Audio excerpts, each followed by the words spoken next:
กลับมาแล้วหายไปนานกลับมาทำพูดต่อสักทีไปดีกว่า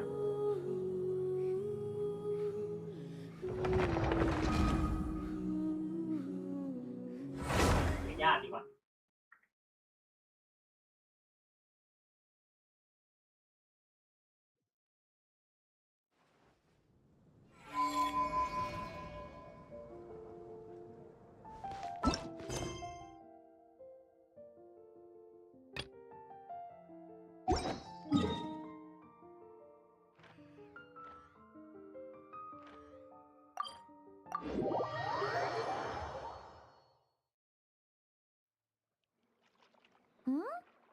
What are you looking at?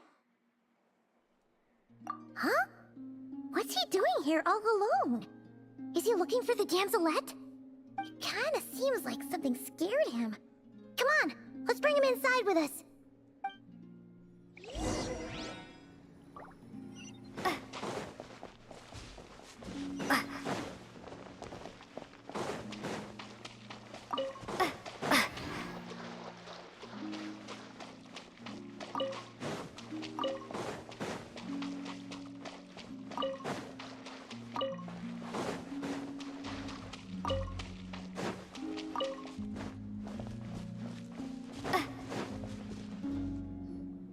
Palomina?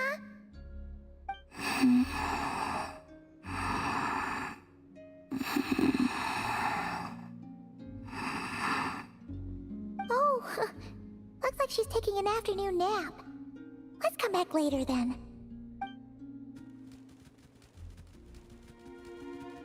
No, wait! Don't go over there!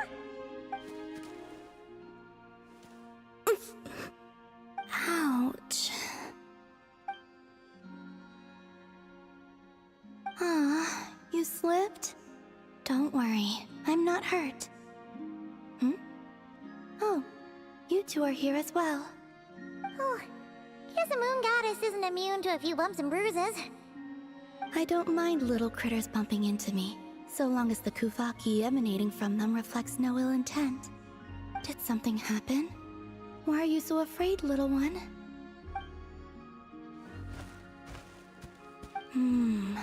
I see.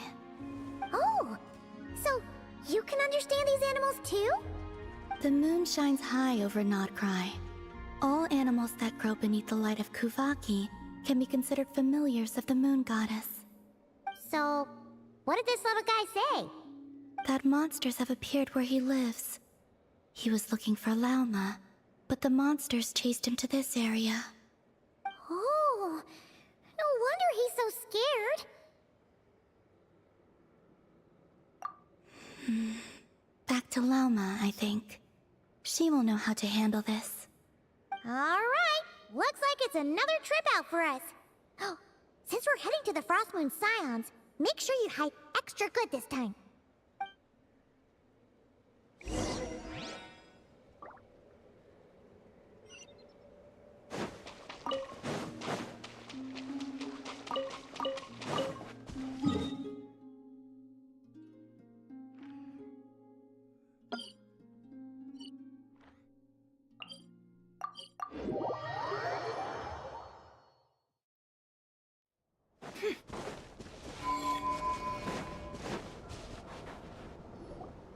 Good idea. I'll ask Kunigunda to bring more fruit over later. She will need rest over the next 2 days. Huh. Looks like Lauma's busy right now. Let's give her a moment. I realized many years ago that the Moon Chanter is a figure of great importance to the Frost Moon Scions. Sometimes, I think their task is even harder than that of a god. Finally, she's got some free time. Let's... My lady, some of the defensive structures over here require your attention. Of course. I'll see to that right away. Huh. And off she goes again. She never gets a moment's rest, does she? Come on, let's follow them. But keep it quiet.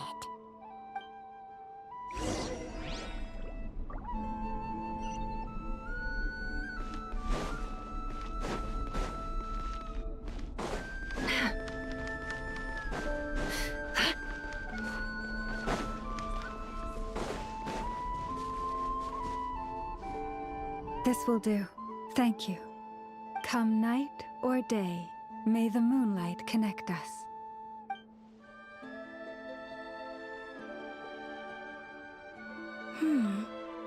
That saying has changed from when I last heard it.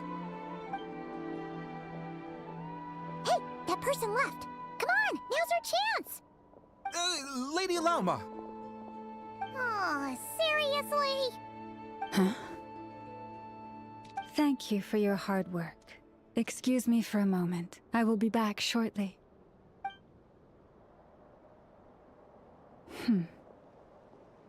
There is no one around. You can come out now. Wait, you knew we were here? How could I possibly miss the Kutar and her Kuvaki? Although I'm not quite sure why you're following me. It's quite unnerving, being observed at work like this. Oh, sorry about that. We wanted to ask you about something, but the time was never right. Hopefully, we didn't stress you out too much. Ah, I see. Understood. I'll handle it. To be honest, after seeing how busy you are, Paimon kind of feels bad asking you to do more work. Oh, it's nothing. Such is the duty of the Moon Chanter.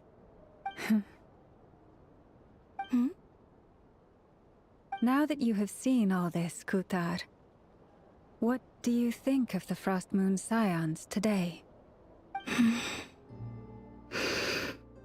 The atmosphere is much changed from how it was several centuries ago. It's a good kind of change. I'm glad to hear it, and I thank you for your kind words. Give me your hand. You too, traveler. Oh, why? I like the current prayer you use around here. Come night or day, may the moonlight connect us.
Split the bamboo in the morning, dry it till night.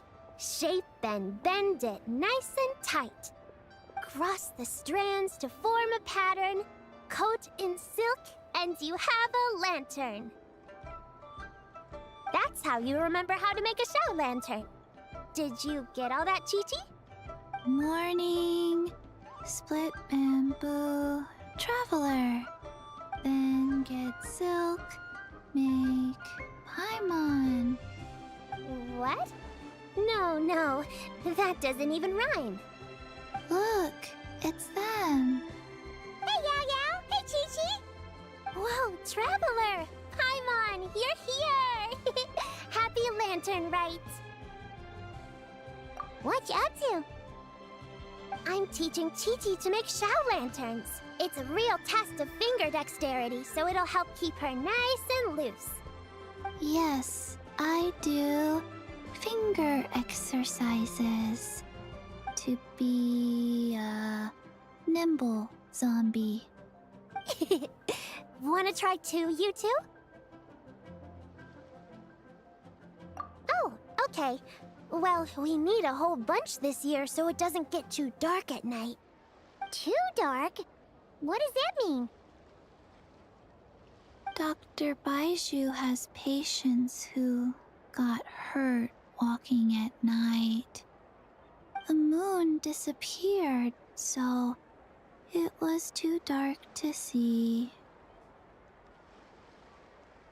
The moon disappeared? Like, behind the clouds? It was Jeonju, the moon devourer. Changshan told me about it, but now I forgot. It's an old myth from Chenyu Vale about a giant toad in the sky that eats the moon. What? The moon gets eaten?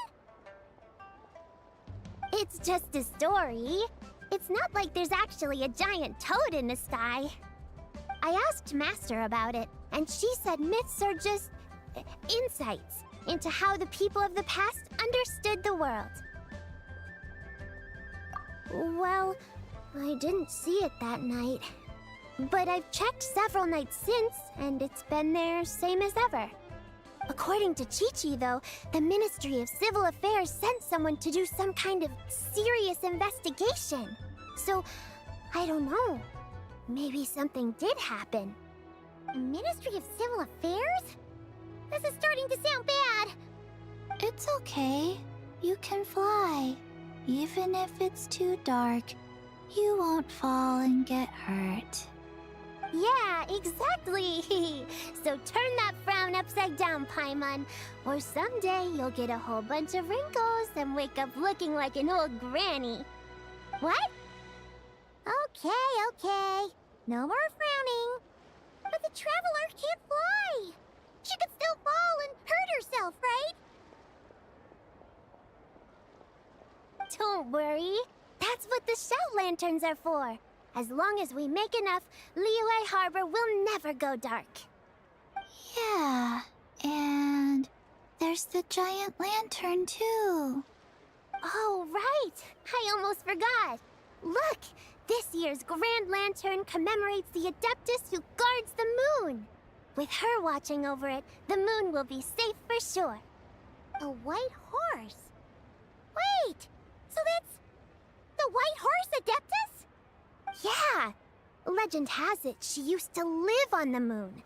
So if it were ever in danger, I'm sure she wouldn't just stand by and watch. Huh! We've heard of the White Horse Adeptus before, but we never heard the part about her living on the moon. Probably because it's a folk legend from Chenyu Vale, so not a lot of people know about it. But recently, some ancient artifacts were unearthed in Liyue, and the archaeological team even found evidence of ancient people worshipping an Adeptus who lived in a palace on the moon. It's kind of like how we write wishes on Shao lanterns and release them during Latern Rite. The White Horse Adeptus would descend from the moon in her jade carriage and grant people's wishes. Ooh! When did that happen? She sounds different from the other Adepti in Liyue. It must have been a super long time ago, 'cause even Master barely knows anything about this Adeptus. Nope. Kinda unbelievable, right? Yanfei said the White Horse Adeptus might even be a made-up legend, just like Jeonju the Moon Devourer. Yeah, a made-up horse and a made-up toad. You're mistaken, children. The White Horse Adeptus really does exist. Oh, Mr. Liu from the Baiju Guest House. But how do you know that for sure? Have you ever wondered how the guest house got its name, Yao Yao? Baiju... White cold. So, it's named after the White Horse Adeptus? That's right. And that's because one of my ancestors was once blessed by the White Horse Adeptus. Wait, really? Tell us more! Tell us more! It was a long, long time ago, when this ancestor of mine was still a young girl. She was out gathering herbs and accidentally fell off a cliff, but the White Horse Adeptus rescued her. Oh, that's it? Paimon was expecting something a bit more special. We've heard a whole bunch of stories like that before. Patience, young one. Let me finish. After the White Horse Adeptus saved my ancestor, she told her a story about the moon and the ancient kingdom of Langan. My ancestor was so captivated that she completely lost track of time. So much so, in fact, that when she returned to her village, she found nothing but a desolate ruin in its place. It was as if, without her knowledge, countless years had passed in the mortal world. Huh? The most extraordinary part of all is that it turned out to be a dream. When she woke up, she found herself at the bottom of the cliff, right where she had fallen. Other than her medicine basket, now filled to the brim with rare herbs, it was as if nothing had happened, until out of nowhere, a horse's whinny echoed through the air, and when she looked up, she saw a pristine white horse leaping over the cliff. A white horse leaping over the cliff? Wow, that sure is a crazy story. But now, it's starting to sound a bit too far-fetched. Another skeptic. You sound just like my son. But I know it's true. Ancestral records don't lie. Wait, so your son doesn't believe it happened? Don't get me started. Not believing is one thing, but he even wants to change the name of our guest house. It's a disgrace, I tell you, a disgrace. Well, it was getting about time for him to take over the guest house. And what's the first thing he does? Starts going on about how the name doesn't attract enough customers and how we're losing business to Wangshu Inn. Can you believe that? As if Baiju Guest House and Wangshu Inn aren't miles apart from each other. Oh, what about something like the Geo Lord's Rest? Paimon bets that would get people through the doors. Geo Lord's Rest. I like that one. This isn't about getting people through the doors. This is about disrespecting our ancestors. Oh, White Horse Adeptus, my wish is this. Let your divine power be known. Teach my foolish son the error of his ways. Paimon wants to learn more about this Adeptus. Hey, maybe we should ask Zhang Li. Good idea! Mr. Zhang Li is super knowledgeable. He can answer questions even Master has no clue about. Yeah, we just saw him having tea at third round knockout. Alright, then that's our next stop. Chi-Chi and I are gonna keep making Shao lanterns. Careful on the road. Goodbye, Paimon. Goodbye, traveler.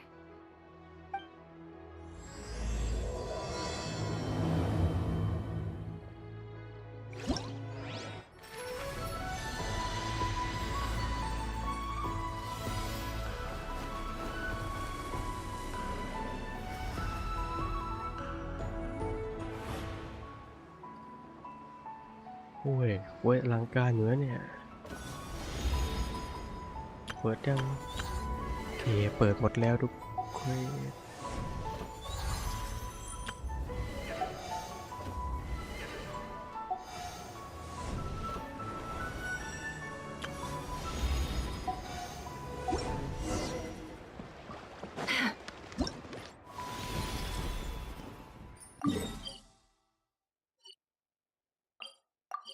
เป็นแบบสร้างของก็เอาไว้ทีหลังเลยกัน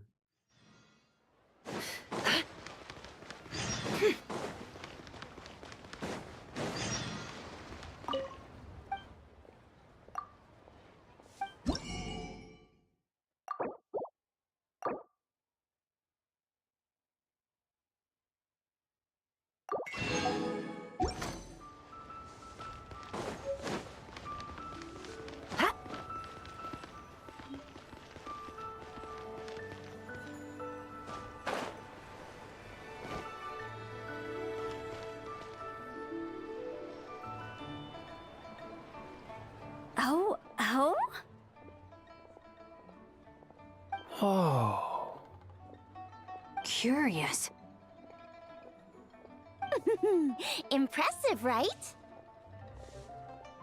What's with all the commotion over here?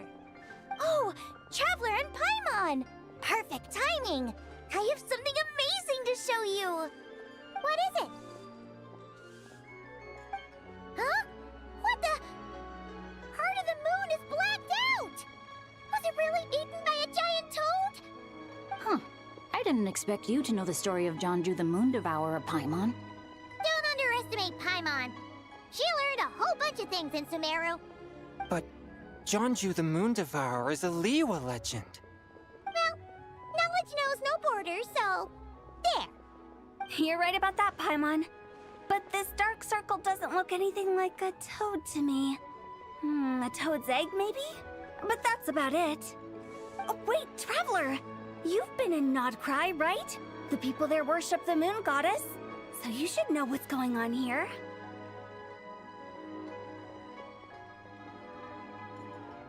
Really? Not even in a place where people worship the moon?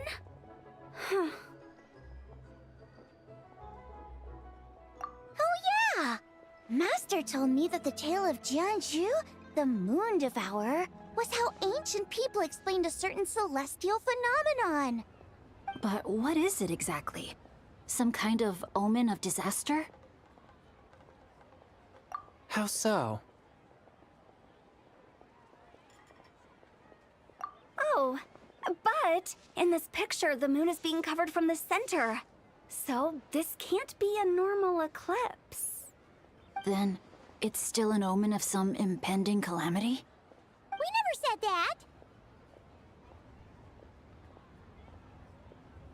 Ugh, some crazy customer left it at the restaurant.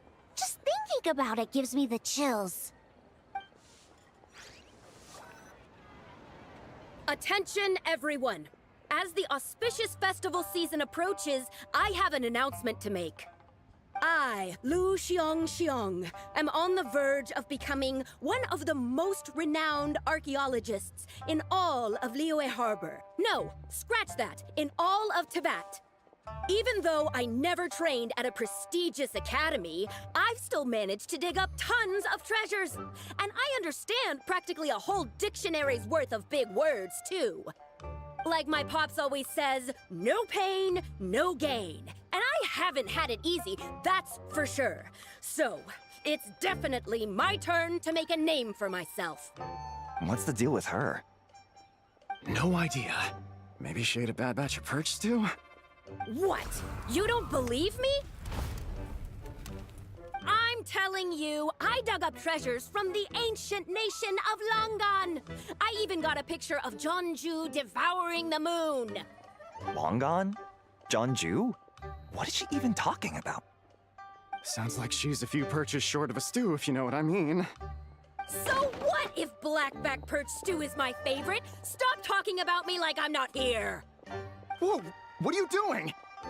You're just a stupid, ignorant man, and I'm gonna kill you.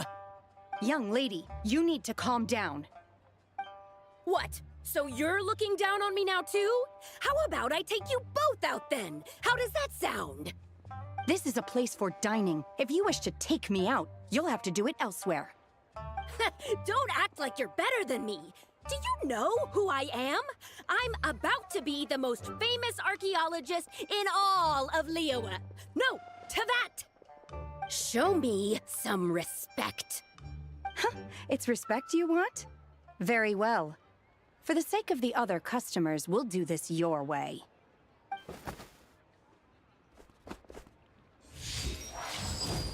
What? So Shen has started the fight? She had no choice. The woman pulled a shovel out of nowhere and started going crazy, flipping tables left and right. She even injured 2 other customers. Shenhe did what she had to do to restrain her, then took her to the Ministry of Civil Affairs.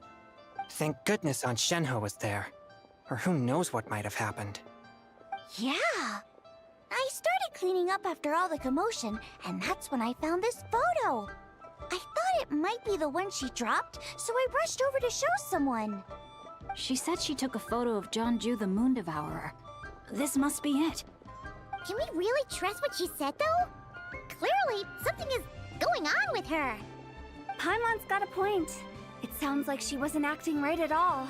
How do we know she wasn't possessed by some kind of evil spirit? Aunt Shenhe would have noticed if she was possessed. All right. But what about the part about Long Gone and the treasure she found? What about it? What if she raided a tomb and dug up some super special relic, then got herself haunted by an ancient ghost? One so powerful that even Miss Shenhe couldn't sense its presence. Your imagination is something else, Hu Tao. Why would an ancient ghost come to Wanmin restaurant, huh? To eat my blackback perch stew? Hey, it could happen. I'd want to eat your food if I was a ghost. Wait a second. She mentioned the ancient nation of Longon, right? Paimon's heard that somewhere before. You know what? My brother mentioned that some ancient artifacts were unearthed in Liyue recently. Mostly colored glass, fine jade, and bronze relics. Some of the text inscribed on them has already been deciphered. There were some poetic verses, but the word Long Gone popped up as well. So, does that mean this Longon place is real? Still, Paimon knows we've heard the name somewhere before. Do you remember, Traveler?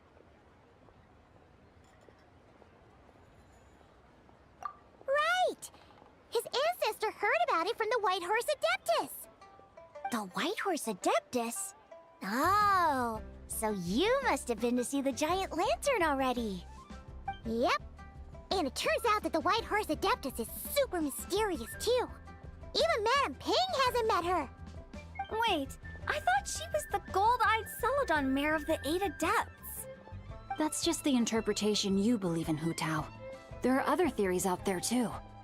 The elders of Qingce village believe that during the Archon War, a white horse leapt from a clear spring, transforming into an Adeptus who aided Rex Lapis in battle.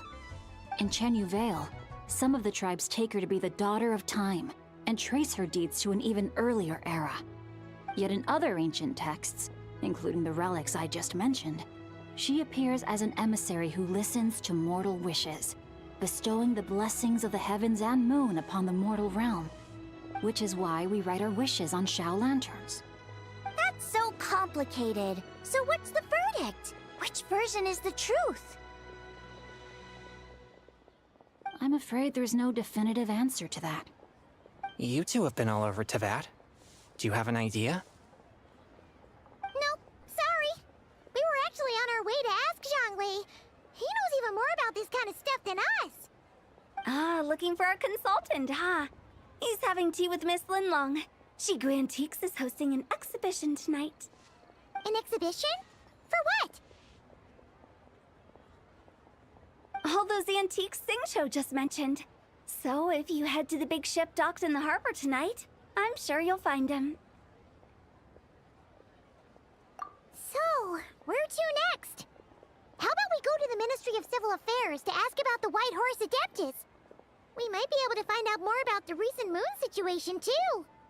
If you're heading to the Ministry of Civil Affairs, could you give them this picture for me? Since it belongs to that customer, she deserves to get it back at least. It might even help the Ministry with their investigation. Ha! All right! We're off! Oh, wait! I almost forgot! Happy Latern Rite! Come have a meal with us when you're free. We'll be there, or we'll be... square.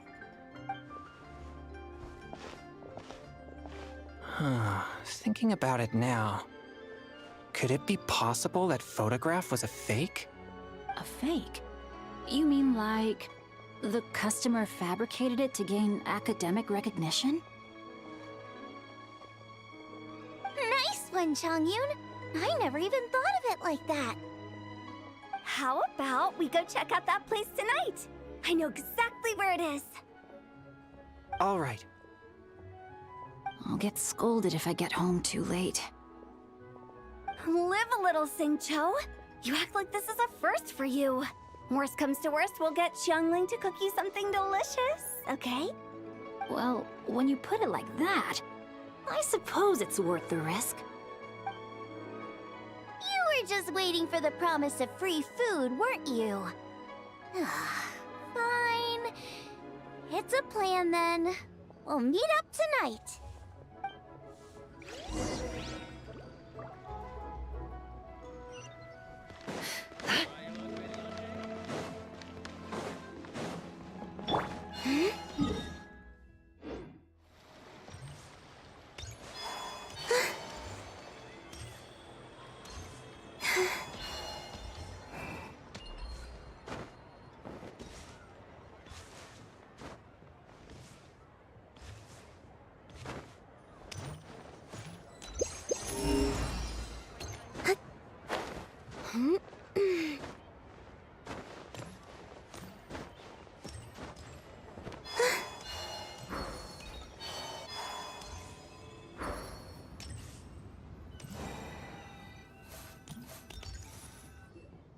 And your grandfather is of the same opinion, Miss Lanyan? Yes. On Latern Rite, the moon shall go dark.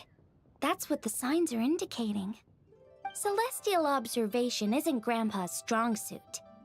But he discussed it with several other elders from our clan, and their conclusion was the same. It's consistent with the information we've received from other sources as well. You mean the whole thing? About the legend of Jeonju the Moon Devourer? Happening in real life? Yes, that's one of them. So it's true. I thought it was just a rumor. It's true. But right now, the bigger issue is that all our sources indicate the phenomenon's gonna happen again. I'm not sure this bodes well. Let's remain optimistic for now. We're making progress interpreting the artifacts, and Ganyu is consulting with the Adepti as we speak. Besides, apart from the incident at Wanmin Restaurant, there haven't been any other moon-related disturbances. Ningguang, Keqing, and Lanyan! You're all here! Oh, Traveler! And Paimon! It's been a while. Happy Latern Rite. Yes! Happy Latern Rite. What brings you here, though? I thought you'd be in the harbor enjoying the Shao Lanterns.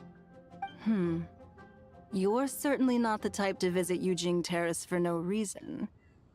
Is there something I can help you with? What? We're not allowed to just drop in on our friends during the festive season? I was only teasing. You're welcome to visit us anytime you wish. Happy Latern Rite.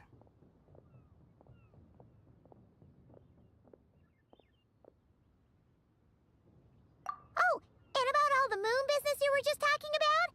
We have something to show you. Here, take a look! Whoa! Something really did take a chunk out of the moon. Someone managed to capture a picture of it. Is this Jeonju, the Moon Devourer, then? Even though we confirmed this event took place, I still can't quite believe what I'm seeing. Where did you get this picture? From Xiangling! She found it when she was cleaning up after that customer caused a scene. She thinks they must have dropped it. Wait, is this Chawang Terrace? No, it's just where I'm from. It said that Chawang Terrace was where the ancient people of Chenyu Vale communicated with the heavens. And in this picture, the moon happens to be right above Chawang Terrace. I was just surprised, that's all. It's probably just a coincidence. That's interesting because the ancient people of Chenyu Vale migrated there from the chasm area. The chasm? So, that place is involved too? According to our investigation, that customer you just mentioned, Lu Xiangxiang, her father and grandfather are merchants in Liyue Harbor, and her mother and grandmother grow tea in Chaoying Village. A few days ago, she left her home in Chaoying Village to join a civilian archaeological team funded by Hoishan Hall, and ended up excavating some artifacts in the chasm area. These artifacts were then entrusted to Shigu Antiques and are set to be featured in an upcoming exhibition. Then, of course, the incident at Wanmin Restaurant occurred. We suspect something happened during the excavation that left her with quite the shock. And now, it seems like she also went to Chawang Terrace and took that picture of the moon disappearing. The chasm? Chuan Terrace?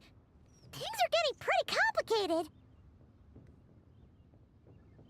She's not in a good mental state, so we took her to Boo Boo Pharmacy to get some help. Why don't you come with me to check up on her? At this point, you seem invested in this case too. Then let's head there now.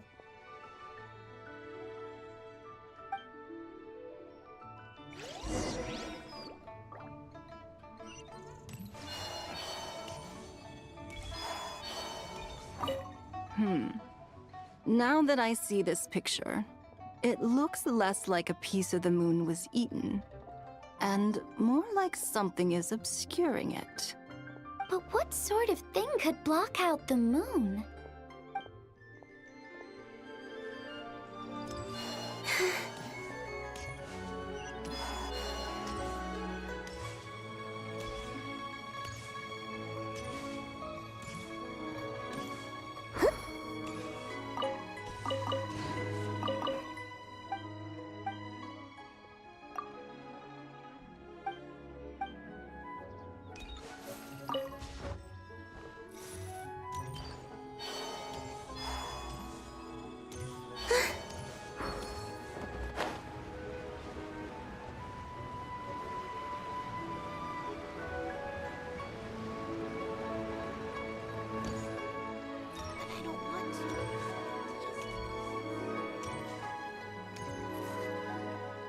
Ah, Lady Yuheng. Oh, and the Traveler and Paimon are here as well. What a pleasant surprise. Happy Latern Rite. I hope we're not interrupting, Dr. Baiju. Not at all. I assume you're here to see the patient? Unless it's urgent, however, it would be best not to disturb her rest. It's quite unstable. She's even more agitated than when she first arrived. And she refused to cooperate when we tried to check her over. I had no choice but to prescribe a calming draught and to have her rest for 2 days. So she's getting worse? That isn't the news I was hoping for. It's just a precaution. Based on an earlier conversation with her, it seemed more like a fixation than anything else. She hasn't lost her mind. That's right. When we asked about it, she kept insisting she was going to be famous far and wide. Well, it might not be far and wide, but she certainly made a name for herself around Yujing Terrace. Even some of the Qixing know who she is. Not often, that's for certain. From my initial assessment, the patient appears to have experienced some sort of shock, and whatever it was seems to still be haunting her. But what could have caused such a thing? The relics from the chasm? Or the moon above Chawang Terrace that night? Come back in 2 days, and you might just have your answer. I suppose that's all we can do for now. We'll take our leave then, Dr. Baiju. Of course. If you need anything else, don't hesitate to stop by. Speaking of those relics from the chasm, aren't they being featured in an exhibition tonight? That's right. Are you planning to attend? Yeah! We wanted to have a talk with Zhang Li anyway, and now Paimon's even more curious about these relics. I would, except every item in the exhibition had to be registered with the Ministry of Civil Affairs, so I'm afraid it's been spoiled for me. I reviewed them all myself. There are some rather peculiar artifacts, that's for certain. We're still working on decoding the ancient text that appears on them. Yeah! The word jade appears a whole bunch, doesn't it? Huh? How did you know? Shincho told us. He said there were some ancient poems on them, too. He's quite well informed, isn't he? Well, he's right. We believe they're direct references to the ancient nation of long gone. As for the other text, instead of regular poetry, it seems to be more like ceremonial language used to worship the moon and the gods. The moon and the gods? Well, looks like it's almost time for the exhibition. You two should head over. There's an usher at the harbor who will lead you to the venue. Not at all. The exhibition is free to the public. The people of Liyue have a great respect for our history and are eager to learn from it. Plus, the exhibition is being organized by Linlong, the owner of Shigu Antiques. As far as I know, it's been a long-time goal of hers to hold a cultural exhibition of this scale, where people can learn all sorts of information about the past. Guess we're in for a real treat tonight, then. Yes. Have a great time. There's still more artifact decoding work I need to finish, so we'll have to part ways here. After seeing the picture you brought, there's a few ideas I'd like to follow up on. You're hard at work even during festival season? Huh! You haven't changed one bit, Ka-ching. I'm simply fulfilling the responsibilities of my position. That's all. All right. I should get going. See you later. Well, guess we should head over to the harbor and find that usher.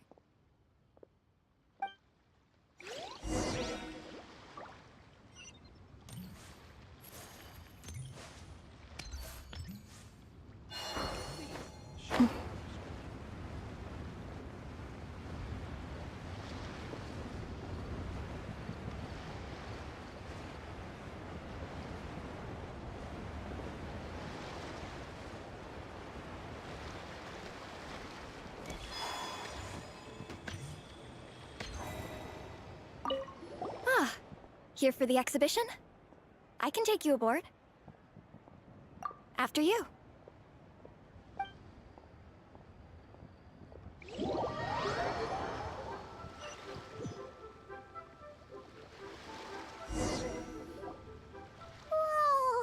Look at all the antiques on this ship!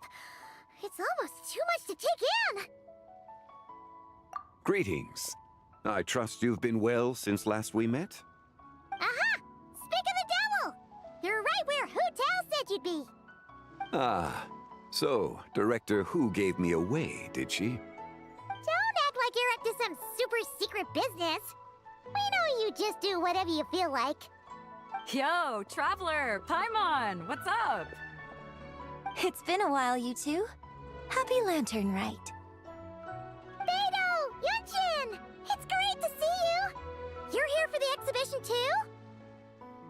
Yes.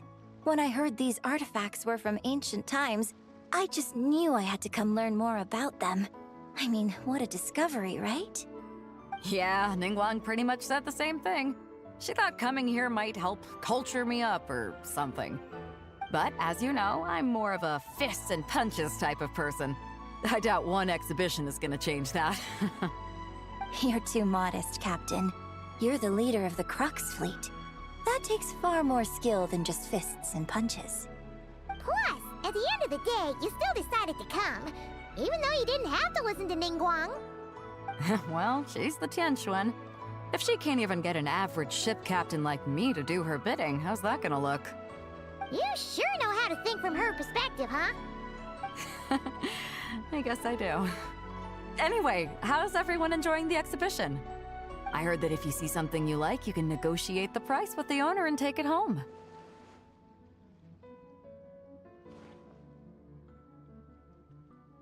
Wait, so we can buy this stuff? Indeed.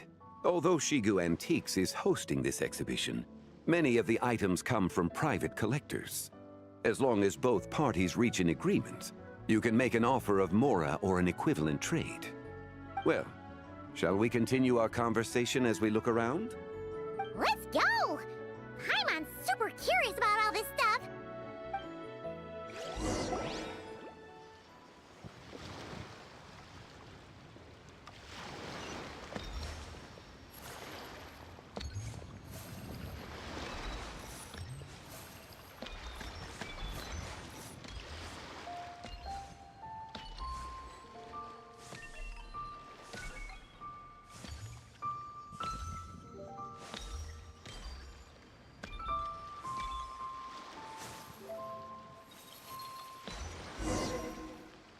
Whoa! Look at this painting! There's a huge toad on it! Could it be... Huh. This material is quite unusual. It doesn't look like paper. More like silk, or some other kind of fabric. Yeah, I was thinking the same thing. Huh. Well spotted. This is a painting of Jeonju, the Moon Devourer, made primarily with mulberry silk. Such craftsmanship is rarely seen in modern-day Liyue. Ha! Jeonju the Moon Devourer! Paimon knew it! That toad made it super obvious. What's that? A new dish at Wanmin restaurant? No! It's a kind of lunar eclipse. You heard about how the moon disappeared recently, right? Oh, yeah. You're saying a toad did that? That's what the legend says. So, nothing to do with food then. Noted. And the figure next to the toad, is that the white horse Adeptus? From the stories I've heard, her palace lies on the moon. That would seem to be a logical assumption.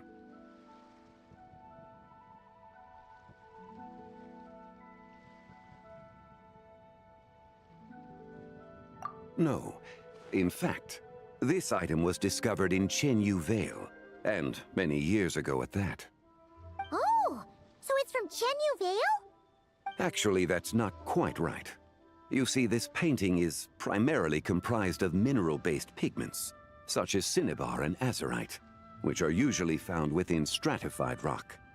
This suggests its place of origin may very well have been the chasm. You could have just started with that. You're as knowledgeable as ever, Mr. Zhongli. I had only ever heard the legend of Jeonju the Moon Devourer, but now seeing it depicted in this painting, I wonder... if I purchased it, perhaps it could serve as inspiration for a new opera. Though I'm not quite sure who the painting belongs to right now. A splendid idea, Miss Yoon. Perhaps in lieu of Mora, you could offer the lyrics to said opera as recompense. The lyrics? But to whom? Why, to me, of course. I am the owner of this painting, after all. Wait, so you're one of the private collectors of the exhibition? No wonder you knew so much about the painting. But lyrics in exchange for a precious antique? My work could never possibly be of equal value. I don't know about that. I'm not much of a scholar, but even I know your operas are in a league of their own. An astute observation, Captain Beto. In my possession, this painting is nothing but a lifeless artifact. In your hands, however, it could be transformed into a new piece of art entirely. Quite the worthy exchange, no? But I'm not sure when I'll be able to finish writing it. It certainly won't be ready this year. Allow me to be equally forthright, Miss Yoon. This silk painting is merely a copy I made of the original work. There is no need for such concern over its value. Huh? So it's a fake? I had no idea you were such a skilled artist, Mr. Zhongli. I pride myself on having some knowledge of antiques, but I didn't notice anything that would point to it being a replica. You never cease to amaze me, Mr. Zhongli. You flatter me. All that said, Miss Yoon, you must accept. Truly, I insist. Huh. He's gone from handing out fake Mora to fake paintings now, huh? Your kindness is impossible to refuse, Mr. Zhongli. Rest assured, I'll be sure to return the favor. I shall look forward to it. Man, that was quite the find. I should buy something too, if only so I can show it off to Ningguang.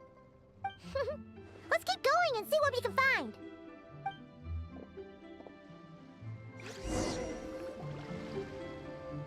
Wow, this bronze war chariot is really something. It must have quite the story behind it. I've never seen anything like it before. Do you know what this is, Zhongli? Ah. I heard from Miss Linlong that a carriage made of Celadon jade was unearthed in the chasm.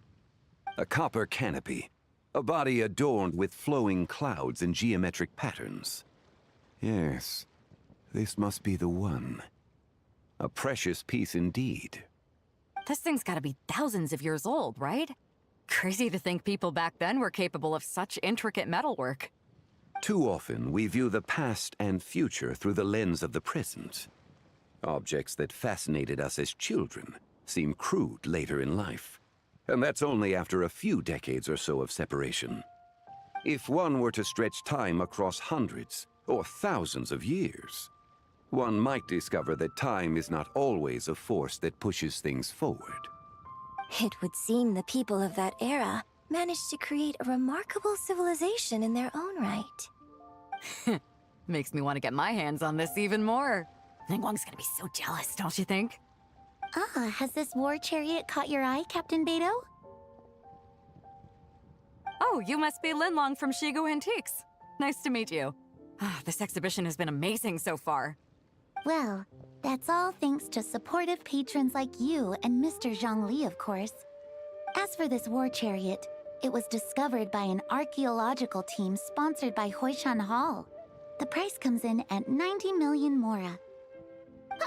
How much? 90 million? Woo, looks like my eyes were a bit too big for my wallet. Quite a bargain. A bargain? 90 million mora could feed Paimon for like 1,000 years! And if you actually went on an eating spree that long, perhaps you'd be considered an antique worth that kind of mora too. What, 90 million?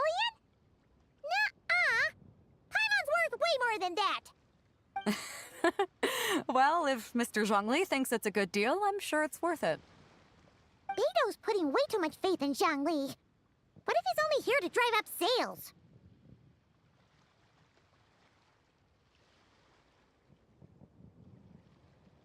I'll take the chariot, Miss Linlong. Someone will come by with the payment. Quite the discerning eye you have, Captain. After the exhibition ends, I'll have someone deliver it to the Alcor. Actually, could you send it straight to Yujing Terrace? I'd like for the Tianquan to see the proof of my discerning eye for herself. Understood. Great! Yunjin and I both found something. What about you three? Want to keep perusing? Don't worry about the mora, it's all on me. Nobody's going home empty-handed tonight. I appreciate your kindness, Captain, but I'm afraid I have some private matters to discuss with Miss Linlong. In that case, don't let us keep you, Mr. Zhongli. Right this way. Traveler, Paimon, perhaps you would like to accompany me. What? So you can show us another bargain antique that's so far out of our price range it's not even funny? Other people are always demanding Mr. Zhongli's time, but it's quite rare for him to extend an invitation himself. I wouldn't pass up this opportunity if I were you, Paimon. Yeah, just don't forget to come aboard the Alcor for a drink later.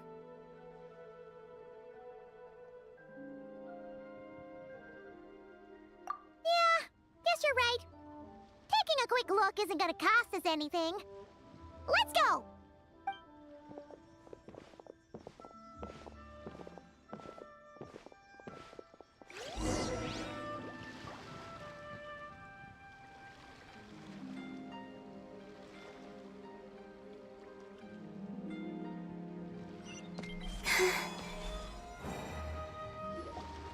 These are all the jade pieces that were found, Mr. Zhongli.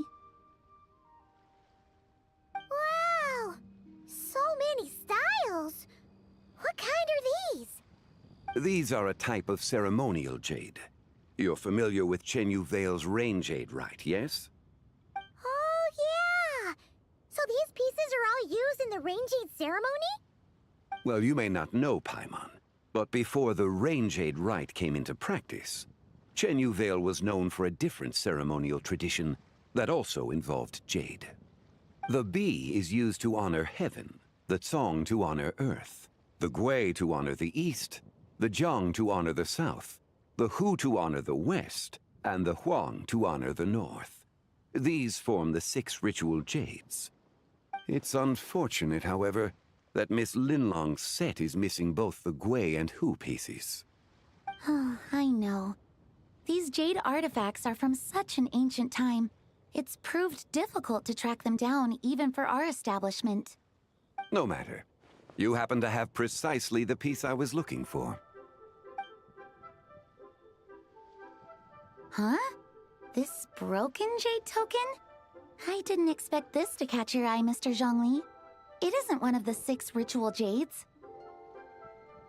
An affect belonging to an old acquaintance of mine. An old acquaintance? One of your collector friends, Mr. Zhongli? You could say that. Traveler, take a closer look.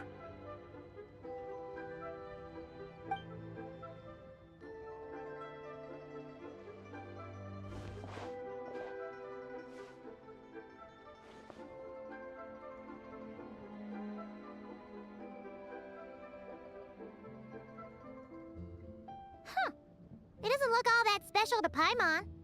Just seems like a broken artifact. Indeed. It's been thousands of years since the moon has appeared in such a form. So, in the past, the moon wasn't always full.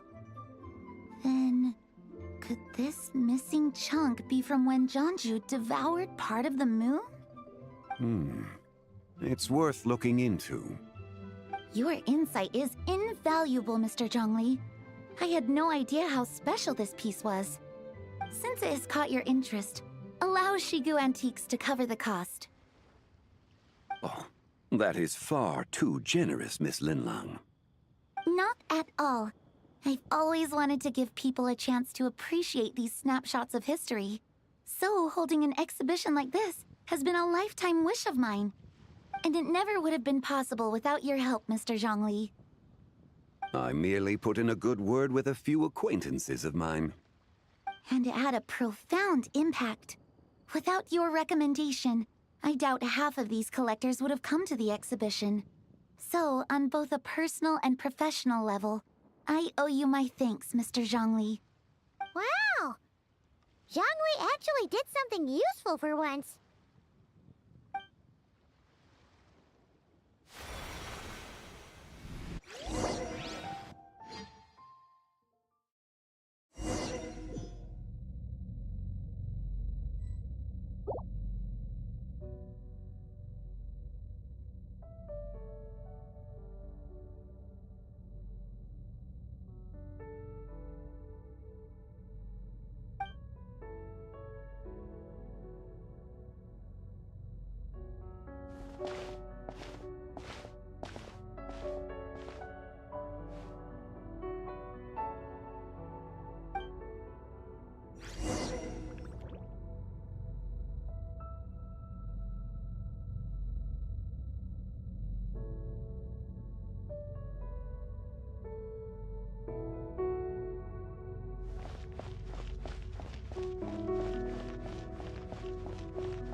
Three, 5, 7.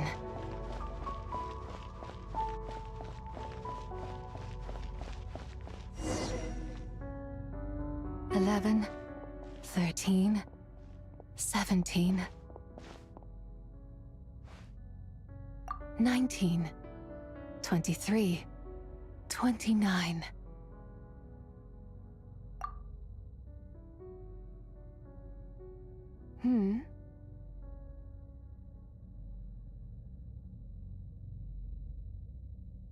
You also enjoy counting in such a fashion, lost child?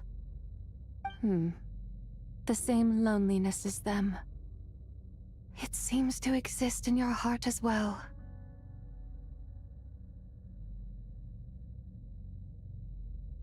Me? I'm sorry, I don't remember. The shadow of the moon? Or a dream of time? I'm sorry. No one has asked me such things before. I've been here for so long. There is much I have forgotten. I know nothing of your arrival. All I know is the longing in people's hearts. Yet, I sense the moonlight's guidance within you, child. Perhaps that is what brought you here. You seem confused. Perhaps I can help in some way. The path home is... that direction. I believe someone told me that before. But I was never able to reach the end. You should take a look.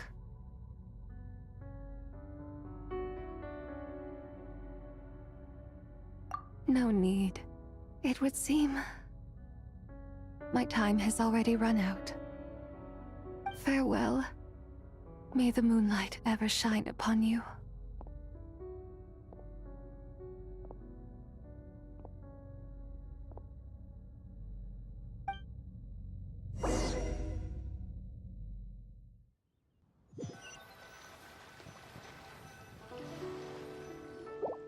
Wow!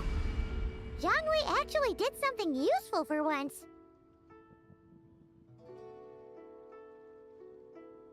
Your complexion looks rather ashen, traveler.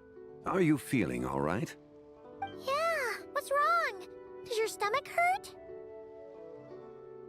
Huh? What are you talking about? You were right here the whole time. Ah, I see. I'm afraid we must take our leave, Miss Linlong. My friend has taken ill and I must escort her to get some rest. Of course. Traveler, Paimon, please, come with me. Ah, yes. Regarding the payment for the Jade Token. Charge the expense to the Wangsheng Funeral Parlor if you would.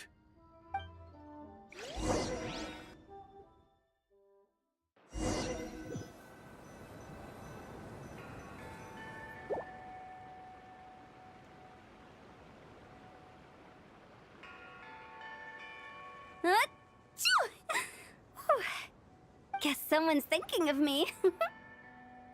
But this late at night? Must be that consultant of yours. I bet he's out there spending all year more at the exhibition. Yeah, he'd be the perfect employee if he just knew how to rein in the spending. But never mind him. Let's focus on the moon. We gotta see if it gets eaten tonight. I don't think it's going to happen. We've been out here all night, and the moon's the same as ever. It is quite late, and Chongyun's getting tired.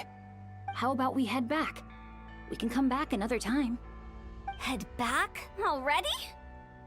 Actually, I do have a new dish I'm testing out tomorrow. And as part of my New Year's resolution, I'm trying not to oversleep. All right. Guess it just wasn't meant to be. Let's go.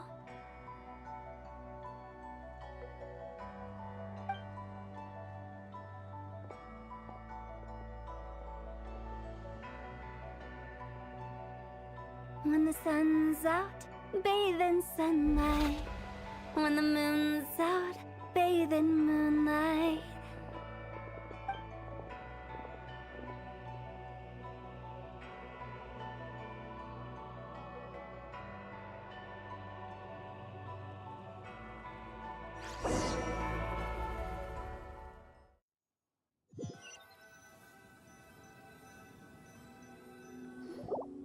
Wait, aren't we going to rest? Why did you bring us here? Because I imagine the traveler would like to know what just happened to her. Oh, right. Paimon's confused, though. She could have sworn you were there the whole time. How is that possible? It sounds like her spirit formed an inexplicable connection with the being in that space. Ah, you suspected from the beginning, didn't you? Indeed, the being you met is the fabled White Horse Adeptus, and the original owner of this jade token. Her name is Zibai. Wait, does that mean she's inside this token? No, she does not reside within this token, but rather within the moon's shadow. This token is merely a medium. Word has it you accomplished quite the feat in Notcry. You and your friend brought the Frost Moon back to Tevat. Tell me, did you ever wonder about the other moon? The one that hung in its place for thousands of years? We never really thought about it, but it must have been a fake, right? A fake moon! Indeed, it was false. Its true nature, nothing but a projection of the moon. It also happens to be the prison that confines Zibai to this day. Wait, the White Horse Adeptus is trapped inside that projection? Then we need to rescue her! But the moon in the sky right now is the real one, right? Where did the fake moon go? And why can't Paimon see it? With the return of the true moon, the shadow naturally lost its place in the heavens. Now, it is disintegrating bit by bit. It's a process that comes and goes. When it occurs, it looks like the moon is being obscured by a black shadow. But when it stops, the shadow disappears and becomes invisible to the eye. So, you're saying there's an invisible fake moon blocking the real moon right now? Indeed. Okay, this is not what Paimon was expecting. My hypothesis is that people's wishes could be what trigger the periods of disintegration. After all, when you experienced that episode just now, it was precisely when Miss Linlong spoke of her own wish. Wait, is that because the White Horse Adeptus answers people's wishes? The legend must be true then. So, that means the more wishes we make, the faster the fake moon will disintegrate, right? Then it won't be long before the White Horse Adeptus is free! Quite the contrary. After countless years trapped inside, the two have merged into one. When the moon shadow is gone, Zibai will cease to exist in this world. Oh no! So, by bringing the moon back, we actually hurt the White Horse Adeptus? Do not burden yourself with such thoughts. Because of your actions, a promising opportunity has presented itself to us. Let us not forget, what is crumbling is also precisely that which imprisons her. Yes, and that is why I invited you here tonight. Your connection to that broken jade token confirms that you can do what I envision. However, while I had hoped to receive your assistance, this matter could have significant ramifications. I must admit a certain reluctance to implicate you in more of Tevat's secrets. Often, the deeper one's knowledge of such matters, the harder it becomes to extricate oneself from them. You are someone who once traveled through the boundless sea of stars. I cannot help but wonder, perhaps it is wrong for your fate to become too entangled with the fate of any one world.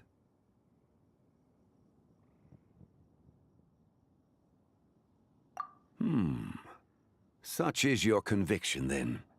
Since journeying beyond Liyue, you have had ample time to reflect on these matters, it would seem. Very well. The first secret I must reveal is that Zibai has long since passed away. The being within the Shadow Moon is merely one of the 3 deadly selves she severed before her death. The White Horse Adeptus is dead? Weren't you supposed to tell us how to fix this? Now it just seems even more impossible! Please, remain calm, Paimon. and allow me to explain. The three deadly selves is a practice used by those engaged in spiritual cultivation. The intent is to sever the three vice-laden mortal selves to reveal one's true, pure self beneath. However, Zibai's three selves are more complicated in nature. Because in the moment before her death, someone preserved the shattered essence of her soul and placed the fragments within her three deadly selves. If we retrieve the three fragments of her soul, there is a chance we can restore her presence in the mortal realm. So that means we can bring her back to life? Yes, provided we retrieve the fragments of her soul's essence from the three deadly selves. Indeed, the being you encountered was Zibai's first deadly self, Ziju. After Zibai's death, she ascended to the heavens and became one with the Shadow Moon. The essence that resides within her is a heavenly soul, also known as Taiguang. Thus, this self is the closest to Zibai's true nature.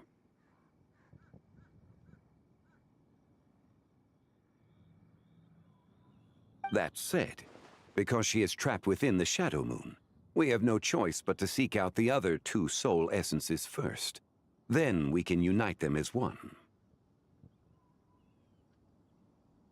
Her second deadly self is called Ziji. After Zibai's death, she fell into a slumber deep beneath the earth in what is now known as the Chasm. The essence within her is the Earth Soul, also known as Shuangling. She is the self that inherited most of Zibai's memories and wisdom. The chasm? So, do we have to go there to find her? That won't be necessary. I sensed her presence on the jade carriage from earlier, the one at the exhibition.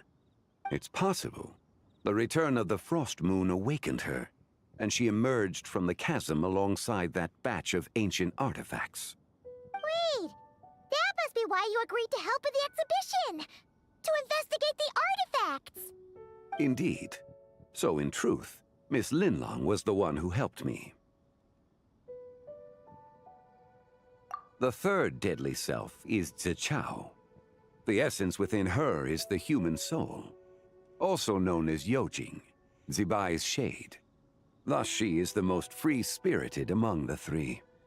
She lent me her aid during the Archon War, 1,000 years ago. But later, as her powers waned, she retreated into the mountains. I imagine finding Zichao should prove the most troublesome, so I shall take it upon myself to track her down. So, we need to find the second deadly self, right? But where do we even start? Locating her should not prove difficult. In life, Zibai was fond of mortals, and as the self who inherited most of her memories and wisdom, Ziju should be the same. It's possible she has possessed someone, and is meandering the bustling streets of Liyue Harbor as we speak. Possess someone? Wait! Are you thinking what Paimon's thinking, Traveler? What if she raided a tomb and dug up some super special relic, then got herself haunted by an ancient ghost? Exactly! Lu Xiangxiang! It seems you have a lead in mind already. She'd still be at Boo Boo Pharmacy. She was super agitated when she first got there, so Baishu gave her some calming medicine and told us to come back in 2 days. Do you think it could be her, Zhengli? It's quite possible. The deadly selves are impure beings that can easily influence mortal minds.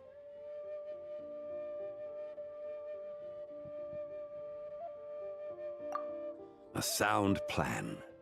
Well, I should get started on my own investigation then. But you're leaving already? I must. Zichao went into hiding after the Archon War. If I am to have any success tracking her down, and there's no guarantee, I should start sooner rather than later. But there's still so much you haven't told us! Like, who the White Horse Adeptus actually is, and how she died in the first place! Not to mention who it was that preserved the fragments of her soul. Should our endeavor prove successful, then naturally those answers will follow. If not, speaking of them would be rather meaningless. Aw.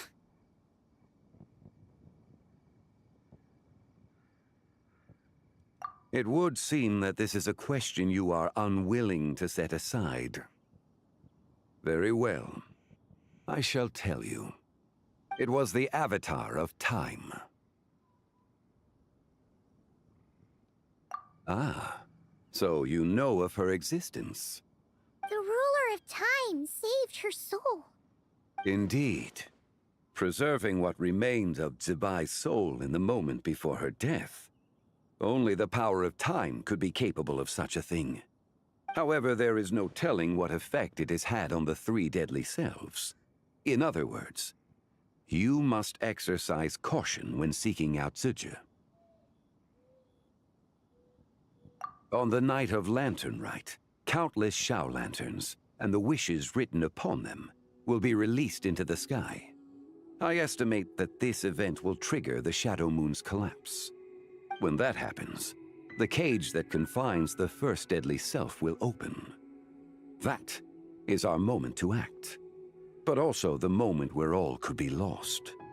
For if we fail to retrieve the other two soul fragments in time, Zibai's resurrection is hopeless. As I mentioned before, the answers to your remaining questions should come in time, providing our efforts bear fruit. Let us hope that all proceeds smoothly in the days to come.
Oh, should we head to Boo Boo Pharmacy today?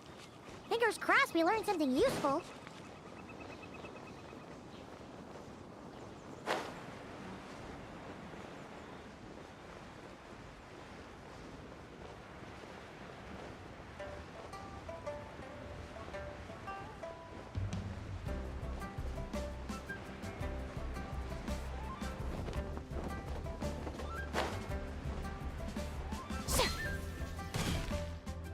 So let me get this straight.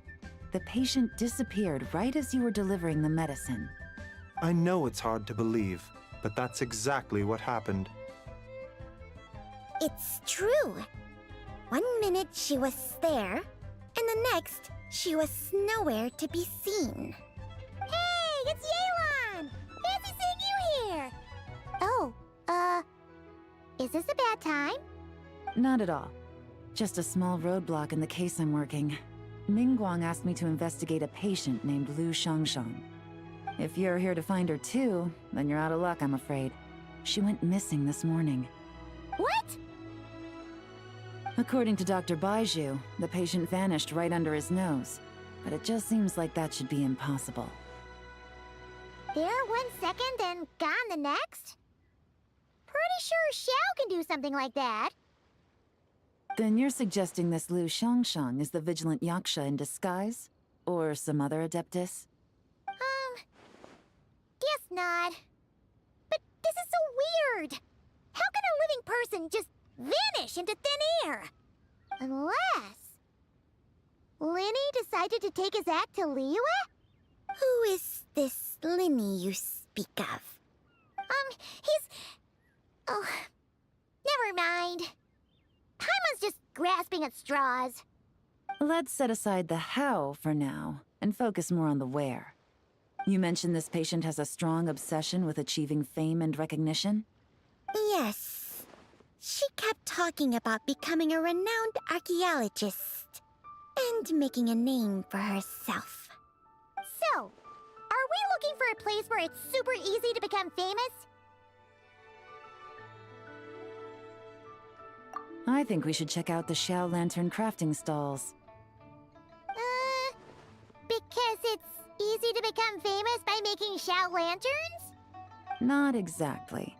When the people of Liyue need a solution to a problem, their first thought would be to pray to the gods and the Adepti. If her wish is to become famous, she might write it on a Xiao lantern in the hopes that the fabled White Horse Adeptus might make it come true. That certainly sounds probable. Turns out, the White Horse Adeptus might be a lot closer to home than she thinks. What was that? Nothing! Let's go check out those stalls!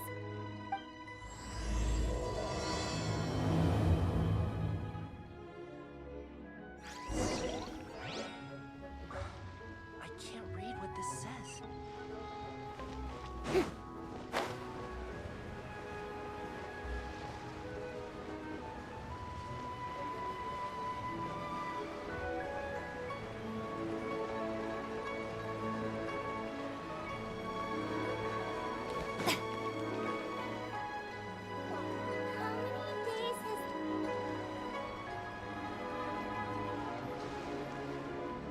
Alright, we're here!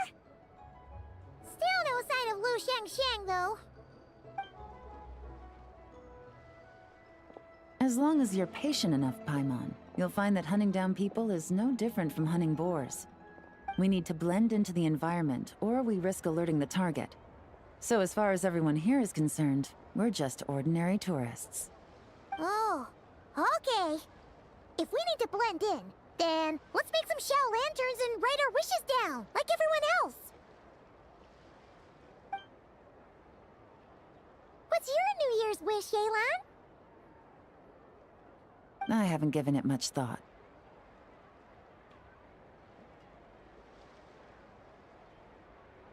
Oh, and it can't be work-related. You gotta take a break once in a while, right? You're always staking out this suspect, tailing that criminal, hunting down this gang or that. Which is super amazing and all, but it's gotta be exhausting. Really getting into this, huh? You said to blend in, right? Come on! It's all part of the act! So you gotta think of something! Then, I suppose, it'd be to go traveling, the next time I get the chance. Traveling? That's our bread and butter! Wanna join us? Thanks for the offer, but my desk is piled high with reports on your exploits. And that's not quite the kind of traveling I had in mind. I was thinking more the lie down and do absolutely nothing kind of travel. Ah, something a bit more easy and breezy, right? Hey, wait! We know just the place! The Easy Breeze Holiday Resort in Netland. It's super relaxing and full of fun activities. You've got the beautiful ocean and tons of cute little creatures called Asha. Seriously, you gotta go! I suppose I'll have to check it out. Hey guys, happy Latern Rite!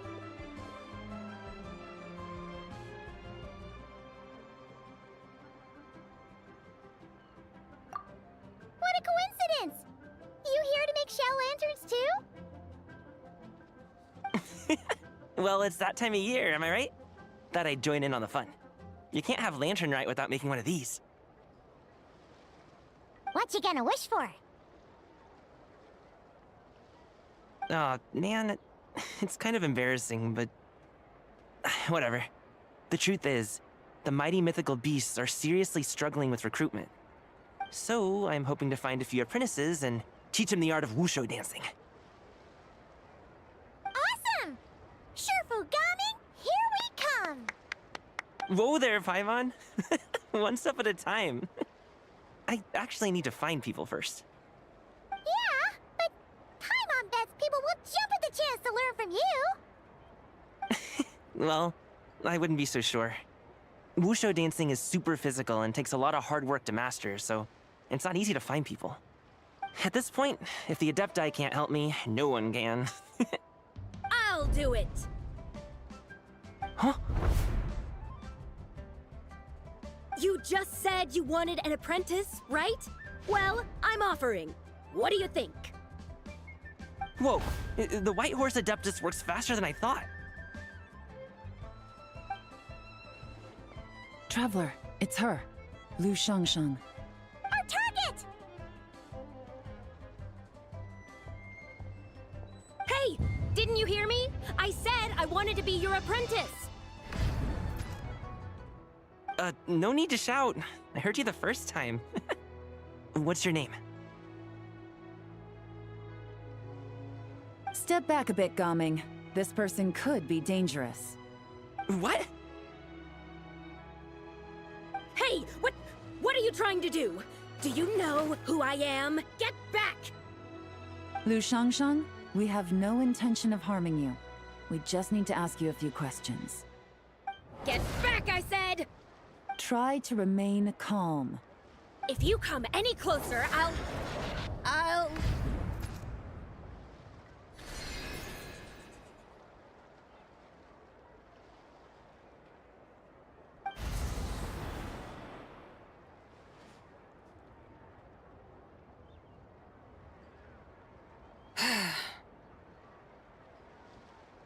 Little wisp of a being.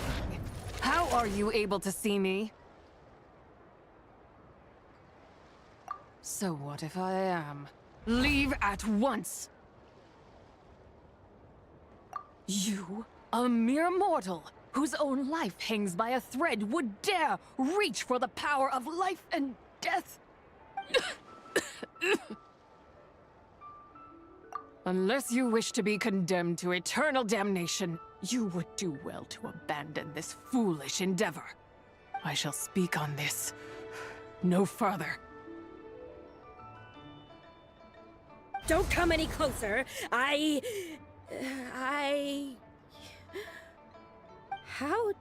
did I get here? Who are you people?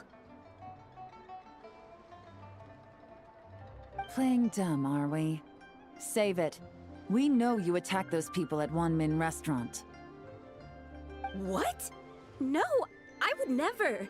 You must be mistaking me for someone else. You don't remember. Of course not. How could I do such a thing? What about the photo you took near Chuang Terrace? What photo? What's going on? It's like she lost her memory or something. Well, this complicates things. I'll take her back for questioning and let you know what I find. Take her away. But I didn't do anything! I swear! That's weird. She seems so normal now, but she doesn't remember anything. This is just great. An apprentice falls right into my lap and now she's gone! Don't worry, Gaming. This is a special case. I'm sure you'll find one soon. Unless you're gonna pony up and offer a real solution, Paimon, I don't want to hear it. Gaming? What's up with... I'm done here. I'm gonna go find an apprentice, and I won't take no for an answer. Gaming, wait! Is it just Paimon, or was Gaming acting super weird just now? What? How do you know? Whoa! So you saw the second deadly self? And from Lu Xiangxiang to Gaming? Uh-oh. Then we better find him before something bad happens. Let's go!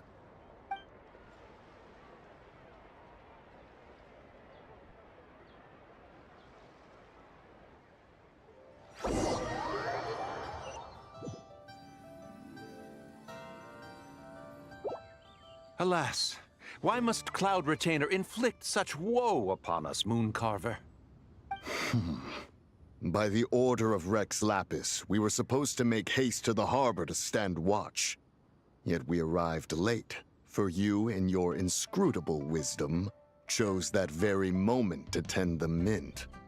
It is no wonder Cloud Retainer banished us to the wilderness in anger. A pity only that I, blameless as I am, was made to share in the punishment. Blameless indeed. You speak as if it was not you who decided to plant all that mint in the first place. Yet now, in its wretched state, overrun by blight and vermin, you would turn away? Utterly heartless, I say. Were I truly that heartless, would I have rescued those seedlings from this desolate wasteland, granting them haven in your hallowed garden? Alas, if blame must be laid, let it fall upon Cloud Retainer for failing to recognize the virtue of our plight. Ah, at last a sentiment with which I can agree. If ever Cloud Retainer is away, we should steal into her abode and plant a veritable field of mint. A tempting little ruse, is it not?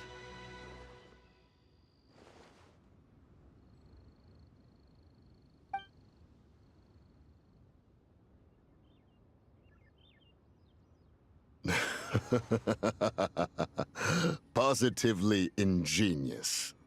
Please stop chasing us. Just let us go. Get back here! If you keep running, I'll kill you! Please, we don't know anything about wushu dancing. Just leave us alone. What? You think I'm not good enough to teach you? Just agree to be my apprentices, and then we can talk.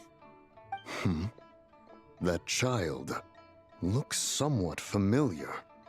Ah, it appears to be the wushu dancer from Liyue Harbor. I have seen him perform on occasion. Come, let us take a closer look. Has trouble befallen you, young one? Perhaps we can offer aid. Oh, thank the gods.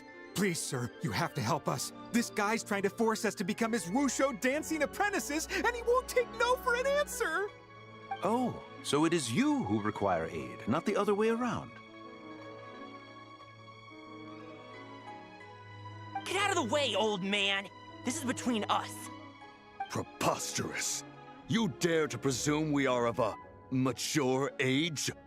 Listen here, brazen youth. Skilled you may be in the art of dance, yet your offstage demeanor leaves much to be desired.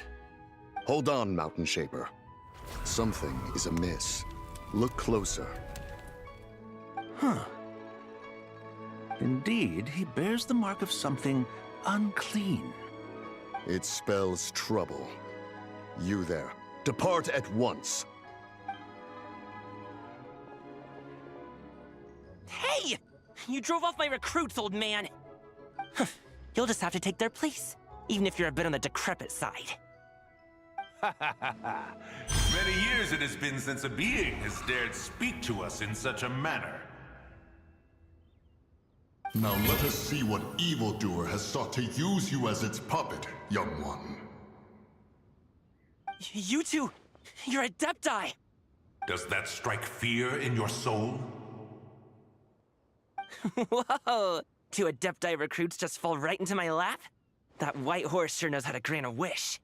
Coming! Slow down! Wait for us! Jeez, take a hint, will you? I told you to stop following me!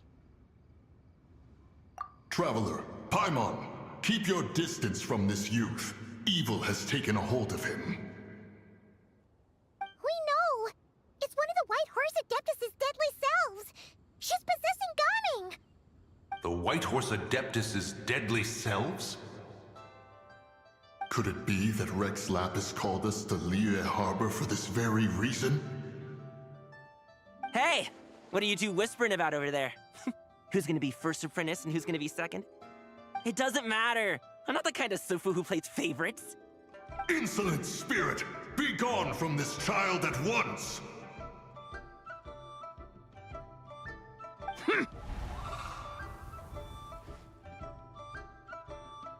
Little mite of a mortal. Getting in my way again, I see.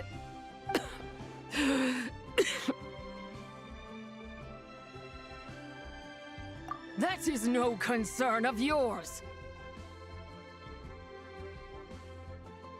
No, only by doing it myself will I find peace. Otherwise, rage will consume me.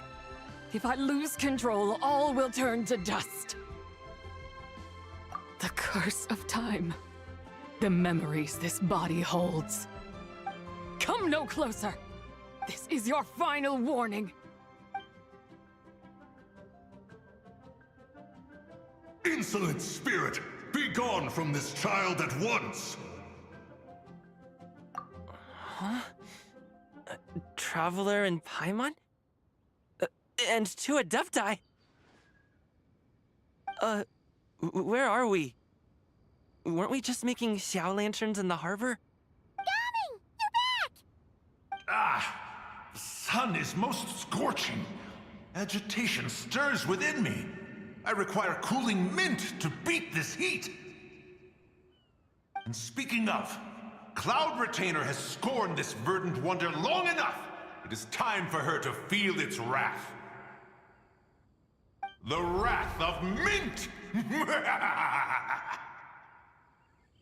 Mountain Shaper, where are you going? Oh no! Now Mountain Shaper's acting weird! Oh, you don't think it spread to him, do you? Spread to him? Quickly now, explain to me what has been happening.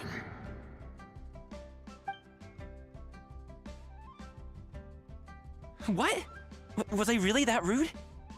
Jeez, someone get my dad to throw a slipper at me. I'm so... Oh, you okay, Gaming? He is fine. It is simply exhaustion. But to think Mountain Shaper would succumb to something like this, it is most unexpected. So, what do? We can't just leave Gaming like this, but we can't ignore Mountain Shaper either, right? My cultivation level rivals that of Mountain Shaper. Were I to give chase, Zizha would but flee from his form and take refuge in mine. Seek out Streetward Rambler. Cloud Retainer and the Conqueror of Demons should be with her. I shall take this child back to the harbor and join you post-haste. Whoa! What are all the Adepti doing together? Rex Lapis charged us with keeping watch over Liyue Harbor should danger rear its head. I dare say this is the very crisis he anticipated. Come, we must devise a strategy before confronting Zizha.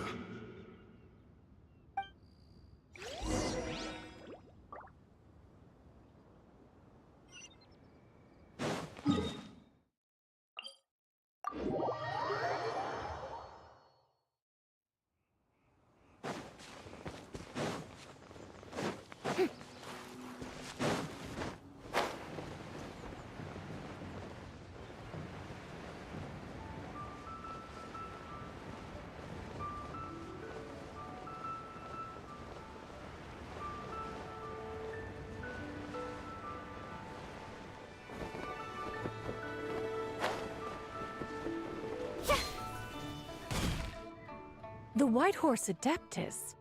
You mean the mysterious white mare that aided Rex Lapis during the Archon War? Even if it's not her, there must be some connection. She always avoided us back then, and I never knew why. Rex Lapis's recent trip seems to be related to this person as well. Xianyun! Madam Ping! Xiao! Great! You're out here! Ah, Traveler. It has been quite some time. Oh, happy Latern Rite, Paimon. You're as lively as I remember. I trust things have been well. Sorry, Madam Ping. No time to What is it?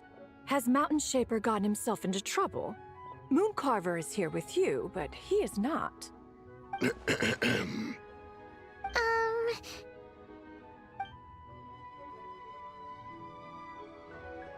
The Wrath of Mint? That old fool dares to utter such nonsense behind one's back. Yeah, that's not really our biggest concern here. So, even a mere deadly self of the White Horse Adeptus was able to possess Mountain Shaper and affect his mind. No wonder Rex Lapis told us to gather here and await his orders. Mountain Shaper's cultivation is inadequate. He was caught unprepared. Were it one of us, Zizha would hardly have found a vessel quite so ready for the taking. Hey, that's not what you said earlier.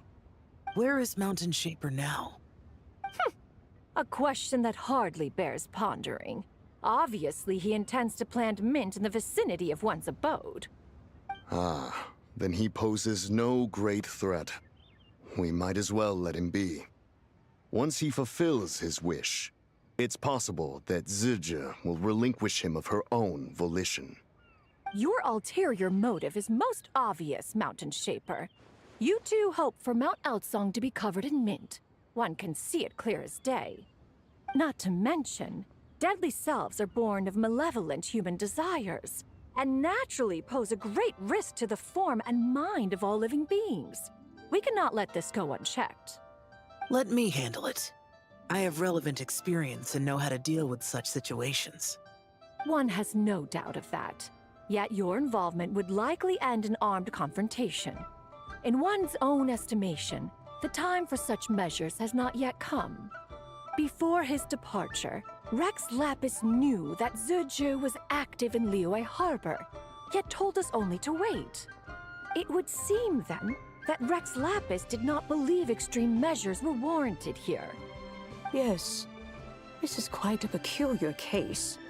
After all, Zizha's possession does not seem to come with ill intent. It's more like she's guiding those she possesses to fulfill their own wishes. There is another matter of import, however. I sense tremendous resentment emanating from her. What could be its source to render her so unable to find peace? She was talking about the White Horse Adeptus memories, right? From what the Traveler said, it seemed like she was about to explode with rage. But why? With Rex Lapis away, if we wish to understand that which occurred in the past, we shall have to ask her directly. She also mentioned the Curse of Time. What could that be about? Perhaps erosion. Indeed. We are of the same mind. I heard that ancient clans in the mountains once regarded the White Horse Adeptus as the daughter of time. It seems there was some truth to that, after all. The Daughter of Time. Cursed by time? Time does not treat everyone equally. The longer you dwell in this world, the more it takes from you. Then what do we do? One has devised a solution. Based on what you have told us, it seems that Zizha is in the habit of leaping to a different host when provoked. One's plan is for us to block all escape routes while you confront Mountain Shaper, forcing Zizha to reveal herself. Then, if prior experience stands, she will have no choice but to possess you.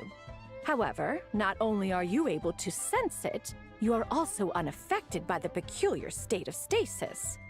In other words, in that moment, you would have the chance to either subdue or persuade her.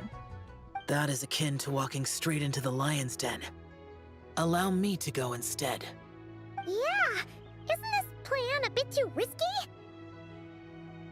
Why doesn't Paimon try first? After all, even if she got possessed, it's not like she would pose a danger to anyone.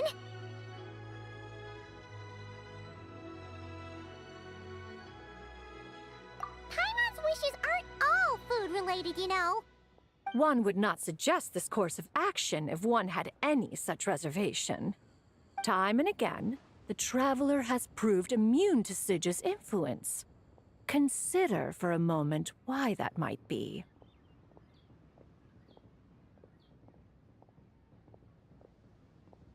Oh yeah! That's what the first deadly self told you, right? Perhaps your time in Nodcry left you with the blessing of the newborn moon goddess, traveler. And this Whitehorse Adeptus clearly has a profound connection to the moon. Indeed. Indeed.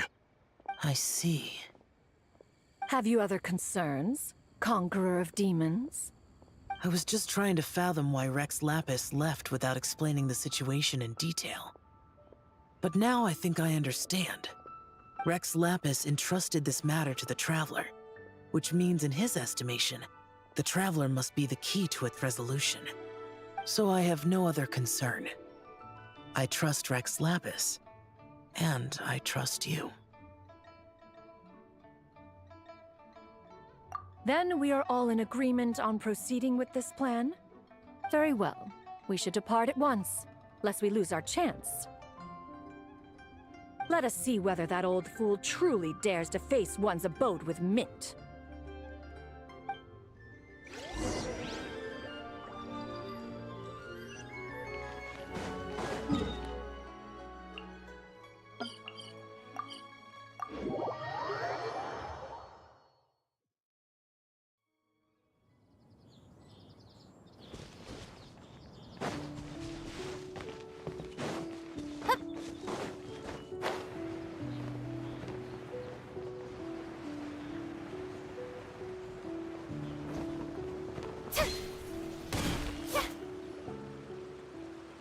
One mint, two mint, let us plant a whole slew of mint!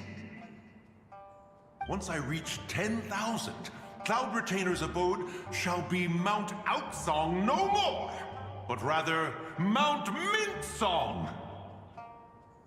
Oh, to behold the look on her face when she is confronted with such verdant splendor!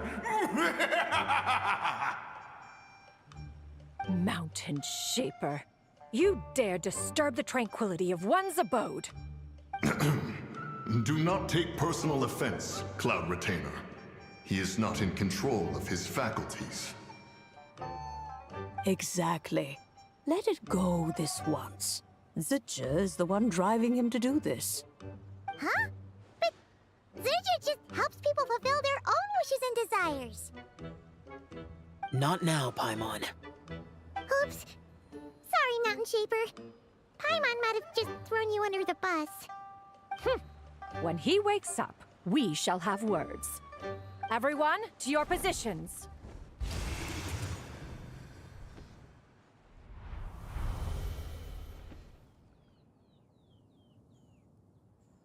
Be careful. A pest? I must catch it! Again!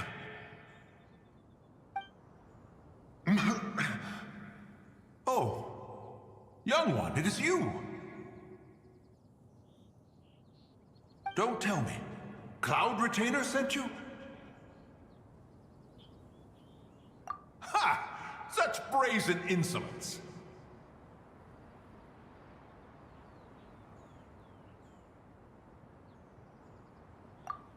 Such presumption, such boundless avarice.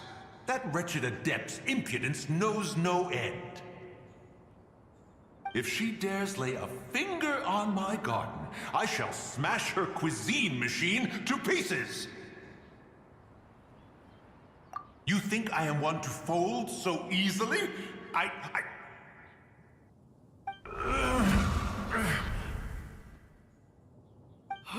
Insolent mortal! Time and again, you interfere in that which is beyond you. You make it exceedingly difficult to contain my rage. You have no conception of that which you seek. It is forbidden! You know nothing of my past. My warning was given. The cost entwined with this is beyond what you can bear. Stubborn mortal! You... Very well. If death is what you seek, who am I not to oblige? Come, let us see the extent of your resolve. Your wish is to behold the curse of time and the memories of this form? Then, let it be granted.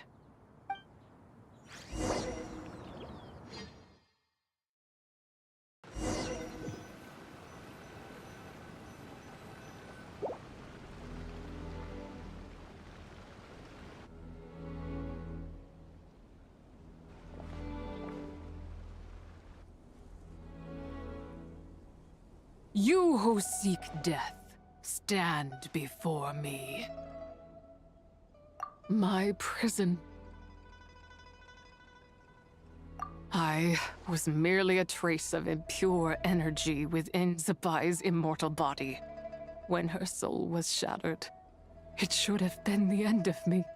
But then, the one who governs time descended from on high and froze the moment of her death. And so, I remain in this world, unable to find release. A mortal who knows of her existence and would dare to speak her name. Who are you? Help. No, there is nothing we can do for each other. Her power, the one who governs time, it has surrounded me ever since. A blessing and a prison, all at once. No, I have been asleep in this prison for countless years, until a familiar presence woke me. Then, through that mortal girl's eyes, I saw it, as pure and bright as ever, unchanged across the millennia. It was the moon. That place is called Chuang Terrace. Did later generations rebuild the altar in a new location? It looks just like the one used to honor Zapai. Could it be that traces of what happened back then still remain in this world? That memory is embedded deep within the essence of Zapai's soul. It is one that should have been forgotten.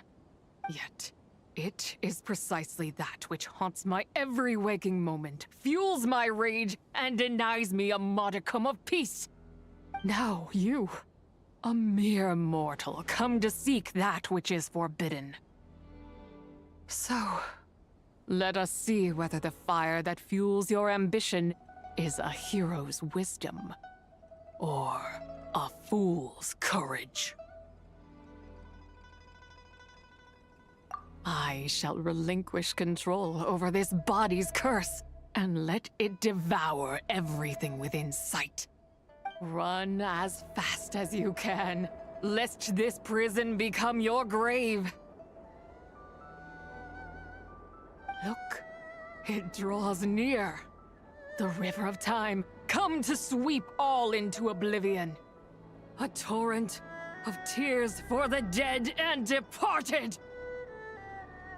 I shall wait for you at the end, mortal. Evade being swept up in its waters, and I will show you everything. Fail, and we shall sink into oblivion together.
I did not expect that you would make it to the end.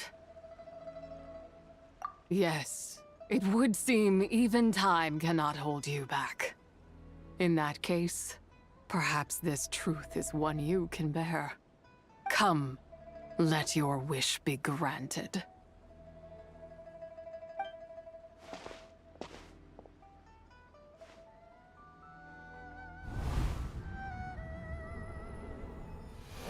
Under moon eternal, in radiant night, a maiden grants silk, soft and light. Under moon iridescent, in night divine, a maiden grants fiber for cloth so fine. Under moon of frost, in night so great, a maiden grants tools to divine our fate.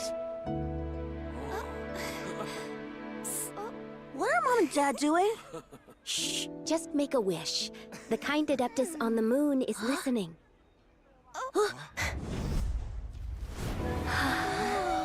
Look, it's Lady Tsubai. Wow, Lady Tsubai? Is she powerful? Of course. She taught us how to grow grain and beans, millet and rice, how to peel hemp and reel silk, spin thread and weave cloth, how to cut stone and build houses, cast bronze and forge tools. According to Mom and Dad, the Adeptus Tsubai is the god of soil and grain, who blesses our land and its crops. Huh? Lady Tsubai's leaving. It's all right. We just have to wait till next year. She'll be back.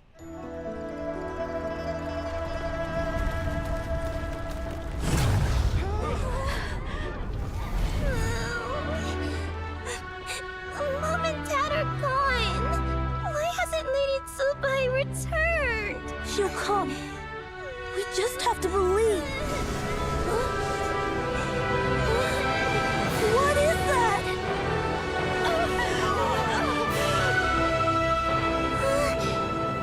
Lady Tsubai abandoned us. All places tainted by the abyss need to be purified. That includes Longan. And what of its people? You know what will happen. You are but an emissary to the mortal realm. This is Heaven's will. There is no need for guilt, and no place for hope. I wouldn't dare. But the people of Langan honor me, worship me, pray to me. If I do not answer, the guilt will be too much to bear. And if you do, you will meet the same end. Then as their god, I shall die among them. Look!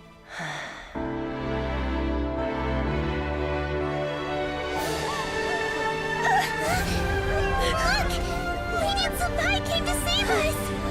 I knew she wouldn't abandon us! Run!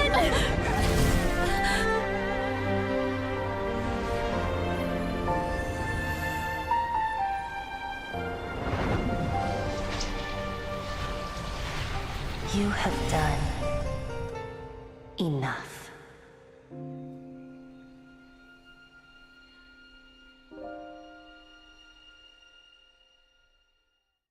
Now you know the truth. These are the memories that suffocate me where I stand and crush me under their weight.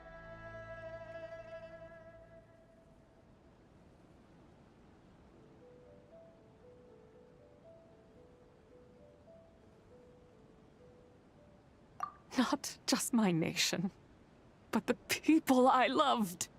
Were it within my power, I would ignite a blaze fierce enough to burn a hole through the heavens themselves. It was a time of war, one that ravaged heaven and earth. Remnants of the battles tainted with cursed power fell from on high and devastated Langan. The heavens decreed that the tainted filth had to be cleansed. No matter the cost, if I just had more time. I could have helped more people to escape.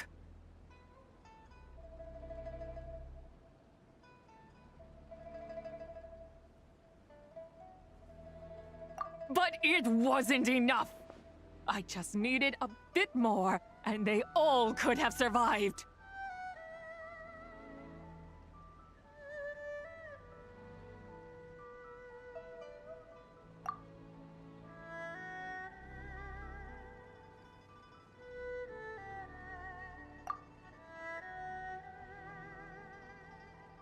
I never imagined there would come a day where I found peace. So long this rage has been within me. Yet here in this moment, it has stilled at last. Thank you. If you wish to bring Zibai back to life, mortal, then you may take the part of her soul that lives in me.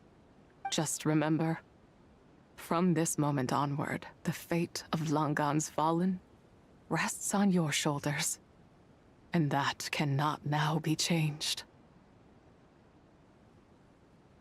As I said before, I am but a remnant of Zibai's adeptal form, a manifestation of her wrath that was not meant to linger in this world. By taking away this fragment of her soul, you take away my shackles as well. So, let it be done.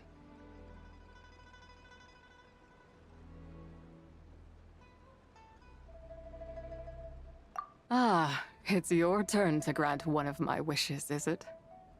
Very well. In regard to my fate, and that of Langan's fallen, I know there is little I can demand of you. However, should another raise a war banner against the heavens someday, let my name be set upon its cloth. I ask for this, and nothing more. Now, take what you came for. I was a lone moon, shrouded and dimmed in cloud-veiled night. Now darkness breaks, free and unburdened. I reclaim my light.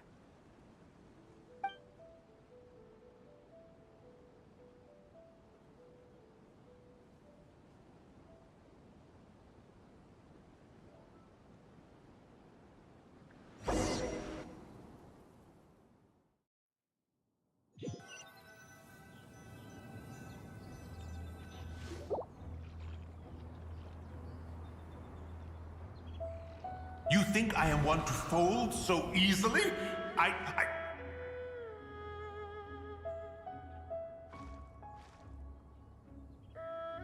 Ah, young one. What brings you here? My, what exquisite mint seedlings. Was it you who planted them? I had not taken you for one so versed in the horticultural arts.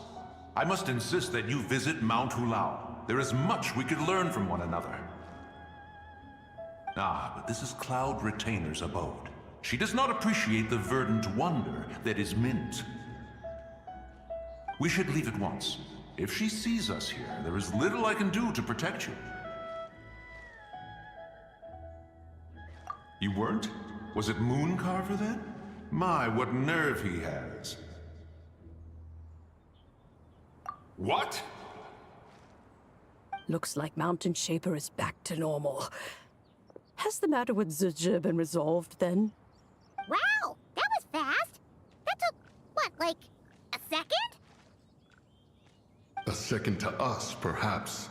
But for the Traveler, I imagine it felt much longer than that. One's plan was most successful then. And you're all right, Traveler. You don't feel strange in any way?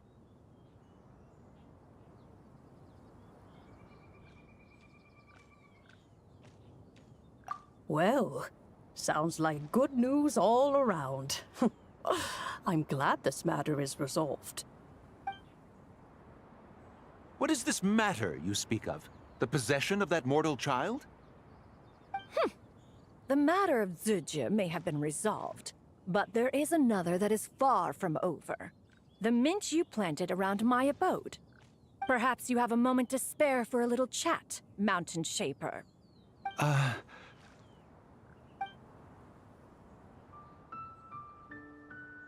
You seem reluctant to talk in detail about what happened with Zicha.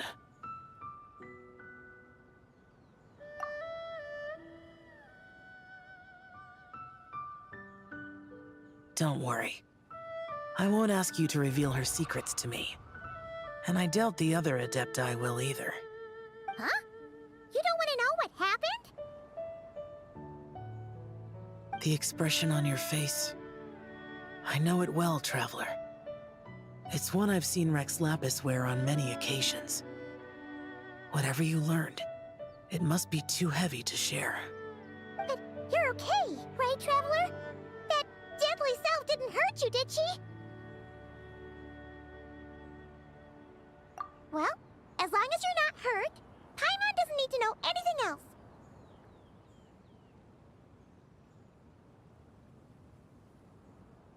Even so, I hope you feel like you can entrust me with it.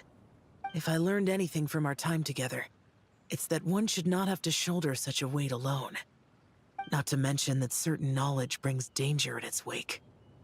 I would never want you to feel forced to be the sole keeper of such secrets.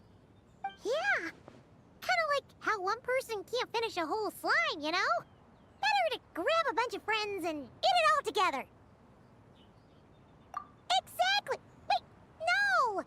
Paimon's just saying we've got loads of friends who'll be more than willing to lend an ear.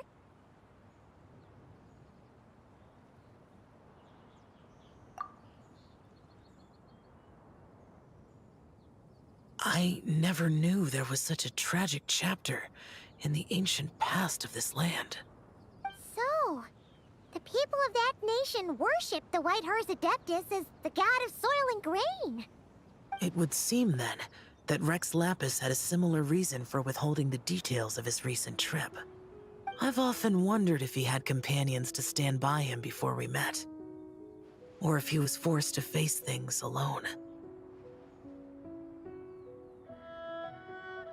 Regardless, Latern Rite takes place in 2 days. Let's meet back up again there.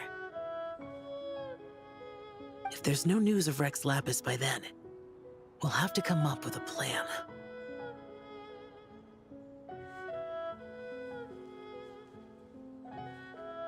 Fingers crossed it all goes well.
Insulation chamber, but no more lies.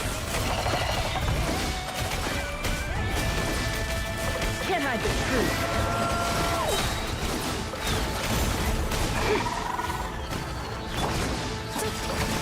Cleanup sequence initiated. Search. Yeah! No more lies. Fall to the twist. It all adds up.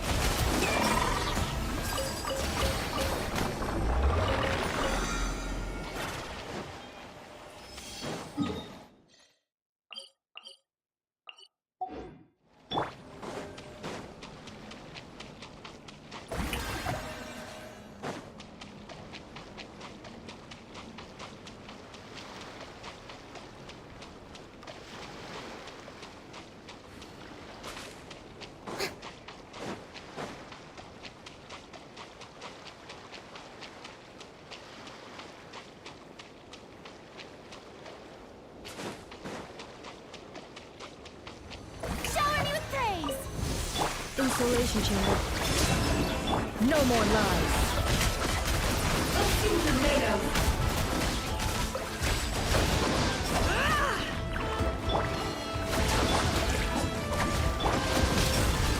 Let's see what they're made of.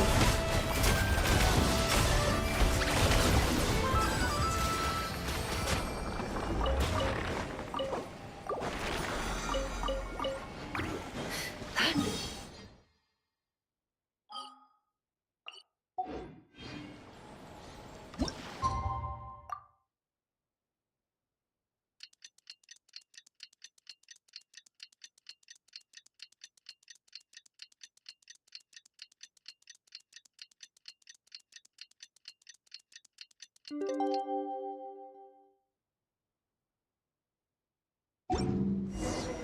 time to meet back up with Xiao.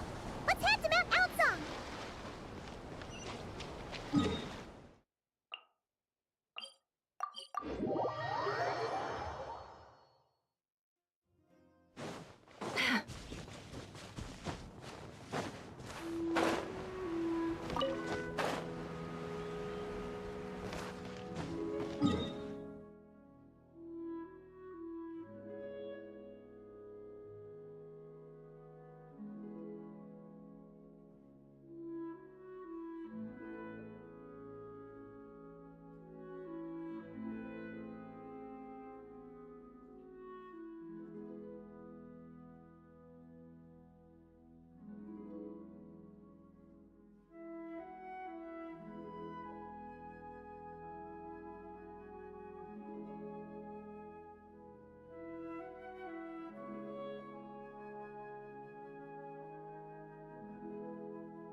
ดีสุด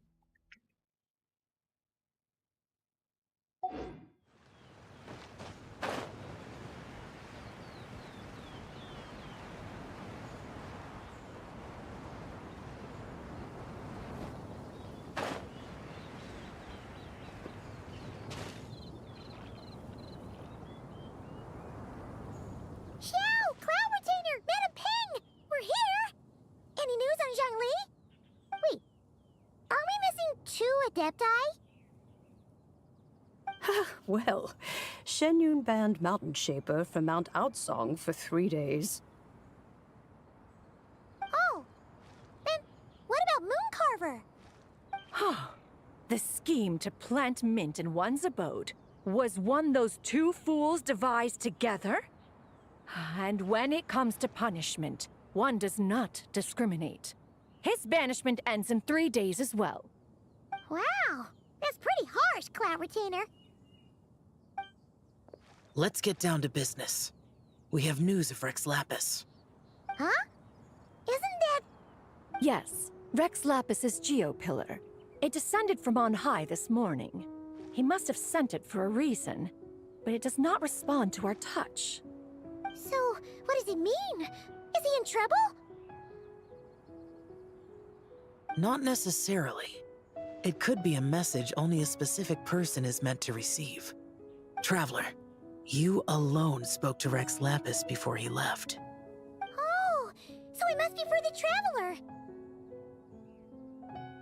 Give it a try.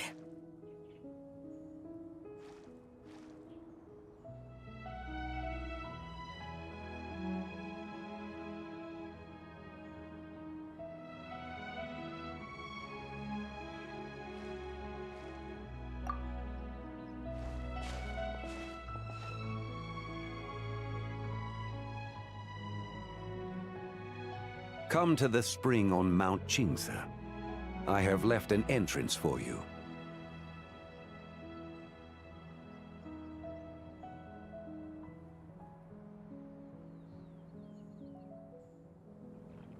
Well?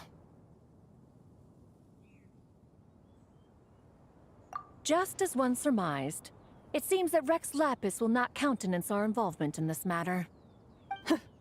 That would not surprise me in the slightest. He's always had a soft spot for the Traveler, after all.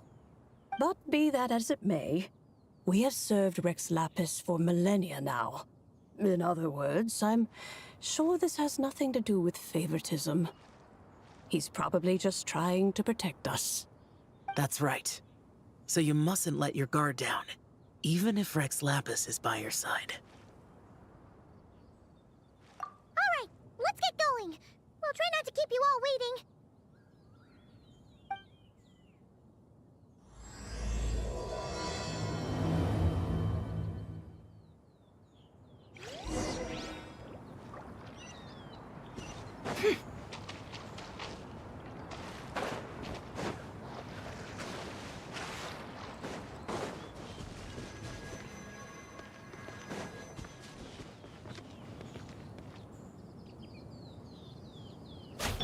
Defensive mode engaged.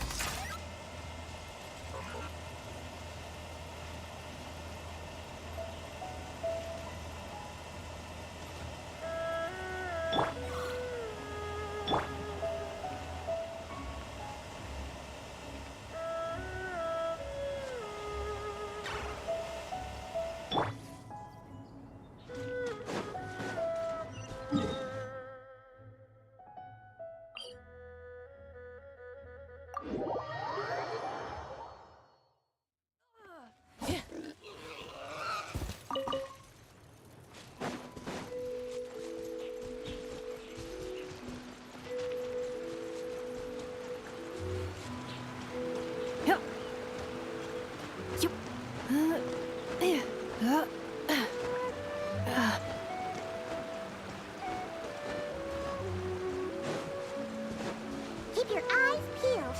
He should be around here somewhere.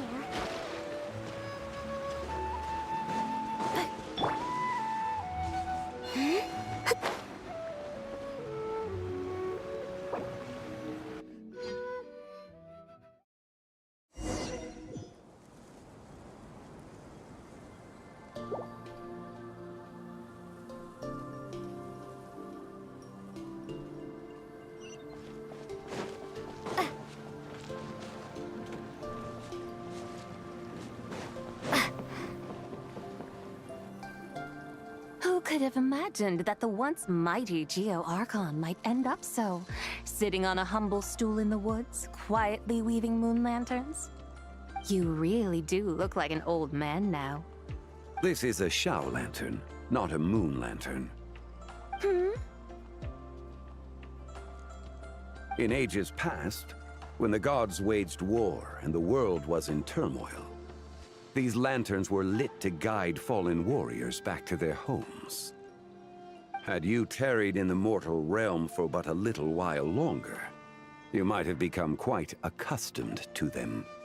Even so, it bears such a striking resemblance to the moon lanterns they used to offer up to the heavens. Could this truly be mere coincidence? Perhaps in some sense it is, yet in another, it isn't. For instance, who is to say that some of Langan's magnificent jade did not become part of the very foundations upon which Liyue Harbor now stands? It is conceivable that this ritual was transmitted in such a manner too. Now, let's not let ourselves get carried away. For all its splendor, do not forget that, in the end, even Langan could not escape its heaven-sent fate. Alas, it is just a pity that the little creatures of this world may never again lift their eyes to the moon, even should misfortune befall them. But you, Geo-Lord, now that you rule this realm, why take the trouble, not to mention the risk, to visit one who bears such profound guilt as I? Are you not afraid that you might be sullied by the curse of time that was laid upon me? There is no risk to speak of. At least, not in comparison to that which you took when you defied the heavens all that time ago. As I have stated, time and again, it was not I who defied the heavens. Geo-Lord, the ancient affairs of Langan have nothing to do with me, for I am but one of her deadly selves, severed before her demise. My name is not Zebai, but Zichao. Surely you did not take us for one and the same solely on the basis that we may all assume the form of white horses? Sorry to break it to you, but you seem to have found yourself the wrong white horse. Anyway, do tell me, what urgent matter brings you here? Very well then. I have come to ask for Zebai's shade. Oh? So, the Geo-Lord has set his sights upon Zebai's human soul. And what is it that you intend to do with it? The world outside is changing. With the new moon's birth, the confines of the Shadow Moon are gradually disintegrating. In other words, the heavenly soul is set to return. Consequently, strange phenomena have manifested within Langan's former domain, leading to the earthly soul's reappearance as well. The last of the trio, the human soul, is in your possession. Most intriguing. My intention is to gather all three together, so that an old friend may finally make her return. I must admit, it seems that some remarkable affairs are coming to pass in the outside world. Yet there is one thing you seem to have overlooked, Lord of Geo. Back in the day, it was you that freed me from that painting. And afterwards, I took up arms in your name. Together, we first subdued Chenyu Vale, then brought peace to Mount Qingse. It was for this cause that the contract between us was made. But now that the debt has been repaid, what cause have you to expect my aid? Zebai and I have long been friends. Given not only that you were manifested from a corrupt desire within her divine form, but that you also possess a fragment of her soul, how can you purport to be the wrong white horse?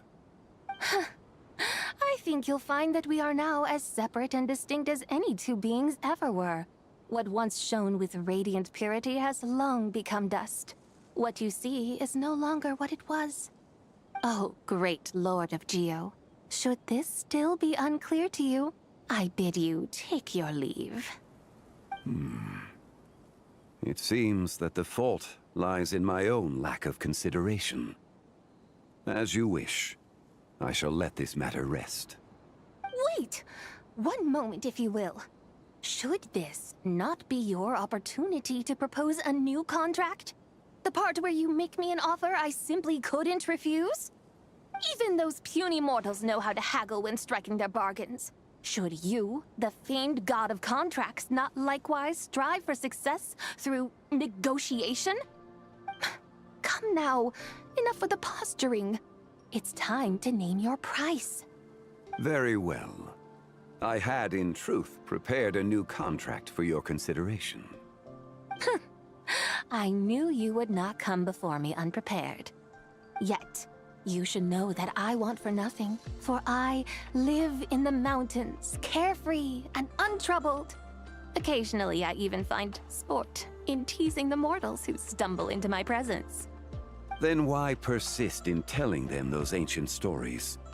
I speak of what transpired before the sky collapsed and the earth sank into itself. That is merely my way of passing the time. And what of it? Would any believe, much less remember, the ramblings of a mountain hermit? Those tales have long since spread throughout the mortal realm. Who? Should my words prove insufficient, I invite you to see the world for yourself. To this end, I have found you a pair of trusty guides. The Latern Rite is presently underway in Liyue, and should prove quite intriguing for you. So this, then, is the contract you have prepared for me? Indeed it is. Think of it as a contract for a one-day festive excursion. Surely you do not hope to offer this in exchange for Tsubai's shade. The foundation of my very existence for a little excursion seems a little steep, wouldn't you say? Why not see for yourself? You can always decide afterwards. The final determination, of course, shall rest with you. Is that so? Then perhaps this deal might not be entirely off the table after all. Where then are these guides of which you speak? Hey, it's Zhongli! Oh, we've been looking for you everywhere. We thought you might have gone missing. You're here. So these are my guides. Well, well. They certainly look the part, I'll give you that.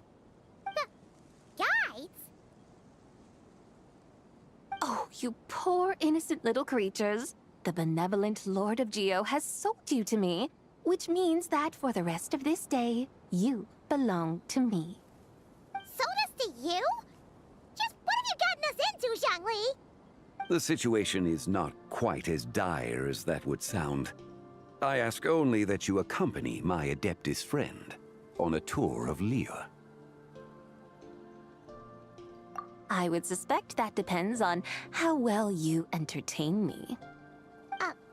Entertain you? Let us start with this Liyue harbor of which I have heard so much. Nowhere is quite so fascinating as a place teeming with little mortals. How come this Adeptus sounds so different from what Paimon imagined? Okay, we'll take care of it. Get ready to find out why they call Paimon the best travel guide in all of Tibet.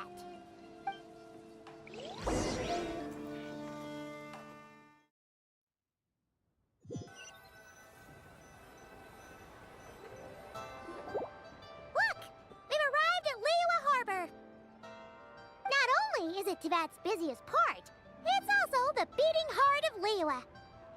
So, dear Madam Adeptus, where would you like to go first? With humble fare and wine to sip, in comfort clothed and soul at ease, one eats, and all the heart's ills cease. So we're heading straight for the good stuff? Well, you're in luck, because Paimon's an expert when it comes to food. There are two main cooking styles in Liyue. Li cuisine, which is all about mountain delicacies, and Yue cuisine, which is centered on seafood. The most famous restaurants are Liyue Pavilion and Shinyue Kiosk.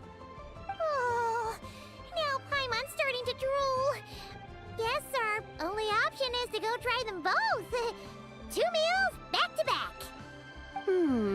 Both sound like excellent options to me. Are these the kind of establishments that most people might visit on a regular basis? Not exactly. Both Lee cuisine and Yue cuisine are known for their pricey ingredients. Definitely not what you'd call the budget options. But don't you worry about that. Just think of it as Zhang Li's little treat. Come on! Aren't you supposed to be pals with Hu Tao? I'm unsure we can afford to spend a little more of her mora at least. Hey! All Paimon wants is to provide our Adeptus with the best possible experience here. Don't you want that too? Both certainly sound like worthy choices. Just now, though, I happened to see a porter pass this way. Where might individuals like him go to eat? A hungry porter, huh? Oh! Paimon knows just the place! Yep. Nothing fancy schmancy there.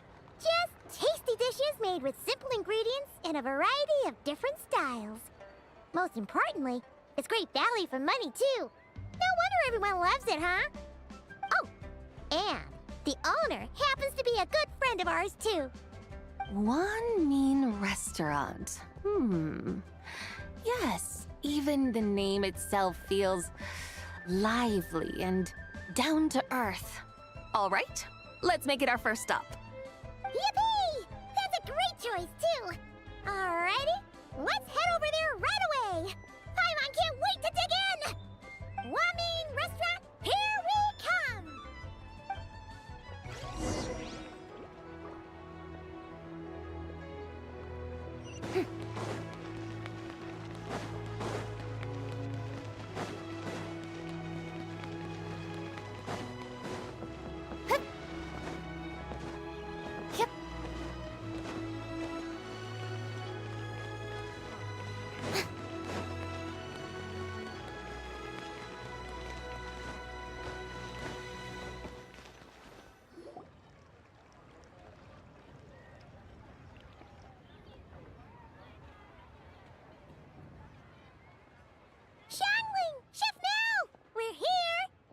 Oh, hello there. What a surprise to see you two. Welcome, welcome. Hey there, Traveler and Paimon. We're a little busy today, so grab a table while you still can. But I don't think I've met this lady before. Is she a new friend? You could say that. Oh, I see. Well, hey there. A friend of the Traveler's a friend of mine, too. Don't worry, we'll take good care of you. Just order whatever you want, it's on the house. By the way, I'm Zhangling. I cook here at Wanmin Restaurant. What's your name? Miss Xiangling, have you ever heard of the White Horse Adeptus? Of course. What about her? I am her, and she is me. Huh? You mean you're an Adeptus? Oh, you young'uns crack me up. Come on, Xiangling. You've got to keep up with the times. Haven't you heard of cosplay? It's like a role-playing game where you dress up as famous characters and pretend to be them. Seriously, it's all the rage, and it looks like this young lady is quite the expert. Your friends sure keep their fingers on the pulse, huh, Traveler? Wow, Dad. Didn't know you were so tuned in. But how come I haven't heard about it? You gotta listen to our customers. Didn't I tell you to spend less time chasing after wild vegetables and more time making friends? You're even more out of touch than I am. Hey, I like making friends too. Isn't that what I'm doing right now? Anyway, even if it is just a costume, is it alright if I still call you White Horse Adeptus? Of course it's all right, because that's exactly who I am. Okay. I can see you're really committed to the role. How about I call you the real White Horse Adeptus instead. In that case, you can call Paimon the real traveler. You're right. You could have at least switched outfits. Puny mortals. Nevertheless, I suppose it might be amusing to indulge in your little charade, for a while at least. All right, go grab yourselves a table. I'll come take your order in a bit.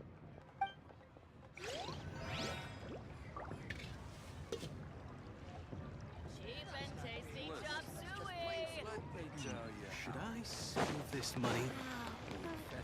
Hero's really got a lot going for it.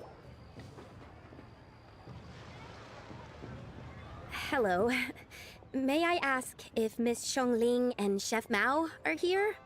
Yeah, they're just over there. Wait a sec. Aren't you? So, what would you like to... You're... Hello, Miss Xiongling. It's me, Lu Xiongxiong, the one who broke some stuff here at your restaurant a few days ago. I just wanted you to know how sorry I am. I honestly don't know what came over me. Please, please forgive me. Oh, it's you. You really gave me a fright that day, young lady. You didn't actually get food poisoning from our black-back perch stew, right? Come on, Dad. She's come to say sorry. It's all right, Miss Lu. You must have been feeling a bit off that day. You're looking so much better now, though. Why don't you grab a table, too? This one's on the house. No, I couldn't possibly. Hey, it's totally okay. We all feel under the weather sometimes, especially when we're away from home. Go on, find yourself a... yikes. Looks like all the tables are taken. Wanna come sit with us? We've got an extra seat over here. Thanks, guys. So what would you like to eat today? Feel free to order anything you like. I should very much like to sample your renowned poisonous blackback perch stew. It wasn't poisoned. That was all on me. So that's one portion of blackback perch stew. How about you guys? Paimon wants...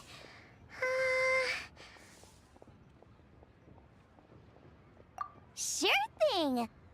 Looks like Paimon's having trouble making up her mind. Anyway, I guarantee you'll love it.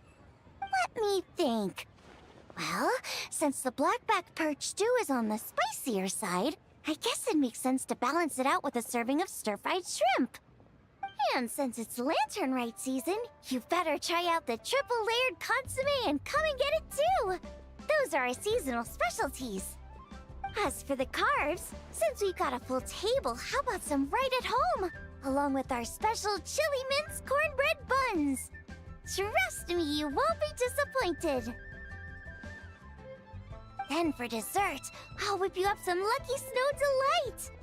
I just came up with it a few days ago, and I can't wait for you to try it.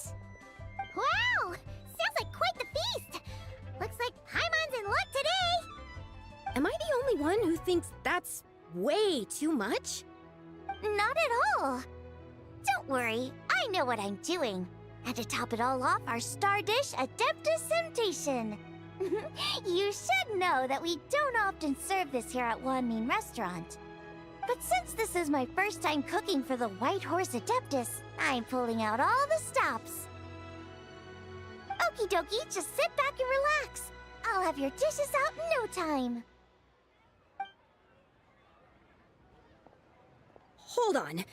Did I just hear Miss Xiongling mention the White Horse Adeptus? You did indeed. And you're looking right at her. That's a joke, by the way. She's cosplaying. Oh, I see. Phew, almost believed you there for a moment. Tell me, little one, what business might you have with the White Horse Adeptus? It's a long story. Basically, a while back, I took part in an archaeological dig over at the chasm. While we were there, we discovered a number of relics. Our findings show that they date back to the era of Long Gone, an ancient nation whose people are said to have been the ancestors of some of the modern-day inhabitants of Chenyu Vale. And why might such matters concern the White Horse Adeptus? Because some of those relics not only seem to contain textual references to her, but even depictions of what she looked like. There have long been legends claiming that the White Horse Adeptus was a deity of that era, but there are plenty of other theories out there too. If I could just locate some more detailed records, I'm sure we'd be able to find out so much more. So you're into history? Well, to tell you the truth, I actually joined the archaeological team by sheer accident. But once I'd started down this path, I knew that I wanted to make something of myself. Recently, though, things seem to have taken a turn for the worse. Still can't believe I caused such a mess and even ended up hurting someone. Oh, so you're considering becoming a martial artist now instead? No, I mean, they weren't seriously hurt. It was just a few scratches, and they let it go after my mother compensated them.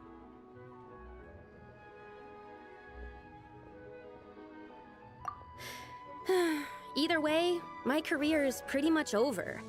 And even though both the victim and the Ministry of Civil Affairs say they won't be pursuing the matter any further, my father says he's going to punish me according to our family rules. Family rules? Yeah, he's decided to ground me. I'll have to return to Chaoying Village after Latern Rite, and goodness knows when I'll be allowed to leave again. Wow, that's harsh. Sounds like the kind of thing only rich, super traditional parents would do. We're not exactly rich, though. All we own are a few tea fields in Chaoying Village and a guest house in Liyue Harbor. A guest house? It isn't Baiju Guest House by any chance? Yep, he's my grandfather. So you've heard of the guest house before? Small world, huh?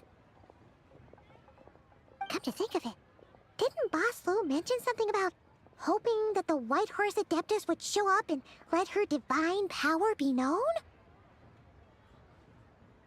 Sure, but Paimon's guessing this wasn't exactly what he had in mind. Little one, it sounds to me that your family is rather well off after all. What then drew you to archaeology? Why subject yourself to such unnecessary hardships? Even if I stayed at home, there's no guarantee I'd lead a nice, easy life. Just look at my father. Recently, my grandfather put him in charge of the guest house, and he came up with a bunch of ideas right away, starting with changing its name. That didn't turn out well, though. My grandfather yelled at him for days, even calling him a bad son, and they still haven't let it go. Oh! Paimon thinks we might have heard about that too. Long story short, being dependent on others is never fun. You just end up being completely under their thumb. That's why I want to make it on my own out here, no matter how hard it is. After all, as the saying goes, to rise above others, one must endure the hardest of hardships. What's so funny about that? You poor, innocent little creatures never fail to amuse me. To think you would endure all manner of hardships in your brief time on this mortal plane, and all that merely to rise above others. I would have thought that the wiser path would be to simply roam this world as I do. Huh? Tell me, what is it that you truly delight in? Archaeology? Martial arts? Tea planting? Or perhaps the keeping of a guest house? What I delight in? Yes. Surely there must be something you don't find quite so exhausting. Whatever delights you should not feel like a burden. But do things like that really exist? Of course! Take Miss Xiangling, for instance. I defy you to detect even a hint of hardship on her face when she wields her walk-in spatula.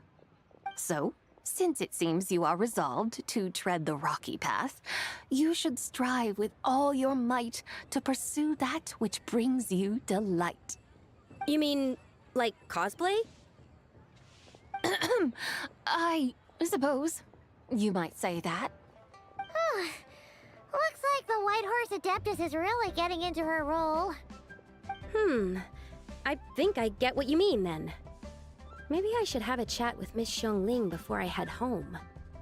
Okay, everyone. Sorry to keep you waiting. Here's your food. Wow. It all smells so good. Oh, finally!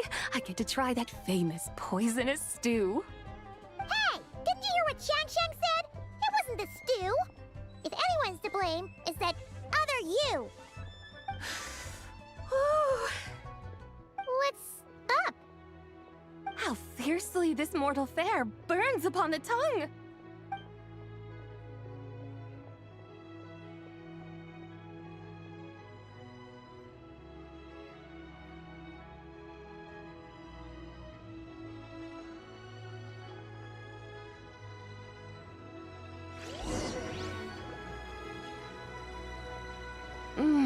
Most satisfying as poisonous stews go. So, where to now? Time, I think, to seek out some diversion? Oh, there's plenty of entertainment options in Liyue. Paimon will tell you that. The locals like to drink tea, walk their pets, play chess, watch operas, attend storytelling performances. Storytelling performances? You know, like listening to people telling stories. They're usually based on old Liyue legends, just like their operas.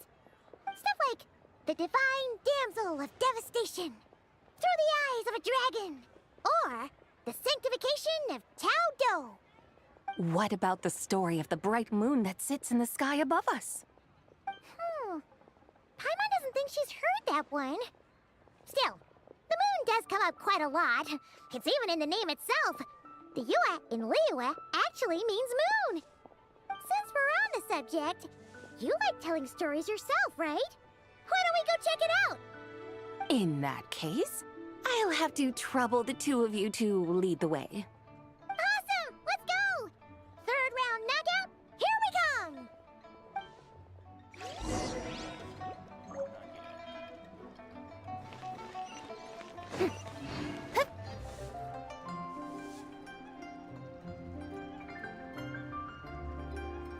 What a tongue twister! I'd have made a complete fool of myself if I tried to say it on stage without practicing it first. Huh. Call yourself Iron Tongue, Tien. Wobbly Tongue, Tien, more like.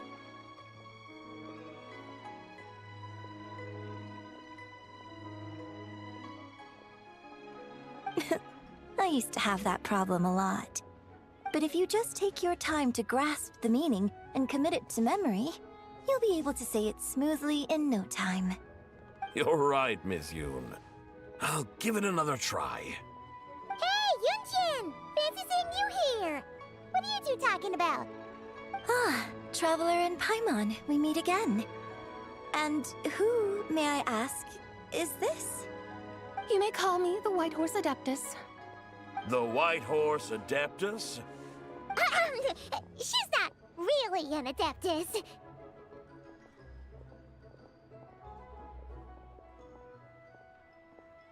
I see. Well, it certainly looks like a lot of fun. Oh, funny you mention it. This type of thing is actually something I'm quite familiar with. Once, to perform Through the Eyes of a Dragon, I decided to imagine that I was Rex Lapis himself. It was the only way to truly inhabit his mindset and understand his resolve to quell those demons. Sounds like you just wanted an excuse to feel all big and powerful. Hey, that's... You just don't understand how inspiration works. You're one to talk. Paimon's traveled all over with the Traveler, and she's seen things that would make your jaw drop. All right, then. Since you claim to be so knowledgeable, why don't you prove it by reciting an ancient poem? An ancient poem? Which Which one? Ha! See? You mean to tell me you've never even heard of the ancient poem called An Ancient Poem? What kind of a title is that? Quit teasing, Paimon. We only just found out about that ourselves. He's talking about the writing on those ancient relics. When we first saw it, we couldn't figure out what it all meant. So in the meantime, we decided to just refer to it as an ancient poem. However, thanks to the painstaking work of the scholars who were tasked with decoding it, it seems like that's exactly what it was. Or rather, an ode offered in veneration of the moon and the White Horse Adeptus. Oh yeah! Didn't Kuching mention that before? It's got something to do with Long Gone, right? That is correct.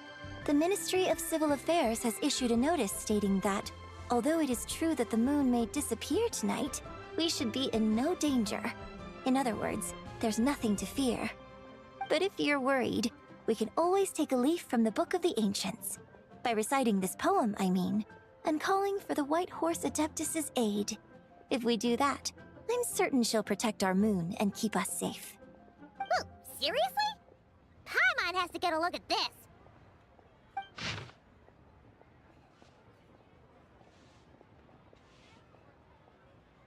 Under moon eternal, in radiant night, a maiden grants silk, soft and light? What in Tibet's that supposed to mean? Under moon iridescent, in night divine, blah blah blah, something cloth so fine. Something about fields being plowed, something else about seeds being sown from the earth. Seriously? What is this? The fields are plowed, the seeds are sown, and from the earth, life is grown. Whoa! You did that without even looking! Bravo! Bravo! We have an expert in our midst. Looks like this young lady really does know her role inside out. If I didn't know any better, I'd have taken her for the real deal. That's because I am the real deal. That's the spirit. This is exactly the kind of mindset I was talking about. Behold, mortals, I am none other than the indomitable Rex Lapis himself. Kneel before my godly splendor. Believe me, young lady, I know exactly why you do it. Back in the day, I was just like you. I must say you are rather amusing as mortals go. Miss White Horse Adeptus, it is a great pleasure to make your acquaintance today. I have some questions regarding the poem, and I was wondering, perhaps, if you might be able to shed some light on it? You want me to explain the full meaning of its verses? Your guidance would be much appreciated. Fascinating. Tell me, do all the people of Liyue still express such reverence for the ancient ways? Well, it's true that we hold a deep fondness for our history, but it is hardly our only pursuit. One of my good friends, for instance, is even more devoted to the modern Fontanian art of rock and roll. Exactly! And don't forget, great practitioners of the role-playing arts walk among us too. People like me and you, young lady. Yes. So rather than placing too much emphasis on our reverence for the ancient ways, it might be better to say that here in Liyue, 100 passions bloom, each with a voice of its own. I see. Then, I suppose it wouldn't do any harm for me to enlighten you. In truth, it is but a simple poem of blessings. Its meaning is this. As the eternal moon rises in the night sky, a maiden adorned with lustrous jade descends upon the earth. She blesses the kudzu vines and mulberry leaves, so that they may be used to make coarse cloth that is nevertheless soft, light, and comfortable to wear. As the iridescent moon rises in the night sky, a maiden adorned with lustrous jade descends upon the earth. She blesses the kudzu vines and hemp, so that they may be used to make fine, luxurious cloth. As the frost moon rises in the night sky, a maiden adorned with lustrous jade descends upon the earth. She blesses the mugwort and artemisia, so that they may be perfect for divination. So she really did come down from the moon? She shows the people how to use the plow and spade to purge the land of weeds, till the soil, and heap up the earth to make it fertile.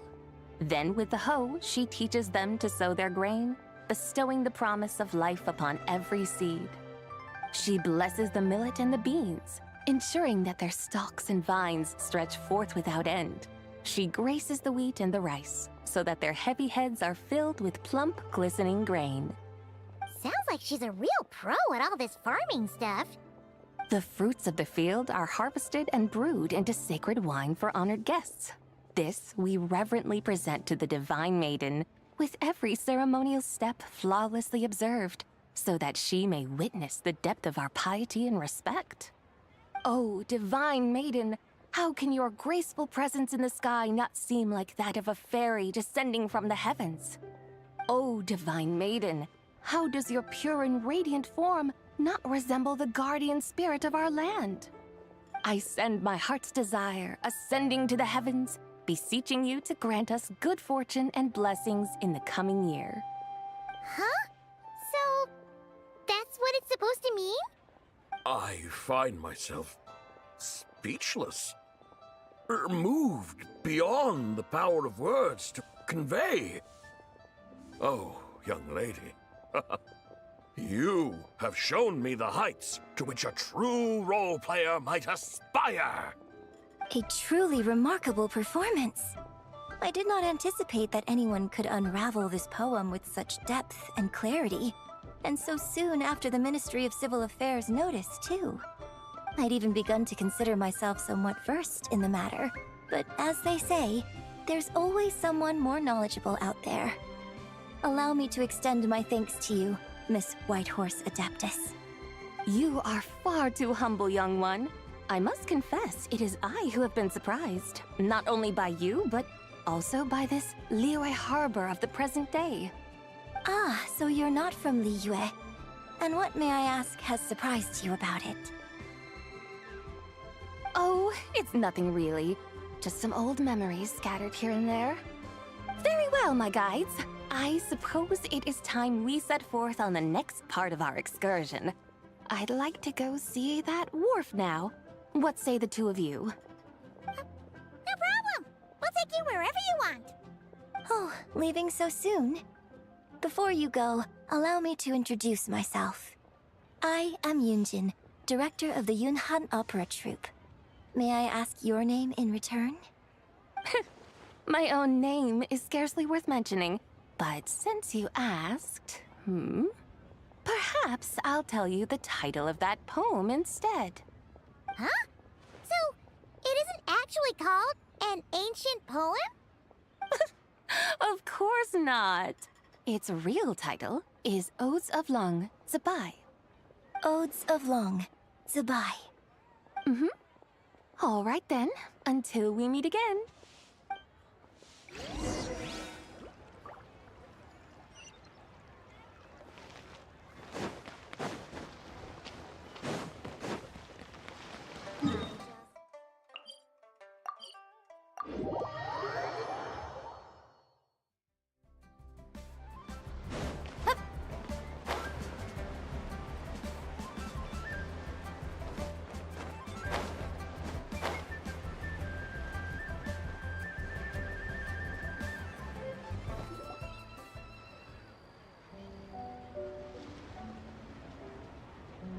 Hey, Ganyu! I almost forgot to mention. On my recent trip to Nodcry, I came across something really fascinating in the Frost Moon Scion's library. I found records in their collection of another divine envoy living on the moon. A divine envoy on the moon? You don't think it could have been referring to the White Horse Adeptus too, do you? No way to say for sure. Still, the similarities between our legends are intriguing, to say the least. Isn't it amazing? especially when you consider how far apart we are. It truly is. We might live in different lands, but when we look up at the night sky, we all see the same moon and stars. Right? It's like we're all bound together, no matter where we are. When you think of it like that, it's almost as if our friends from other nations will be right here celebrating with us. Isn't that a wonderful thought?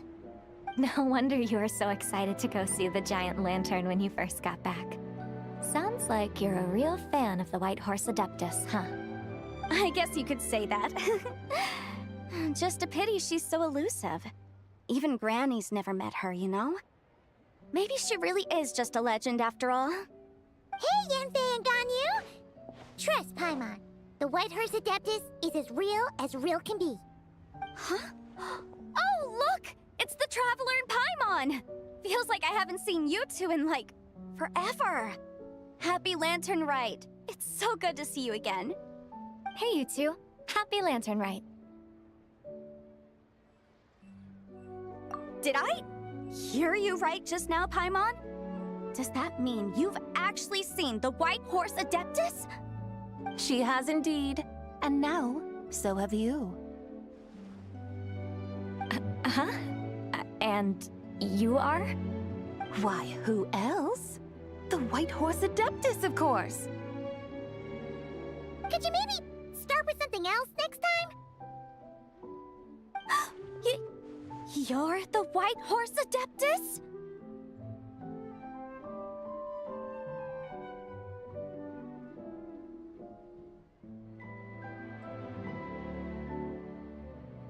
That's right.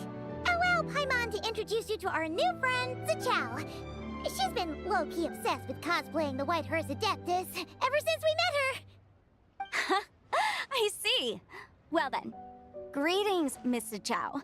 My name is Yanfei, and recently I've been low-key obsessed with learning everything I can about the White Horse Adeptus. I'm sure the two of you will get along like a house on fire. Oh, and by the way, I'm Ganyu. So, Miss Zichao, you must be here to see the giant lantern too, right? Hmm? A horse-shaped Zhao lantern? Is that what I think it is? That's right. A lantern made to honor the White Horse Adeptus herself. Isn't it gorgeous? Huh? What are you laughing at? Both the lantern and myself. What do you mean? Oh, this lantern truly is an artistic masterpiece. But tell me this. Have any of you ever seen a horse before? Come to think of it, Paimon can't remember ever actually seeing one herself. What about you, Traveler?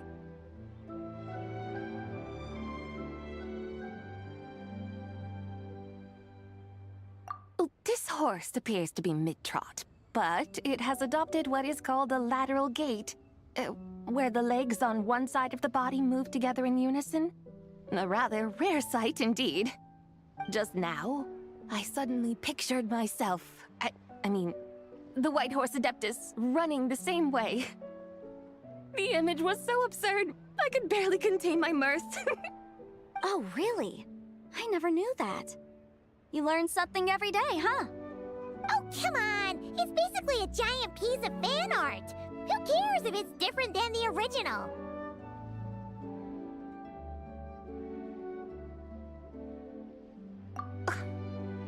I was merely laughing at my own ignorance. I came here thinking that the White Horse Adeptus's tale had been long forgotten. Yet here I am, gazing upon a lantern made in her honor. Well, you couldn't have been more mistaken. There are so many tales about the White Horse Adeptus, I'm starting to lose count. Just off the top of my head... Just so you know, Yanfei, we've heard it all like a million times before. Uh-huh. But there's one thing I can guarantee that you haven't. Huh? You mean like a new chapter of her stories come to light? Mm-hmm. And I heard it from Ganyu just yesterday. Hey, why don't you share it with the others? Sure, no problem. Where to begin? Do you guys still remember what Liyue's Moon Chase Festival is about? Of course! It's a festival held in honor of the Stove God. That's right. But it took a really long time for the Stove God Festival to become what it is today. In its earliest form, it was actually an adeptal ritual known as the Moon Chase Rite. Paimon remembers Madame Ping mentioning that before, but she never explained exactly what it was. According to Cloud Retainer, the Moon Chase Rite was originally a ritual meant for communicating with the moon. Communicating with the moon? But for what purpose? At first, Cloud Retainer wasn't entirely sure either, as it was always Rex Lapis who performed the ritual. Whoa! Rex Lapis did it himself? Must have been a really important ritual. That's right. Unfortunately, despite numerous attempts, they never actually received any response from the moon, which is why they eventually stopped performing it. But then, just yesterday, Kaching took a picture of the moon being obscured by a dark hole to Cloud Retainer and asked if it had anything to do with the Moon Chase Rite. The moment Cloud Retainer saw it, it suddenly dawned on her that the rite might have been an attempt to reach the White Horse Adeptus all along. Does that mean Zhongli's been trying to bring back the White Horse Adeptus all this time? So how about that? Bet you never thought there might even be a link between the White Horse Adeptus and the Moon Chase Festival.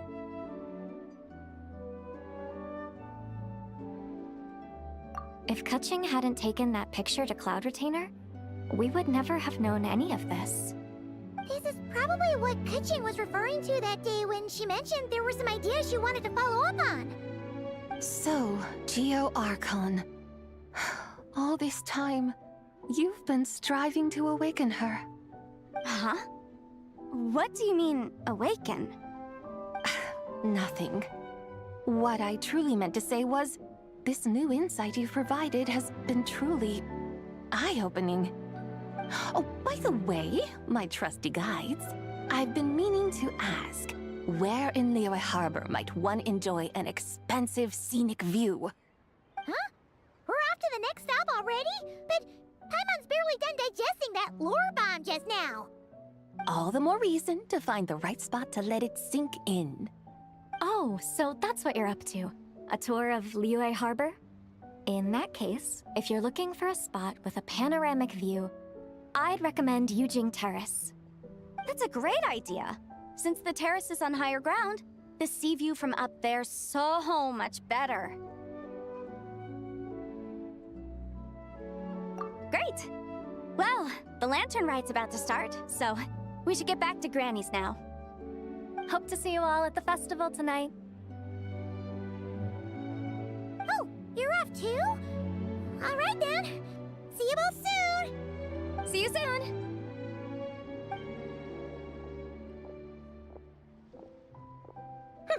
Very well, my guides. What are we waiting for? Okay, you're the boss. Yujing Terrace it is. After all, the customer's always right. Something else you needed to do?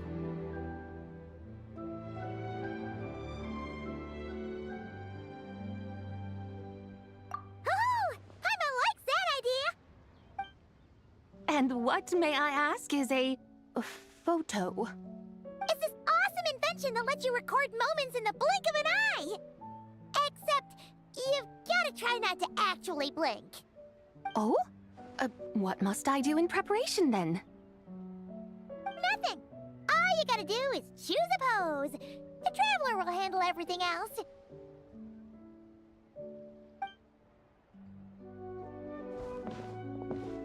Come on, let's give it a try. Look, we got a great picture. Paimon's gonna call it The White Horse Adeptus Meets the White Horse Adeptus in Liyue Harbor. Huh. They've even discovered a way to preserve moments in time. Now I truly am curious to witness what else these mortals might accomplish. Very well, let us proceed. Eugene Terrace lies in that direction, does it not? Hey, wait for us!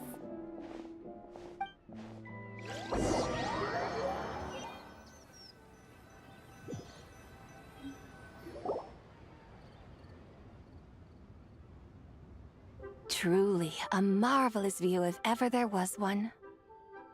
It seems the charm of this Liyue Harbor is only heightened by the sun's dying light. And soon, people will start releasing their Xiao lanterns to mark the most important day of the year. Practically everyone will be with their friends and family, eating a big meal, chatting, and even setting off fireworks. Trust Paimon, it'll look even more amazing then.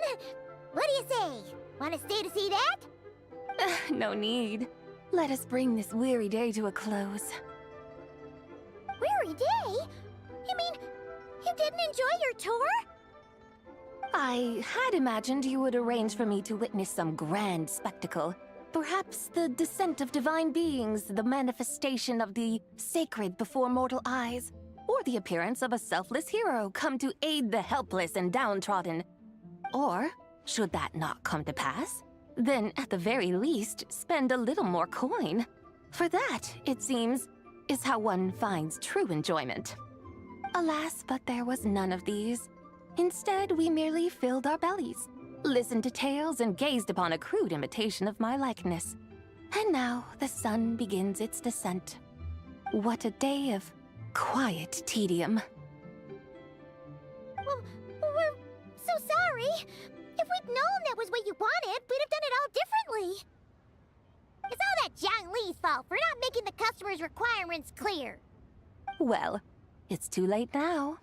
Do you still believe I would part with that soul fragment, now so intertwined with my very being? But...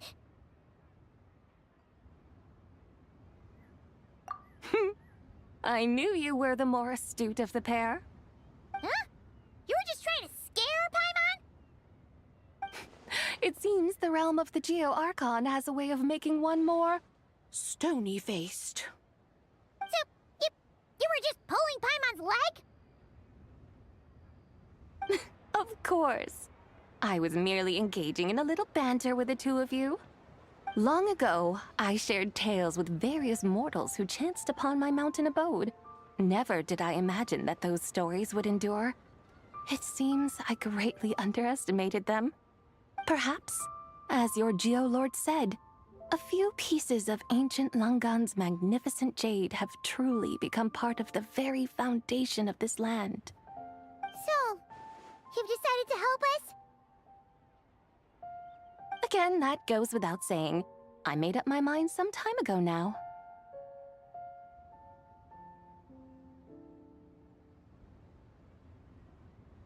When I beheld a rather intriguing scene as I set foot in this city, I saw porters passing through the alleys, setting down heavy wooden crates from their weary shoulders, peddlers pushing carts as the kites and lanterns upon them rustled gently in the breeze.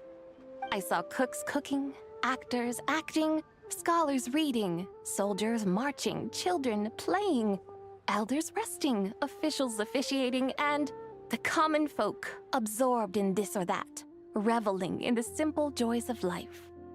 Some, it seems, have already found that which stirs their hearts, while others continue to fret, troubled by uncertain futures. Yet, in this gentle and serene order, each holds fast to their anticipation, not only for the celebrations to come, but also for the first light of the morrow. Scenes I once yearned to behold now unfold before me, no longer in Langan, but in Liyue Harbor, thousands of years on. How wondrous is this mortal realm! Thank you, Whitehorse Adeptus! Thank you so much! Adeptus, Adepti, perhaps the singular art in which we are truly proficient is that of sequestering ourselves within the high mountains. But once we leave our mountain refuge, we find ourselves drawn back to mortal ways all the same. So, it is I who should offer my thanks to the two of you. Traveler, Paimon, You have made this day more delightful than any I've known in a long, long time. Come now, and take what it is you need. You mean, like, right now? But don't you think we should wait for Zhangli? That won't be necessary. All things shall meet again in their time, for the waters know no rest, and the flowers their appointed season. One need not fear that life is but a journey of goodbyes.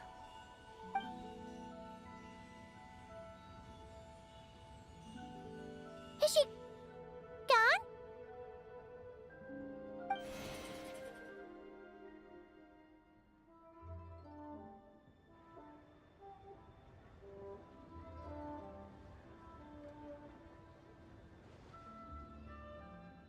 Yes, she's gone.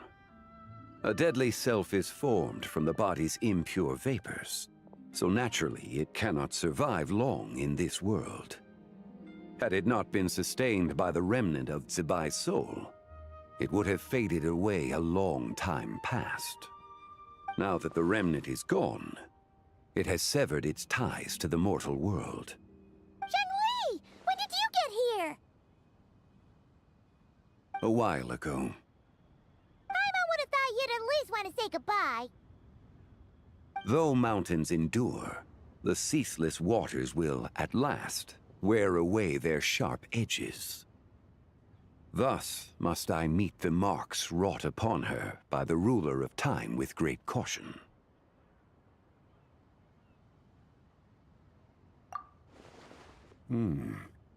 It may be goodbye for now, but someday we will meet again. Really? And when might that be? Who can say for sure? Years and years from now, perhaps. Or maybe tonight, at the Latern Rite. Are you saying that if the White Horse Adeptus were to be resurrected, she'd still have the memories of the three deadly selves? That she'd still remember us? We will find out soon enough.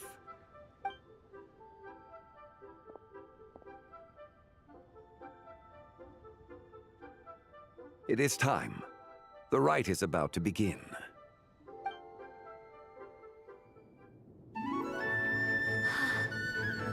The rite is about to begin. Is the moon really gonna disappear? Got your lanterns ready, everyone? All set. Might be about time to put eyes to the sky. Wouldn't you say, Tianchuan? Look!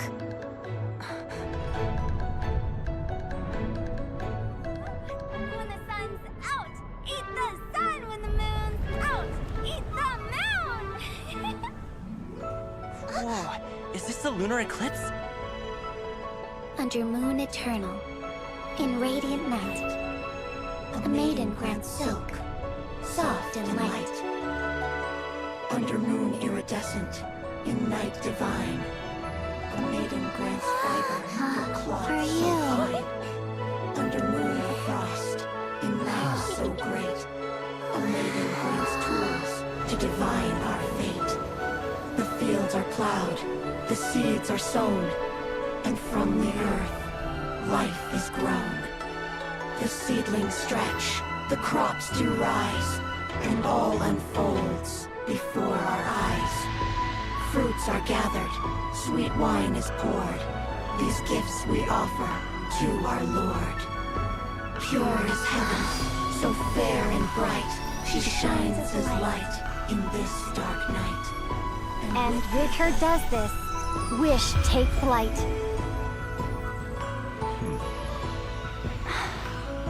Devoted soul, scattered and unbound.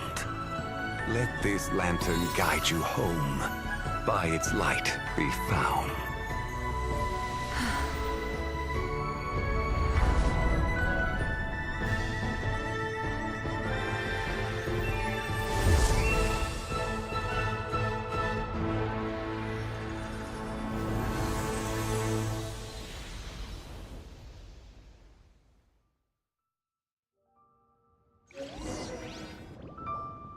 Did we do it?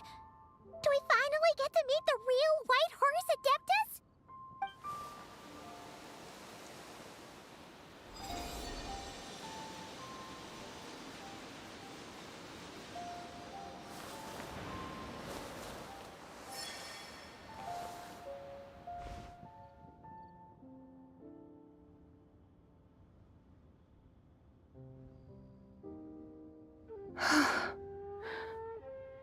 This place. Where am I? A familiar land, now known by the name of Liyue. Liyue? The peaks adorn the clouded moon. Then, who might you be? Oh no! She seems to have lost all her memories after all. And those countless lights in the sky. What are they? These lights, each like a dwelling in glad accord, usher in this day of joyous rebirth. And whose rebirth might that be? That of my old friend, Zibai. Zibai? Yeah, that's you! Don't you remember anything at all? That's... me?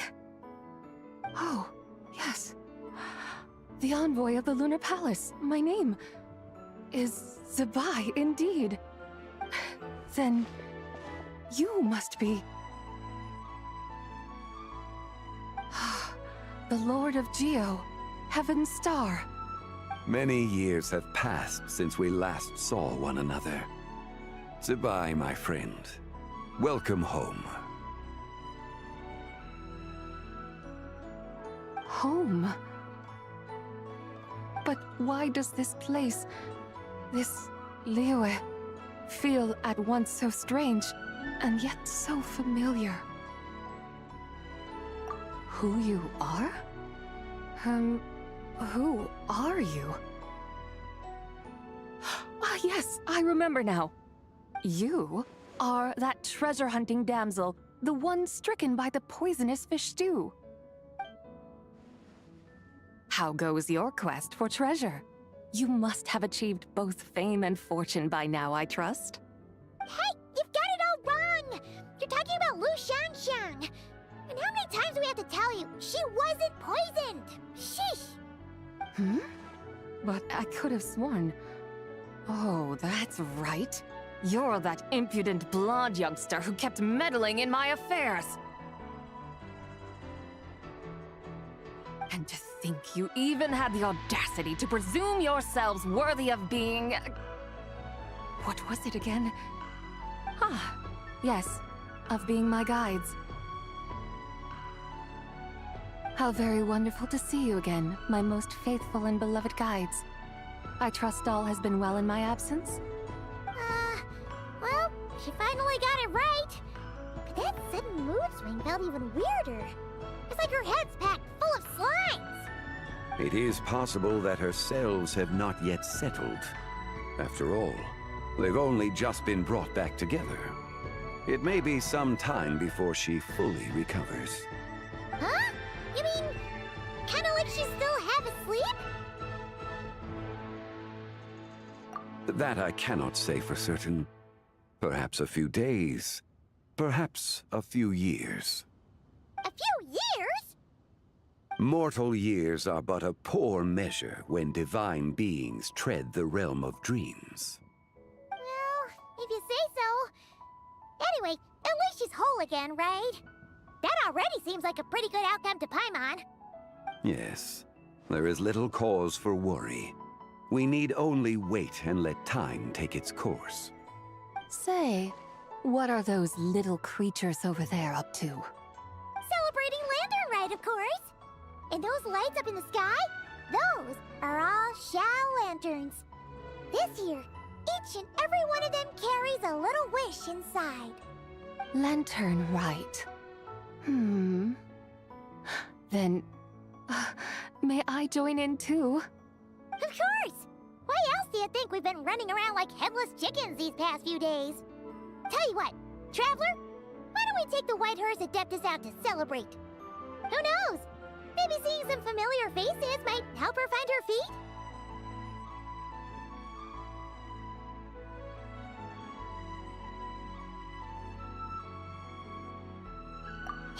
Zhongli! You've got some time on your hands now, right? Why don't you come along with us? By no means a bad idea, Paimon. Oh, and Sabai, before Paimon forgets, when we meet the others later, remember to wish them a happy Latern Rite! Happy, Latern Rite? Happy Latern Rite! Yes, happy Latern Rite indeed. Well then, let's go!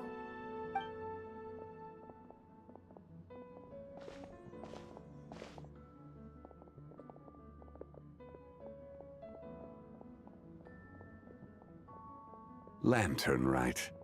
A night of joy, reunion, and moonlit blessings for all.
Paimon wonders how the White Horse Adeptus is getting along.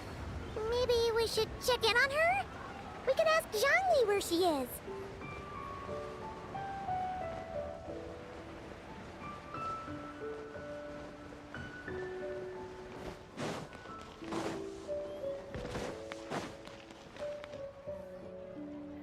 Oh, looks like Zhongli hasn't stopped by for tea today. Hey, are you two looking for your friend? Try going up that way. Is Zhongli up that way? No, but that young lady who was dressed up as the White Horse Adeptus the other day is. She's your friend, right? I just saw her head toward Wanmin Restaurant. I was wondering why she was eating alone. But then you two showed up hot on her heels. Oh, what luck! We were just on our way to find her. But what's she doing at Wanmin Restaurant? I have no idea. I said hello, but she completely ignored me. She couldn't have forgotten who I am, right? I mean, we're kindred spirits, aren't we? Maybe she's still half asleep. Her brain might be a little fuzzy. Oh, that makes sense. I was wondering why her eyes were so red. Her eyes were red? Oh, that doesn't sound good. You young people, staying up all night because you think you're invincible. Look at your friend. Missing out on sleep so she can pretend to be the White Horse Adeptus. That's where that leaves you, you know.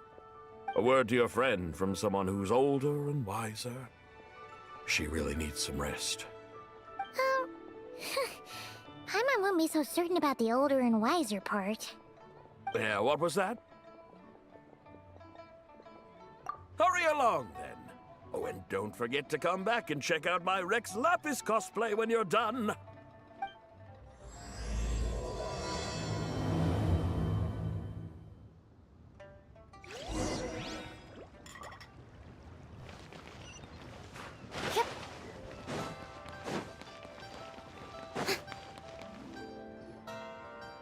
Where's the proprietor? Come out and see me at once! Xiangling and Chef Mao aren't here right now. What can I help you with? And who might you be? My name is Shenhe. I work here at Wanmin Restaurant. Shenhe. Shenhe. Are you that crane adeptus who loves planting mint? It's been a few days. Have you improved your gardening skills? Did you manage to cover the slopes with mint? Mint? I don't know anything about mint. but I am familiar with Xingshen and glaze lilies. Ha! Already casting mint from your mind. How can a practitioner of self-cultivation be so fickle, chasing after every new plant that catches their eye? I'm not sure I get what you mean. Are you delirious from hunger? Would you like something to eat? Shenhe! Whitehorse and Zabai! So this is where everyone is! Traveler, Paimon. It's been a long time. Happy Latern Rite. Is this customer a friend of yours? Don't mind her, Shenhe. She's just a little cranky because, she didn't sleep well last night and she's only just woken up. Look how red her eyes are. I see. In that case, Miss Zabai, I have a tonic here infused with Xingshen. It's cool and soothing when applied to the eyes. Would you like to try a few drops? Stop right there! Who are you two noisy children? Hey! Have you forgotten about us already? Guides.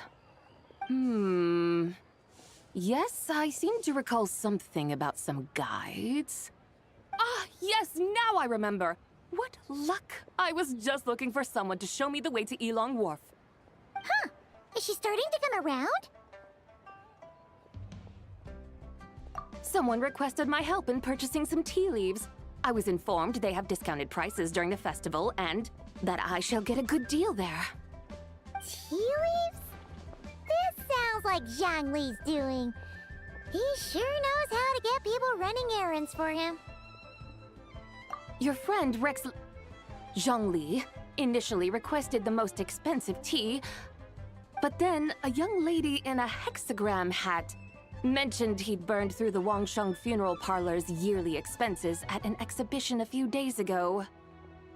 As such, he is only permitted to buy items that are discounted this month.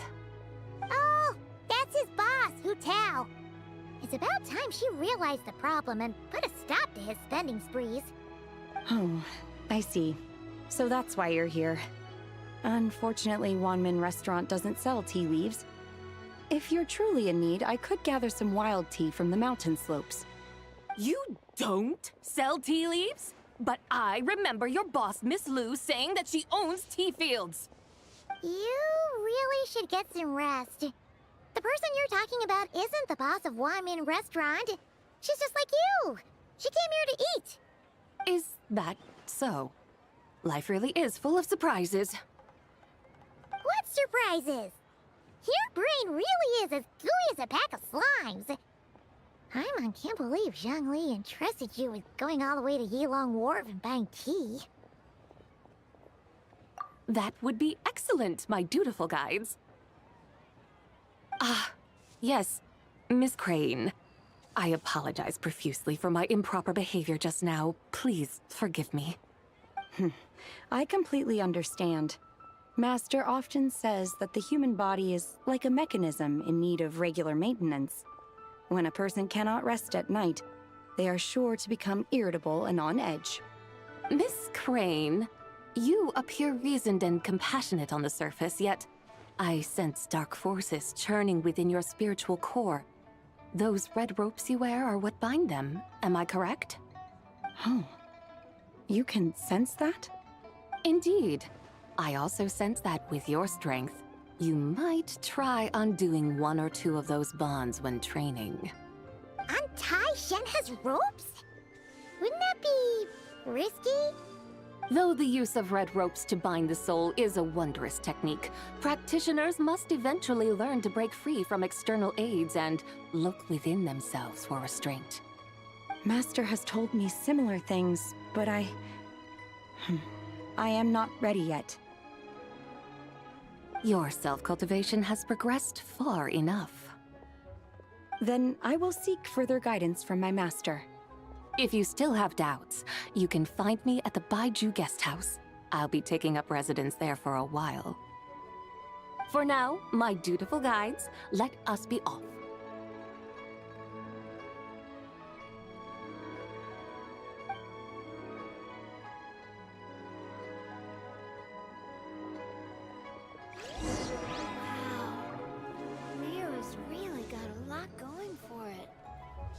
and tasty chop suey!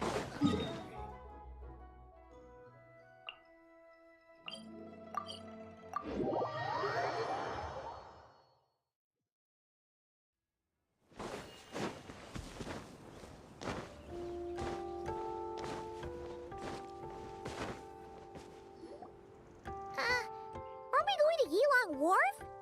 How do we end up on this mountain? Is that small town over there not Elong Wharf? I sense a familiar scent wafting through the air. You're right! Except for the smell part. Paimon doesn't smell anything. That is because this scent is the essence of jade, which can nourish the spirit. Oh, yeah! Shenyu Vale does have a lot of jade, but Paimon didn't think jade smelled like, anything. Naturally, this has reminded me of something. Hmm? And what's that? A few simple tricks for mastering one's power.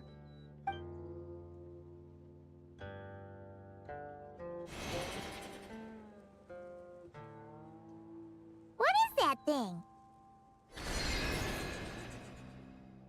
I'm sure you've been to Elong Wharf many times before, but I wonder if you've done so while cruising through the air. You've been such dutiful, dedicated guides, so allow me to offer this fresh experience as recompense. Please step in.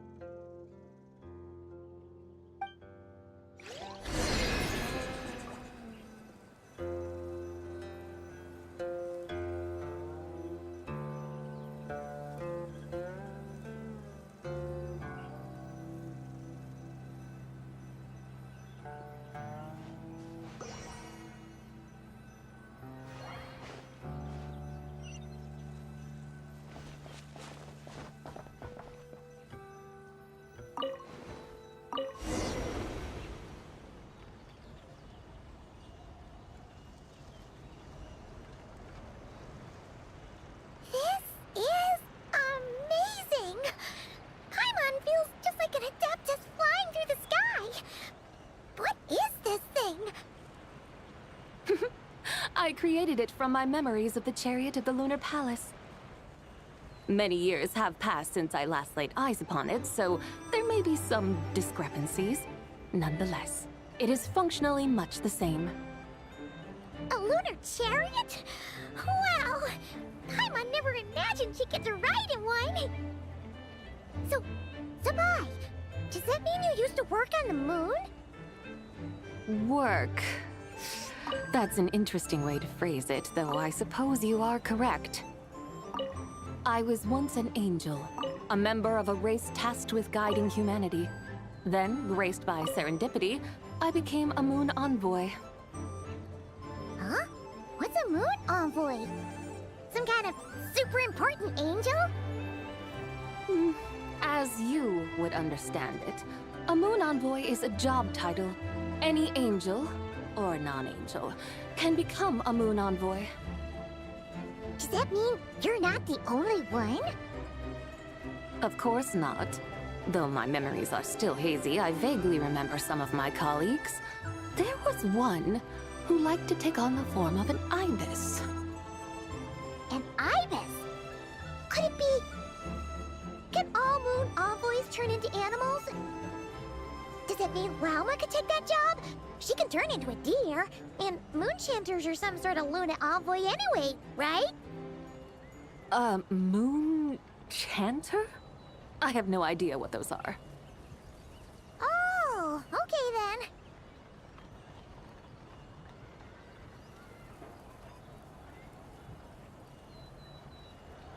Look! Paimon thinks she saw a tea vendor over there! Very well. Let's take a look.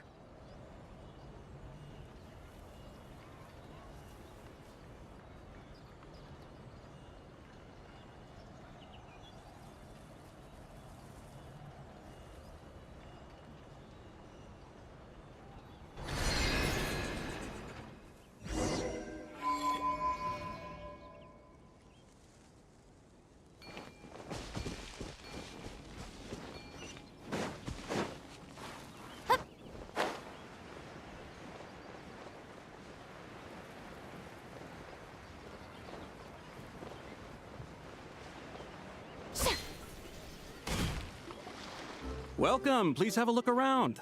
We only sell teas of the finest quality sourced directly from Chaoying Village. Right now we're offering a special discount for Latern Rite. Look over there! Discounted tea!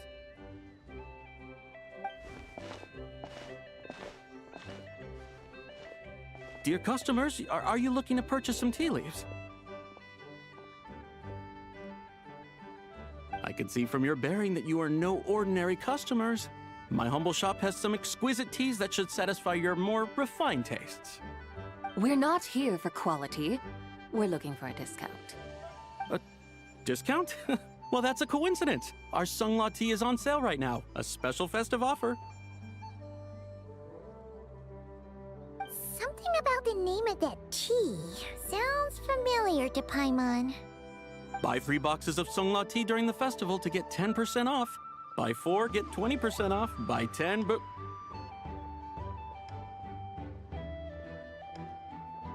That's right! 10 boxes at half price. Have you been to our shop before by any chance? Oh, Paimon's definitely heard this spiel before. 3, 4, 10, 10, 20, 50. Zabai, what are you muttering about? When purchasing 3, 4, or 10 boxes, the corresponding discounts are 10, 20, and 50%. The intervals between the two sets of numbers are 1 and 6, and 10 and 30. Look! Her eyes turned blue! That's gotta be a first! If the differences between intervals remain equal, the interval after 6 should be 6 plus the difference between 6 and 1, which is 11. Similarly, after 30, the next interval should be 50. Therefore, extrapolating upward, the next two numbers in each set should be 21 and 100. You're making Paimon's head spin! Those numbers, what do they mean? They mean that if we buy 21 boxes of Sungla tea, we should get a 100% discount! 100% discount? You mean we'll get them for free? Oh, there was a pattern to the discounts. Is that right? The pattern we speak of is mathematics, little one. A pattern that is always right. That's amazing! You're a shopping genius, Zabai. Oh, wait. Something feels off here.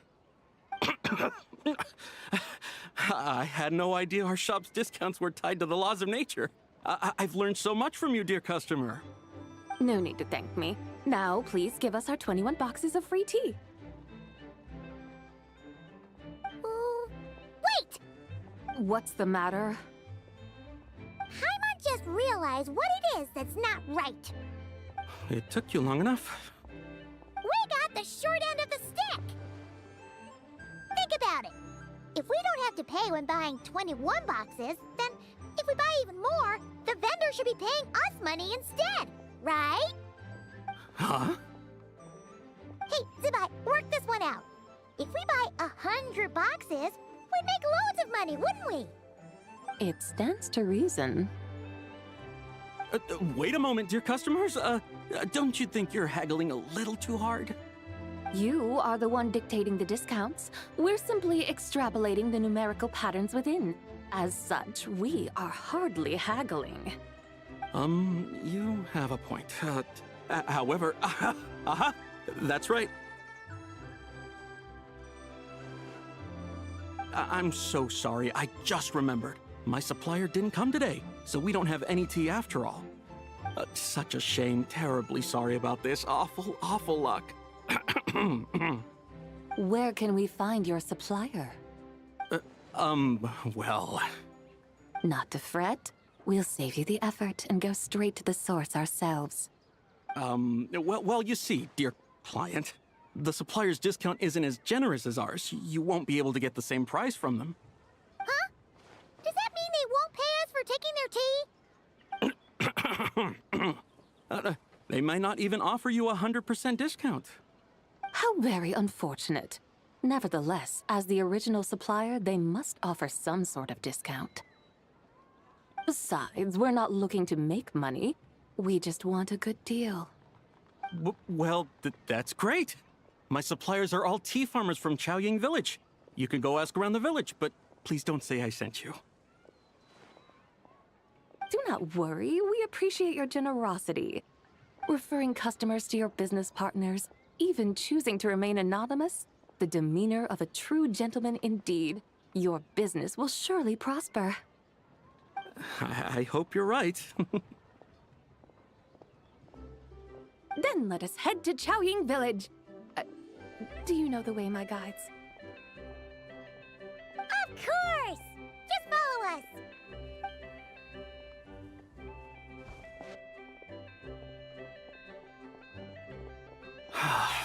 What otherworldly beings were those?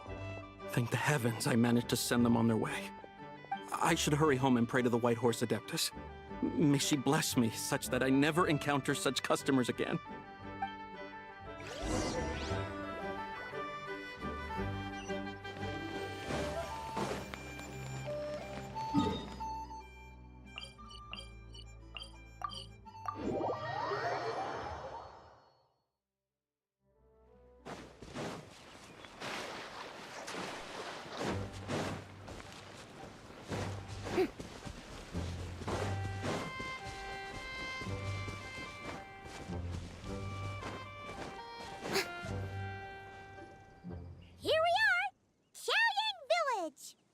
The mountains and waters are pristine. They embody the beauty of heaven and earth. It's a good-looking place, all right. But it's hard to enjoy the scenery when Paimon can't stop thinking about all that tea-buying Mora we're missing out on. Should fate dictate, Mora will find its way to you sooner or later. Well, Morak certainly finds us often enough. He even sought us out in person this Latern Rite. For now, let's look around and see if any tea farmers are selling their crop. We'll be able to see more clearly from up high. Let's take to the sky and enjoy the beautiful scenery while we're at it.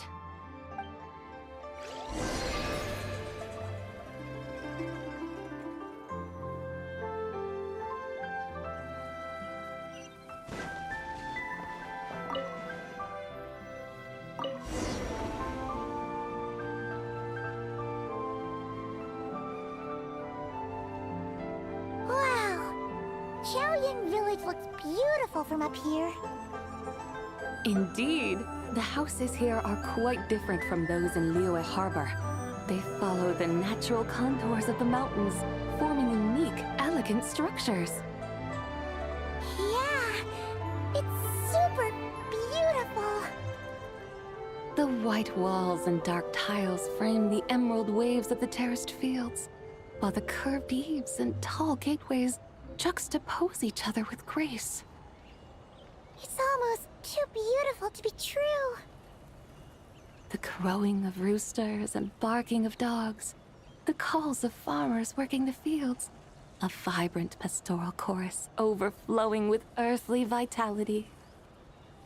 Yeah, it's incredibly beautiful, huh? Have you studied the linguistic arts by some chance? Huh? Your vocabulary for beauty seems rather constrained. Paimon knows how to say pretty as well. I see. Now then, let's take a look around and see if we can find any farmers selling tea.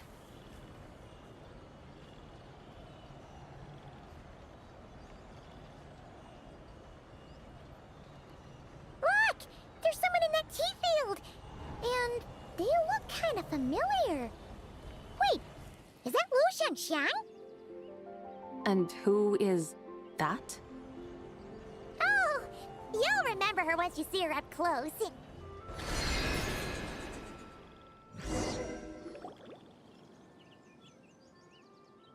there, Lu Xiangxiang! It really is you! Huh? Paimon, Traveler, and the White Horse Adeptus. Fancy seeing you here. The White Horse Adeptus has a name now. You can call her Zabai. And you are... Wait. I remember now, you're... Don't say anything about food poisoning or fish. You're... The young lady who wanted to rise above the rest, are you not?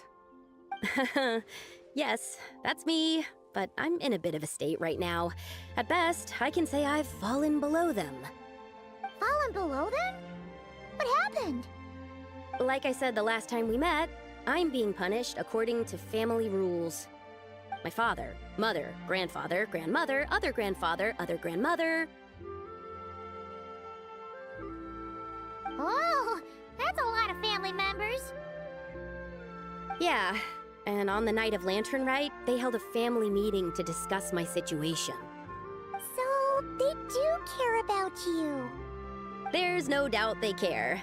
But they think that since I caused all that trouble in Liyue Harbor, it shows I can't be trusted on my own. They decided to ground me. Ground you? Yeah, though they're not confining me to my room. Instead, I have to personally nurture a tea seedling until it grows big enough to be sold at market. Aw, a tiny little tea baby. Do they want you to experience what it's like to be a parent? It's supposed to cultivate my character and temperament. They say this will help me calm down and reflect on my issues. What happened in Liyue Harbor really wasn't your fault. Oh well, at least this punishment doesn't sound too harsh. So, how long will it take for the little tea baby to grow? Actually, I don't know. I've never grown a tea tree before. It usually takes 2 or 3 years. 2 or 3 years? Yes, the tea in this garden requires 2 or 3 years to mature. That long? Sabai, you're not making this up, are you? How do you know so much about growing tea? When the plants thrive and grow, that is the meaning of my name. I can tell at a glance when their season of ripening will come. Do I really have to waste 2 or 3 years here? Why is this happening to me? I'd only just found my direction in life. Yes, during the night of Latern Rite, I heard many people reciting poems from long gone in praise of the moon. In that moment, I suddenly felt a great sense of pride. I mean, I helped excavate cultural artifacts from long gone, so I contributed to the revival of these poems too, right? So I decided to stay with the archaeological team. I want to unearth even more history. I see. And are you sure that's what you want to do? If you don't achieve anything significant in the years to come, will you still enjoy it? Yes, because archaeology gives me that boom shakalaka feeling. Wait, did Xiangling teach you that? That's right. I was asking her for advice. She said that if something gives you that boom shakalaka feeling, then it has to be worth pursuing. I immediately thought about how, when I'm excavating in the ruins, I always feel like there's a ghost standing beside me, and not in a spooky way. It feels like my great-great-great-great-great-grandmother patting me on the shoulder and saying, "Keep going. You're about to rediscover some grand ancestral knowledge." Right? It feels like I've made some kind of connection with my ancestors. Isn't that amazing? Since you've made up your mind, you should give it your all. And I'd love to, but I'm still grounded. Run away, summon up a little boom shakalaka, and leave the tea garden behind. Flee this village. That might be going a bit far. You don't want to lead others astray, Zabai. Yeah! Tell them about your great-great-great-great-great-grandmother. She must be the most super-duper ancestor to have ever risen above the rest, right? I'd be better off telling them about the White Horse Adeptus. After all, she's the supreme riser above the rest who saved my great-great-great-great-great-grandmother. Then it's settled. Tell your family that your decision has my blessing. Thank you, Tsubai, but I don't think cosplay is going to work on them. They won't listen. They don't need to listen. You need only follow the rules they've set out for you. What do you mean? As I'm sure you know, some ancient texts refer to the White Horse Adeptus as the Daughter of Time. My family history contains such records. But what of it? If the White Horse Adeptus were to manipulate time to make your tea seedling grow overnight, then you'd be free, correct? Is that how it works? If the White Horse Adeptus were to really get involved, my grandfather would let me leave right away. But who really believes that she'd show up and help? It's not as if you have any other options. Why not try calling out for help? It won't cost you any more. Guess I might as well. I've got no better ideas anyway. White Horse Adeptus, if you can hear me, please save me from my predicament.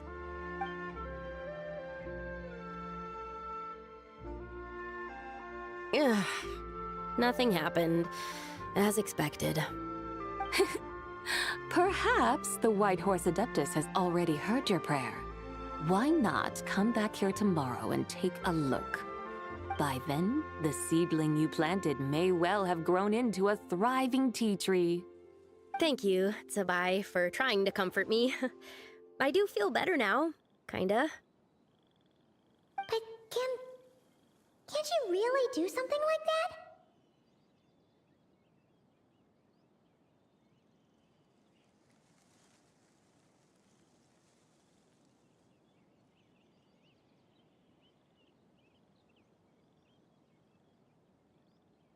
Oh, it's getting late. Why don't you all stay at my house tonight? My family may be strict with me, but they're always welcoming to guests. That sounds great! Let's get some sleep and then come back here tomorrow to see if our tea baby has grown.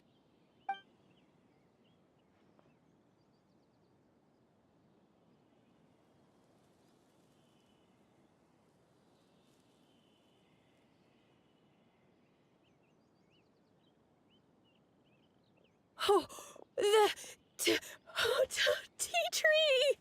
Whoa! Your tea baby is all grown up! Indeed, it has grown into a mature tea tree that can stand tall in the face of wind and rain. How is this possible? It must be the work of the White Horse Adeptus. Her prayer must have moved her. Are you sure? Perhaps she heard your prayer and chose to answer the call. She once saved my great-great-great-great-great-grandmother. This time, she saved me. That's incredible! Your family must be blessed by the White Horse Adeptus. I guess so. I need to tell everyone the news right away. They'd better. Since this is the will of the White Horse Adeptus, I don't see how they could object. Go, and if you run into any more trouble, call out to the White Horse Adeptus just like yesterday. Thank you so much. Paimon really thought you were going to use Adeptal energy to make the tea baby grow, Zabai. When an Adeptus exerts effort, consuming their energy, is that not using Adeptal energy?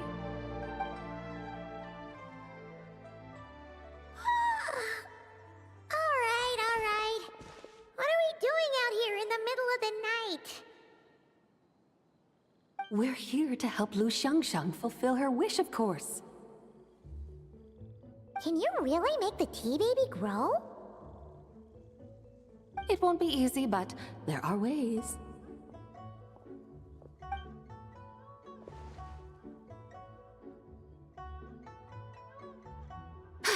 There, it's grown.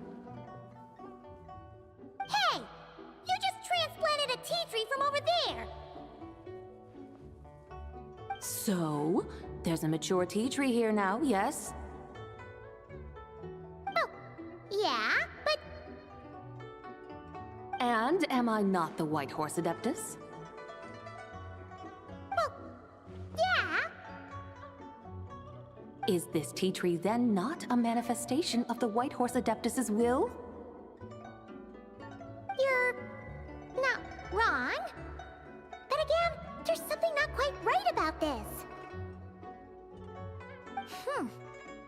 Maybe this will become another mystical Adepti tale recorded in their family history. That would be marvelous. Paimon thinks so too. Hey, Traveler! Sabai seems to be doing much better now, don't you think?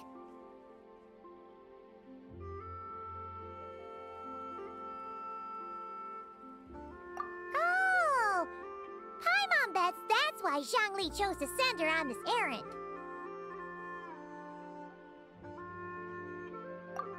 That's a great idea! We've already shown her Liyue Harbor, Yulong Wharf, and Xiaoying Village. How about we head to Qingce Village next? Qingce. That name sounds familiar. The scenery there is really beautiful. Pretty, too. It's the perfect sightseeing spot. How about we show you around? I must say, I have been mightily impressed by the mountains and waters of Liyue. Please lead the way, my dutiful guides. Alright, let's go!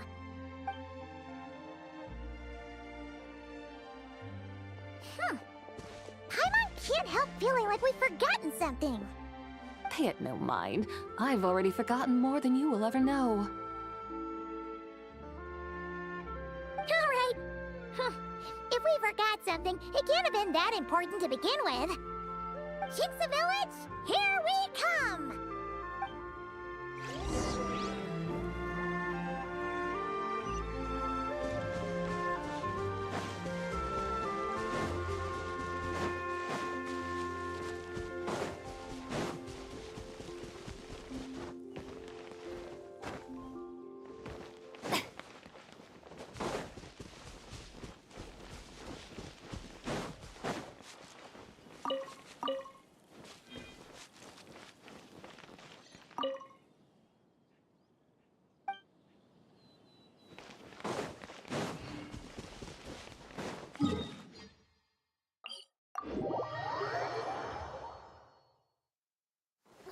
It's pouring out here!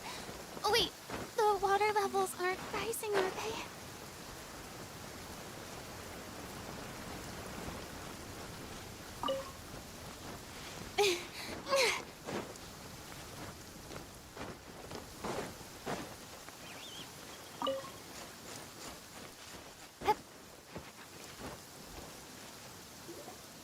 We should plant cucumbers. We should plant canolas! We should plant cucumbers. They're easy to sow. We should plant canolas! The flowers are pretty! What are you arguing about, little ones? We're deciding what to plant in our field once Latern Rite is over. Yeah. Dad gave us a small plot of land to grow our own crops. He said we can keep all the more we get from selling them. We should plant cucumbers, right? Dad plants cucumbers every year. We should plant canolas! We can press the seeds for oil! It smells good and sells for a good price. Ah, an agricultural debate. This should be easy to sort out. Granny, are you a farmer? Could you tell us what to do? Granny? What did you just call me, you rapscallion? Oh no, her eyes are gonna turn red again. It's just... my granny smells really nice, and you smell nice too, so... Sorry. How about we call you Auntie instead? Auntie? Oh, alright. Big Sis Sabai, can you help us decide whether we should grow cucumbers or canolas in our field? You little rascals! Using priceless land like this just for cucumbers and canolas? What a waste of heaven's gifts! Huh? What should we plant instead? With the coming of spring, when all things awaken, the fields should be sown with the 5 grains. What are those? The 5 grains are life's staples, the heart of the people's table. I notice the people here mostly eat rice, so that is where you should begin. Based on the local climate and soil, seedlings planted in mid to late spring should produce mature grain within 2 or 3 months. When autumn comes, you can plant a second crop, with time still to harvest it before the first frost. The rice you harvest can be sold at market or kept in your stores. It's a far better choice than cucumbers or canolas. Oh, but Big Sister Zubai, I like canolas. That's no issue. It is unsuitable for continuous cropping in any case. You can rotate it with rice to maximize your yields. After the second rice harvest, around wintertime will be the perfect opportunity to sow their seeds. And when they mature in mid to late spring, you shall be just in time to sow the first rice crop of the year in turn. This way, your field will sustain balance, rice and canola in a harmonious cycle. Wow, that means we'll have crops to harvest all year round. Wait a minute! If rice and canola take up the whole year, what about my cucumbers? A firefly dares rival the brilliance of the moon? In what twisted universe should cucumbers vie for land with rice? Big Sis Zubai, you're going to hurt Lil Bee's feelings. Auntie hates cucumbers.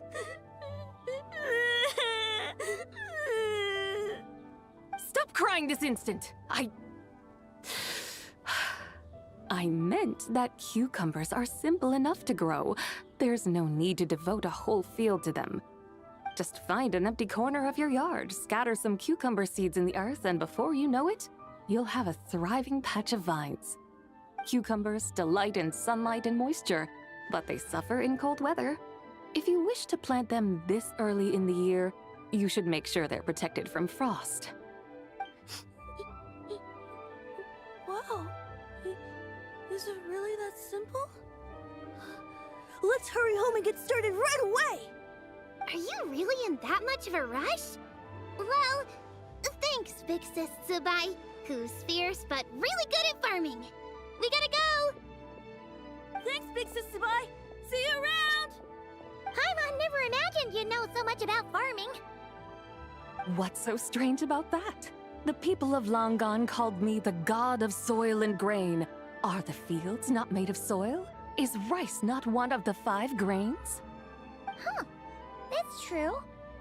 So, if the god of soil and grain is a farming god, that means the White Horse Adeptus must be a farming adeptus, right? Of course, the god of farming is down to earth. Mind your tongue, impertinent child. How dare you diminish the lofty bearing of an adeptus? Hey! You're the one who said the god of soil and grain is all about farming. Enough! It's time for us to take to the skies once more. Join me now. Witness the majesty of mountain, water, and field, and broaden your horizons.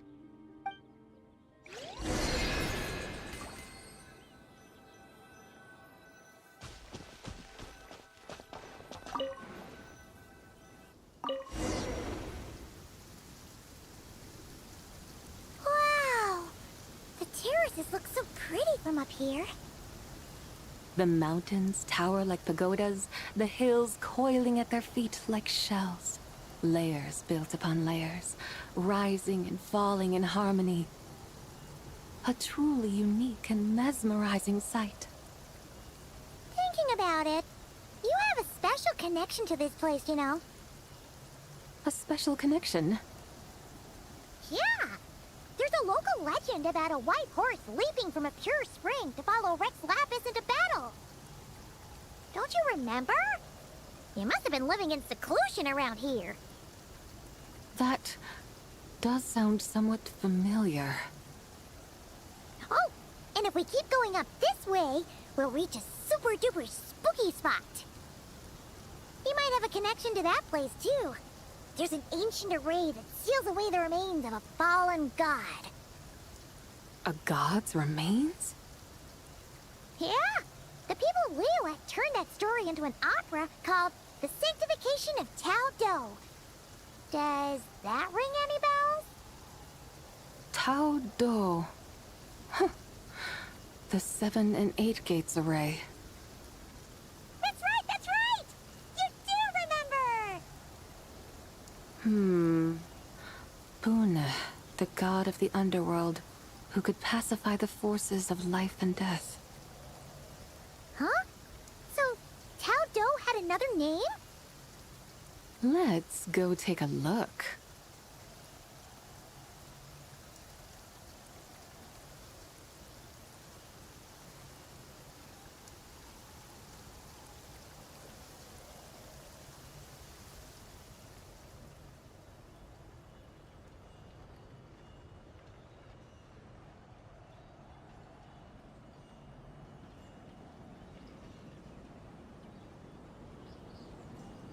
Whoa! We've arrived at Wulwang Hill. The atmosphere just turned spooky. I can't help but feel there's something strange about this friend you haven't seen in ages. Huh? Paimon thought she heard someone's voice. Let's head down and check it out.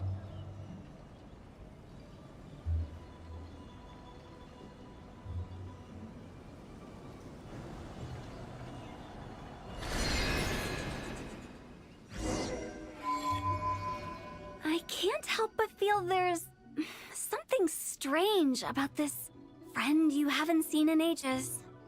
Strange? Whatever do you mean? Her strangeness defies description. This Miss Zabai is a full-blown enigma, don't you think? I'm afraid I have no idea what you're talking about. Aren't you worried about sending her all the way to Yilong Wharf on her own to buy tea? What if she gets lost? Where there are people, there are paths. Now I'm the one with no clue what you're saying. She can ask for directions. And then what? She will meet strangers in unfamiliar lands, build friendships, part ways. Hers will be a long journey indeed. The further the journey, the more footprints one leaves behind. The deeper those footprints, the harder it is for time to erase them. Ah, so you want her to make new friends. I see. But from what you say, it sounds as though she's not from Liyue. I believe she was not, but perhaps she will be. You're sounding stranger by the second. Huh. Oh, over there. Oh, look who's here. Hu Tao! Zhangli! What are you doing here? Traveler, Paimon, fancy meeting in a place like this. Oh my, and Miss Zabai too.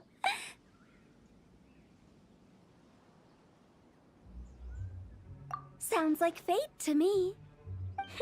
We were taking Zabai to buy some tea from Yilong Wharf. Zhangli sent her there, though she didn't even know the way, and... Oh, drat! We forgot the tea! Oh, Paimon knew we were forgetting something!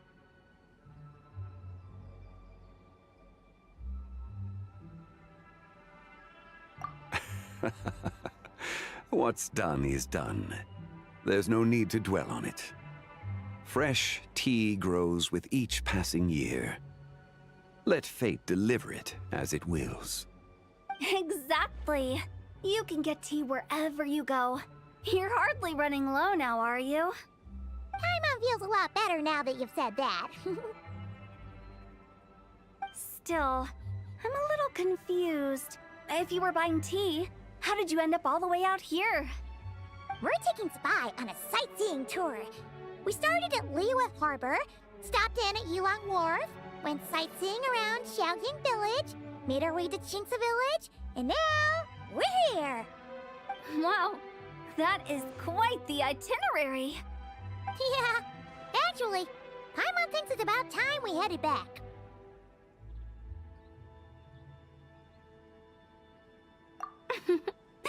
I'm here to pay my respects to my ancestors. My dear consultant kindly agreed to join me. It is Latern Rite, after all. Adepti and ancestors should be venerated alike. Ancestors? Wait, could you be? Are you heir to the Wulwang Kid? Or perhaps the lone butterfly of the Crimson Flame? Whoa! Have you got all your memories back? Huh? Miss Zabai, you know about the Wangsheng funeral parlor and the 8 adepts? I happened to hear a storyteller expound on the sanctification of Tao Do. Lots of people know that story, sure, but very few can discern my family lineage from just a glance. Well, Zhongli, your friend here really is quite something. Unfortunately, there's no time to dally right now. We have a hill to climb. Perhaps once today is done, we can find time to chat over tea, recite poetry, and admire the moon? That would be wonderful, Director Hu. Oh, and before we go, you've been traipsing around all day. I suggest you stop off at the Wangshu Inn on your way back for a good night's rest. Wouldn't do to exhaust yourselves,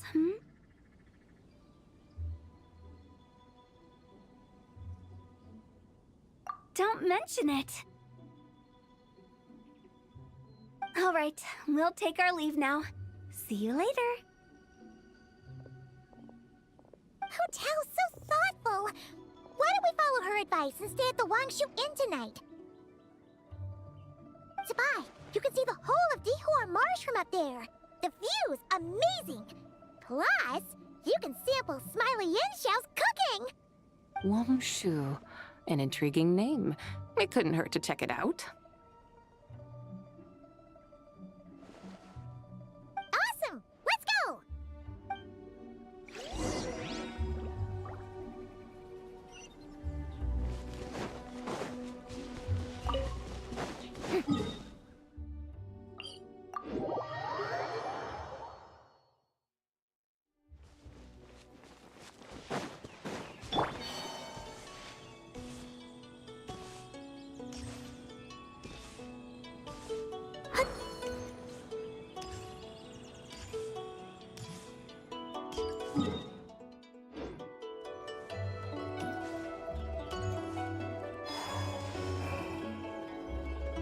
Is that towering structure Wangshu Inn? Sure is. We can take the lift up from over there. Always walking the path long trodden. Does retracing others' footsteps not tire you? Come on, get in. We'll fly to the top.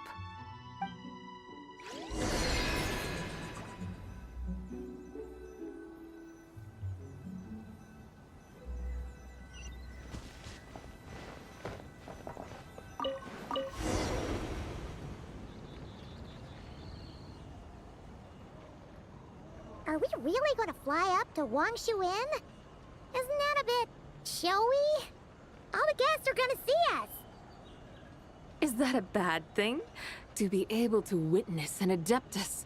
This will surely add to the inn's appeal, not to mention the room prices. The owner will thank us. You seem to really like showing off your powers. This inn's architecture is incredible, and the surrounding countryside radiates a picturesque charm. No wonder the new proprietor of the Baiju guest house thinks he can't compete and has decided to change his own establishment's name. The new proprietor? Ah, you mean Lu Shengsheng's dad. So you know about that, too. Personally, Paimon thinks it should go with something like Rex's Rest. That's a contender's name if Paimon's ever heard one. A fitting name indeed. So you think the guest house should change its name, too? Paimon kinda thought you'd say something like, "Such sacrosanct traditions must never change." Time flows ever onward. Why should the rules of yesterday be carried forward into the world of tomorrow? The people of today should determine what is to be kept. Huh. You're not as old-fashioned and stuffy as Paimon thought. The years ebb and flow, seas recede to reveal fields. In the vastness of time, I am but a wild horse in a boundless sea of dust. Even Rex Lapis, having waded through the waters of the river of time, is not quite the same as before. Zhongli? What was he like before? That is another story for another time.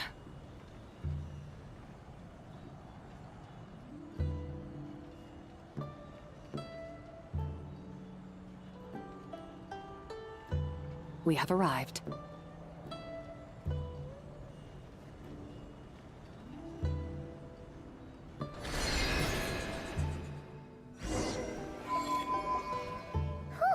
This is the first time Paimon's ever flown up to Wangshu Inn on a chariot. Everything's so different when you're up high. Wangshu. Like moon lanterns and Shao lanterns. Might it all be a coincidence? What's a coincidence? Do you not know what Wangshu means?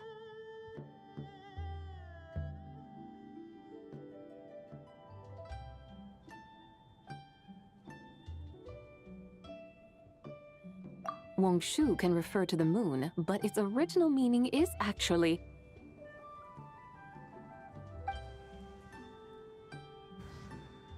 the goddess who rides the bright moon's chariot.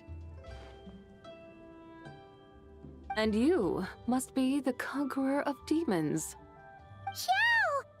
Paimon was wondering if we'd disturbed you by flying down from the sky. Not at all. I sensed an unusual presence long before you arrived, though I didn't expect it to be you in a flying chariot. Ah, a witness at last. I was starting to think we should fly a bit lower. It would be awfully dull if no one ends up marveling at my lofty bearing. No need. This is already showy enough. I'm not one to do good from the shadows, as Rex Lapis is wont to do.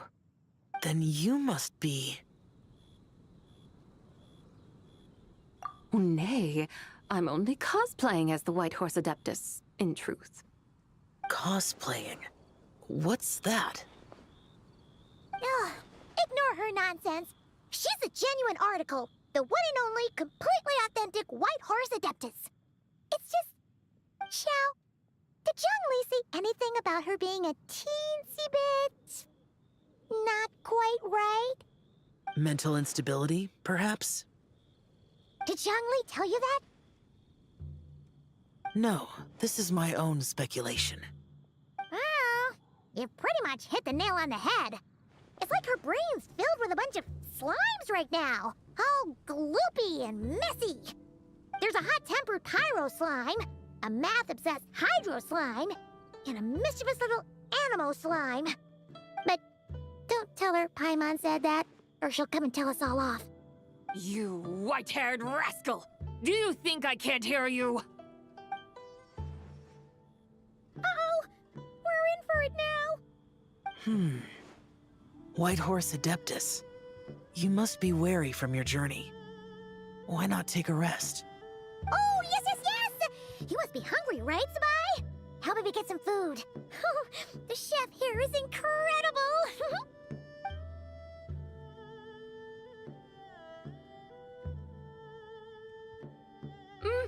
It's so hot! So spicy! Are you okay? Do you want Paimon to get you some water? Don't worry about me. I just need to pace myself.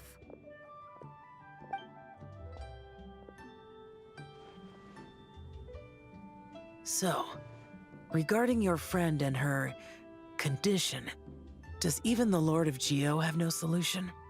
Zhongli said we should wait and she'll get better on her own. But who knows how long that's gonna take.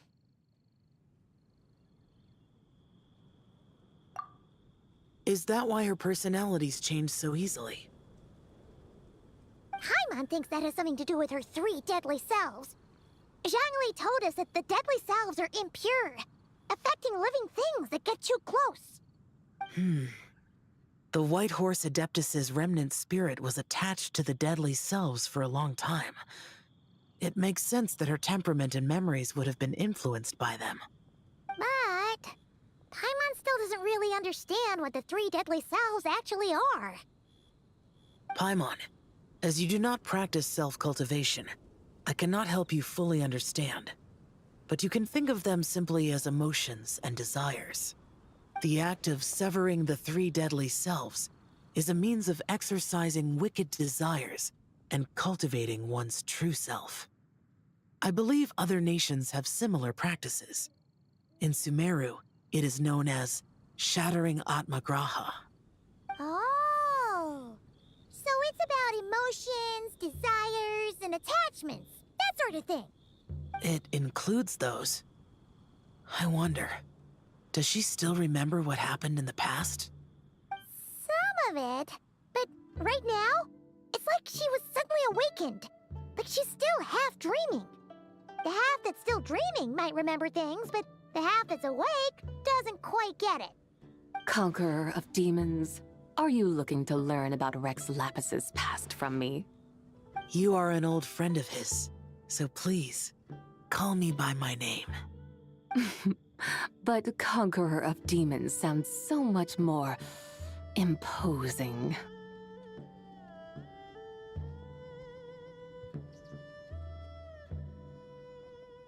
In days of yore, he was the Lord of Geo, Heaven's Star. Huh? You said the same thing the day you came back. But what does it mean? I'm afraid I can't remember. Hey, did you really forget? Or are you just pretending so you don't have to tell? Why not ask Rex Lapis himself? Whether I've forgotten might be up for debate, but I am certain he remembers.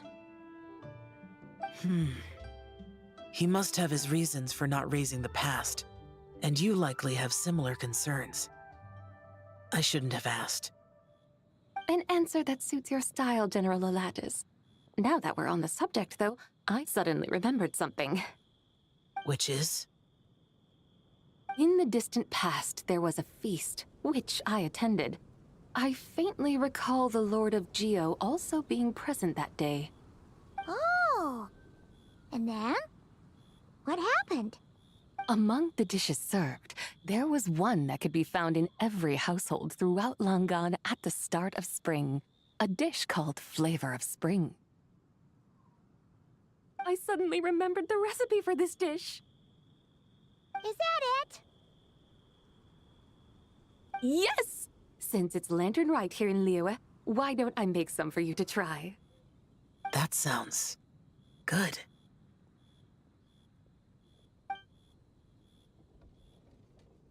Wow! It might not have been the story Paimon was hoping for, but this looks delicious! The spring breeze stirs. Now is the perfect time to savor this dish. My dutiful guides have gone to great trouble to show me around Liyue. And even the Conqueror of Demons has graced us with his presence. I feel deeply honored. This Flavor of Spring is my way of expressing my gratitude. There's no need for such grand words.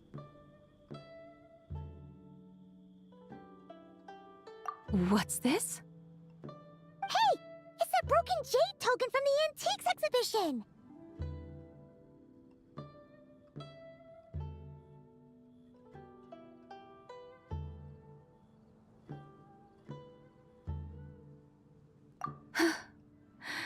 Indeed.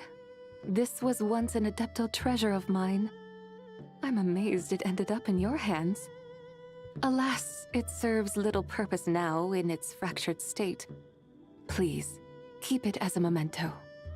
Oh, that's a shame. Can't we fix it? This is the way of the world. Once jade is broken, it can never be made whole. Then, what about forging a new one? That is a good point. That it has ended up in your hands must be a message from fate. I could try to craft it into a little trinket for you. One that might prove useful on your journey. Ooh, what sort of trinket? It's just a passing thought, one that will require the right opportunity. I'll think about it more when the time comes. Now that we've had our fill, we should get some rest. Tomorrow we return to Liyue Harbor, where I'll have need of your guidance once more.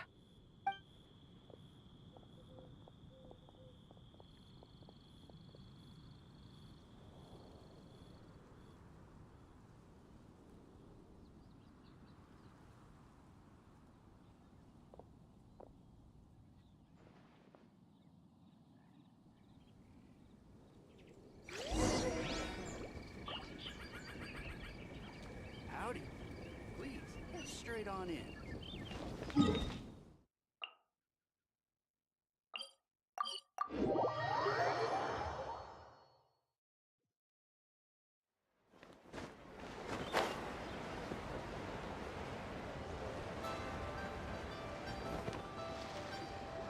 Chi-Chi, the lantern rite is almost over.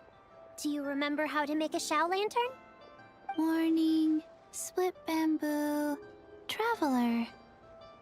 And get silk, make Paimon. You've got it all mixed up again. They're here again. Yow! Looking good in that new outfit, huh? Hey, it's Paimon! Dr. Baiju gave this to me as a gift. How does it suit me?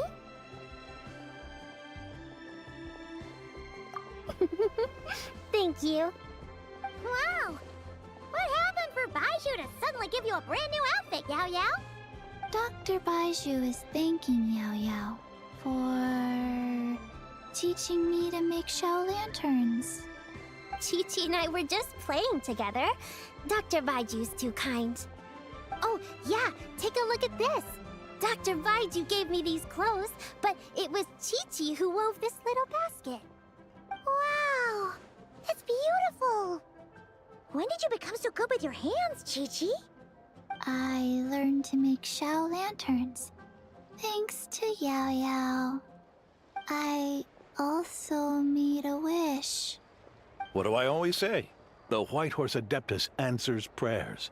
Come, help this old man make an offering in thanks. Huh? Mr. Liu? What did you pray for? For my idiot son to finally come to his senses and not change Baiju Guest House's name, which he has. Huh? He's keeping the old name? Listen to this. My granddaughter planted a tea seedling in our village just a few days ago. She made a prayer to the White Horse Adeptus to help it grow. Overnight, her seedling flourished into a mature tea tree. Oh, that sure does sound like a miracle. Could the White Horse Adeptus really have helped it grow? Of course she did.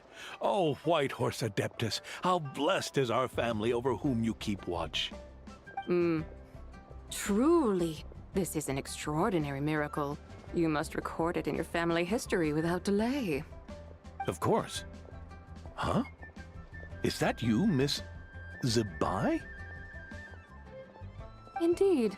I have a long-term booking at your guest house. Yes, I recall. Mr. Zhongli said to charge your expenses to the Wangsheng funeral parlor, if I remember correctly. That's Young Li. Always making trouble for poor Hu Tao. I noticed when you were here last that you bear a striking resemblance to the pictures of the White Horse Adeptus in my family history. You both have golden eyes. Perhaps fate has had a hand in our meeting. And a glad meeting it is, Miss Zabai. Now, why don't I gift you some tea from my garden to celebrate this encounter? We grow Sunglaw tea there, and it has quite the reputation throughout Yilong Wharf. I hope you will accept it. Oh! Sunglaw, buy 10 boxes, get half off teas. Back on the menu. Buy 10 boxes, get half off? Don't be silly. This is a gift. It's free. Woohoo! Nice! Thank you so much, Boss Liu. There's no need to thank me. You're a visitor from out of town, which makes you an honored guest.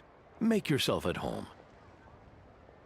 Latern Rite may have ended, but the streets are still bustling with activity. Make sure to take everything in, meet some new friends, and enjoy your time here. And that goes for you kids as well. Happy Latern Rite. Got it, Mr. Liu.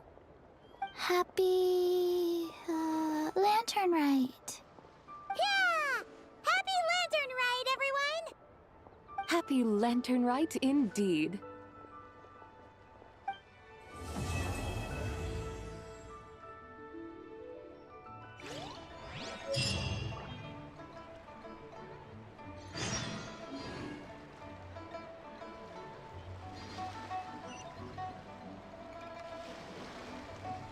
I should have put a story here. นั่งไว้ก่อนนั่ง เพื่อนนั้นน้อยก่อนนะน่าจะยาวก็มีอะไรไหมเนี่ย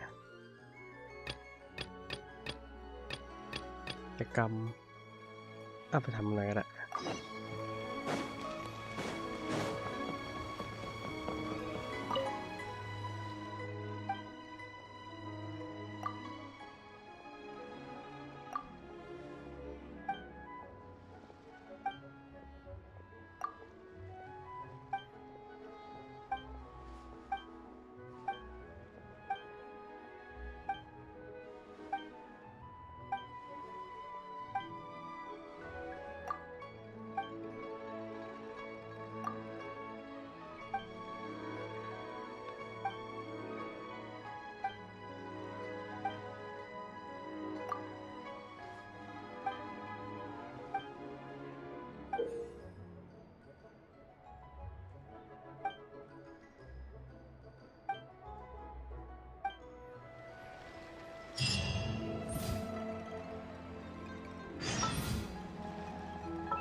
ไหนปล่อยตรงไหน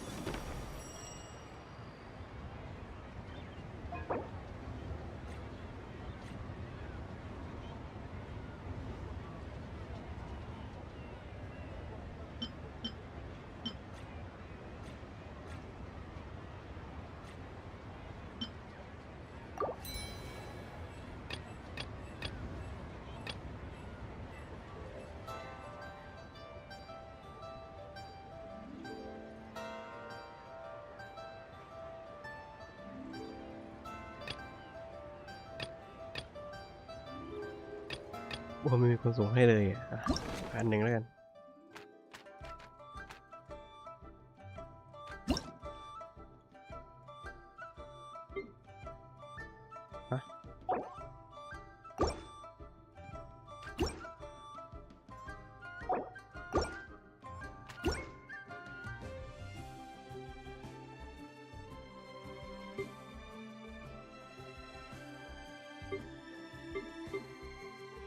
ออกได้ไหม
ทำอะไรอยู่เนี่ยมัน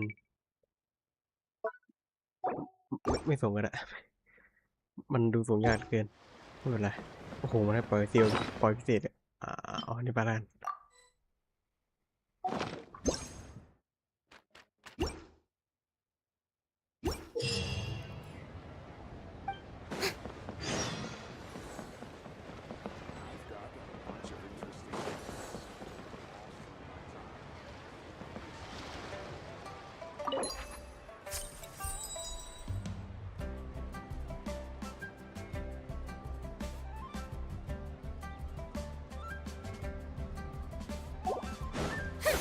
ลูมีนไปเฮ็ดใครวะไม่มีนะซุ่มมาเหรอ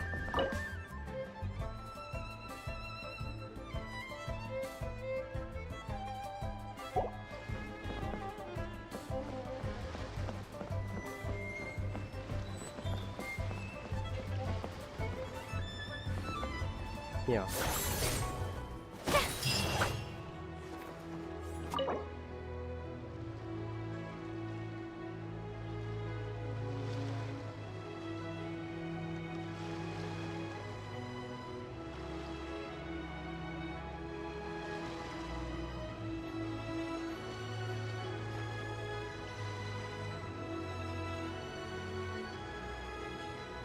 แล้วทำไมภาษามันแปลกๆวะ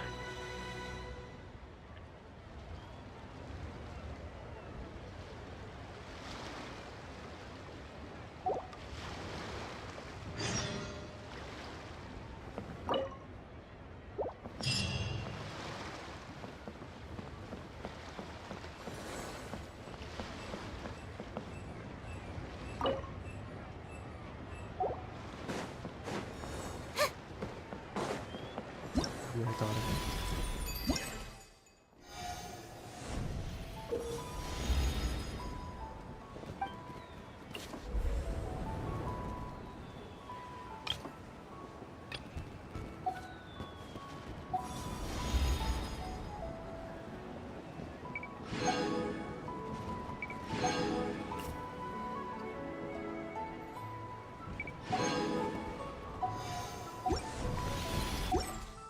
โอ้ได้เลยปล่อยเยอะๆจัดให้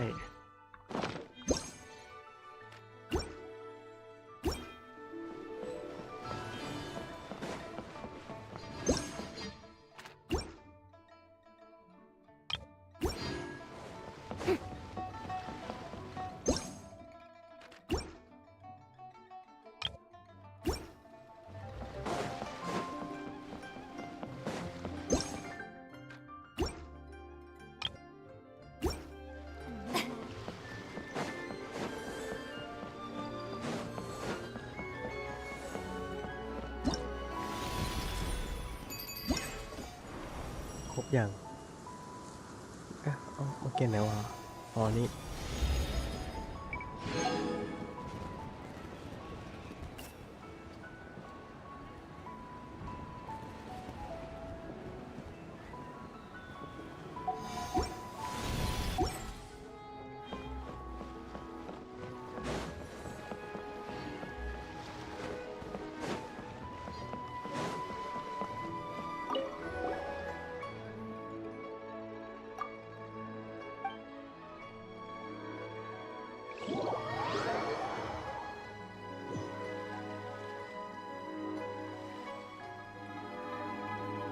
วัดเอาปลาเรามาที่เรือโอ้โหเต็มเลยถ่ายรูปดีกว่า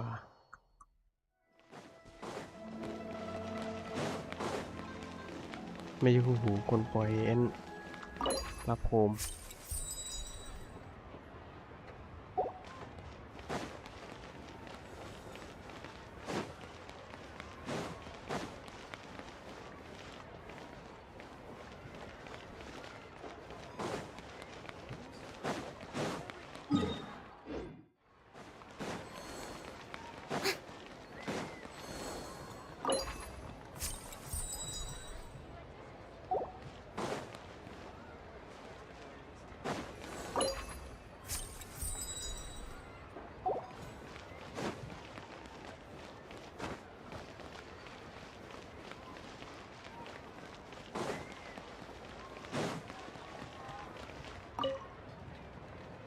Whoa. The craftsmanship of these Xiao lanterns is something else. How does Lanyan do it? Oh, hey, traveler. Happy New Year. Yup. Took me ages, but this one's turning out pretty decent. I'm gonna paint Manzai on it, too. Oh, and I gotta make one for Pops. Whew, that should do it. All that's left is sending it off to the sky.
Traveler, what a pleasant surprise.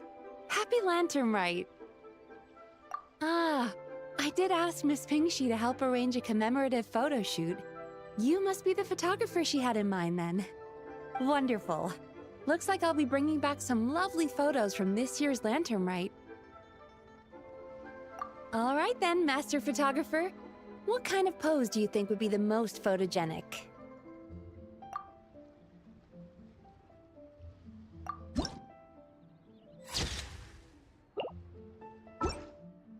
Oh, what a lovely picture. Thank you. I'll keep it safe. I think I'll have it framed and put in the shop. And to you. Nobody in Liyue Harbor is sleeping a wink tonight, are they?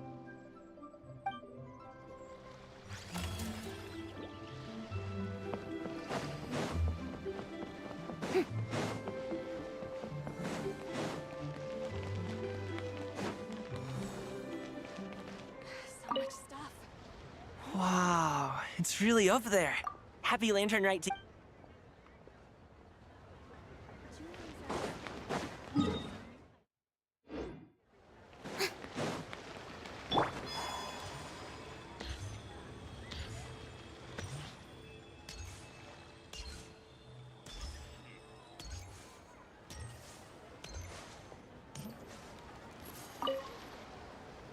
Another one finished. And the paint's all dry. Oh, happy holidays! Are you here for a Xiao Lantern too? Yep. You know how Miss Pingshi made a customizable lantern frame? Well, lots of people bought them to tinker with. Oh, Gaoming got one too. I offered to help, but he was adamant about doing it himself.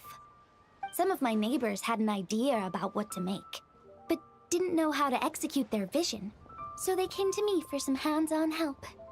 And after weaving them for everyone else, I made one for myself too. Now it's just time to release it. Huh. What wish should I write?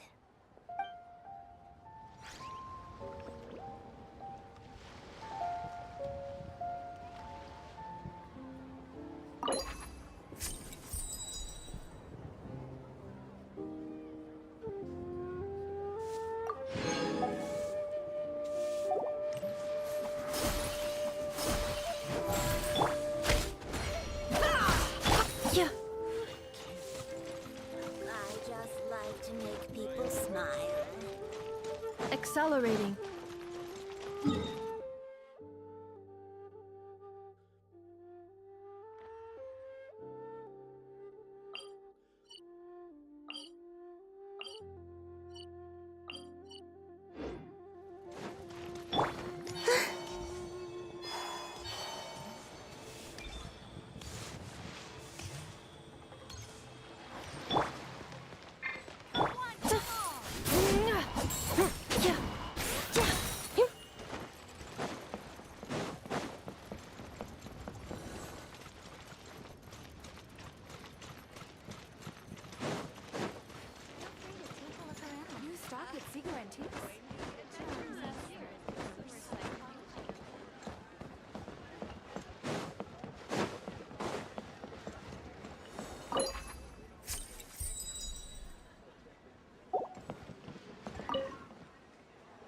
Traveler?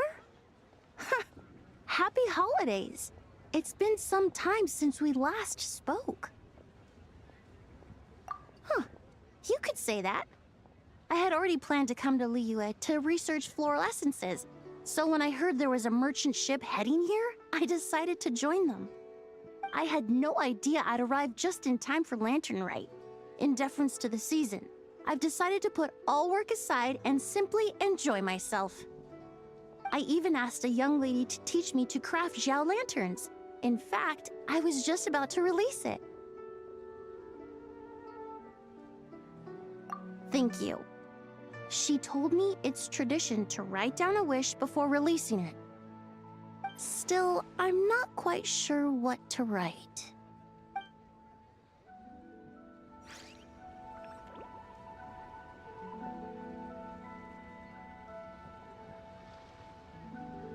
Bang!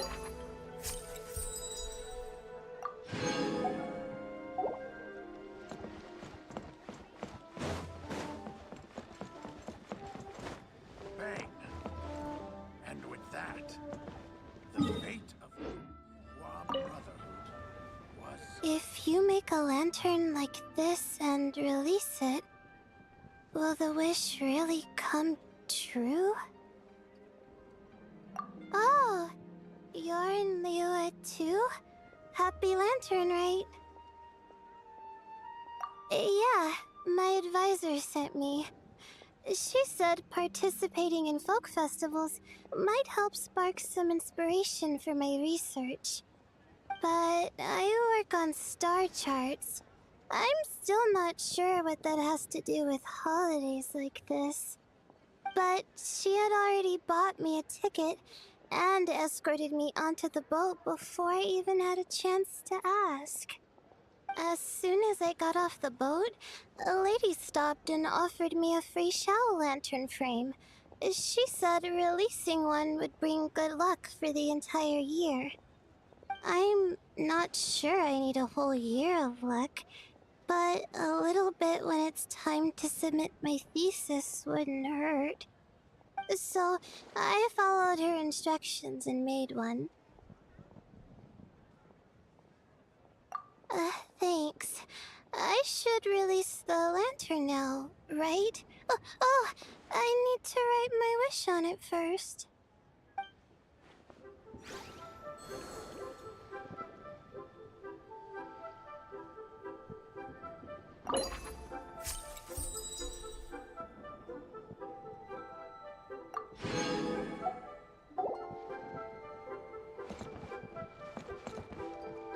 Wow. Accelerating.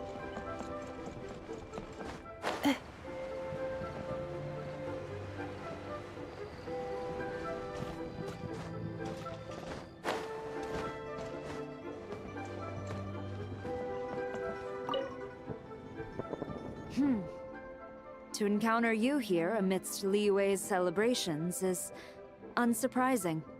Happy Latern Rite. Indeed. I submitted the request to Miss Pingxi. Evidently, you are the professional photographer she mentioned. Very well. I trust you will take excellent photographs. Let us begin. In that case, please advise me on an appropriate pose while we prepare.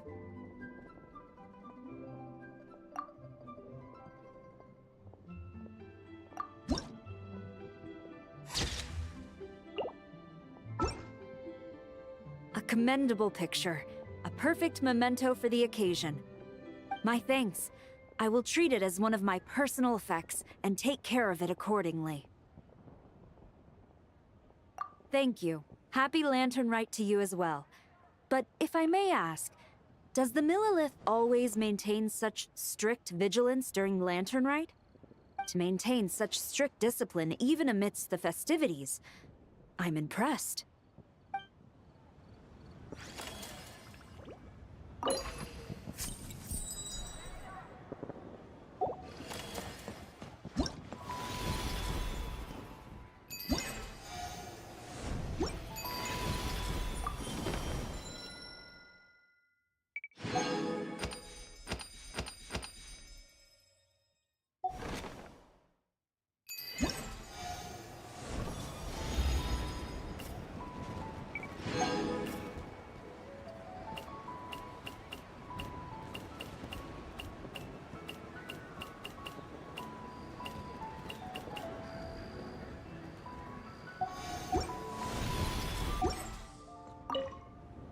A commendable picture. My thanks. I will treat it. Thank you. To maintain such... So, are you buying or not?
Yes.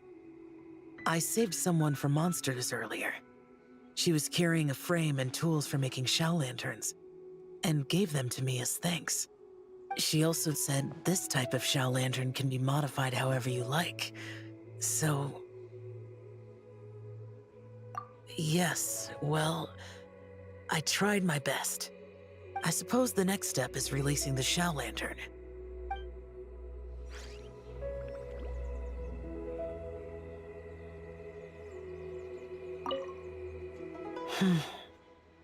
Happy Latern Rite to you as well.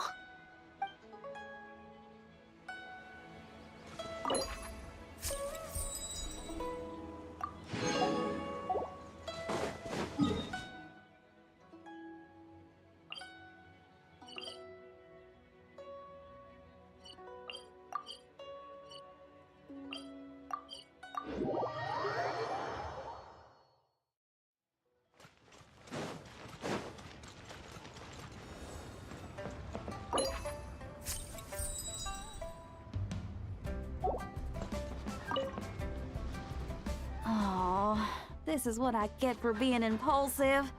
Making a shower lantern's no joke. Traveler?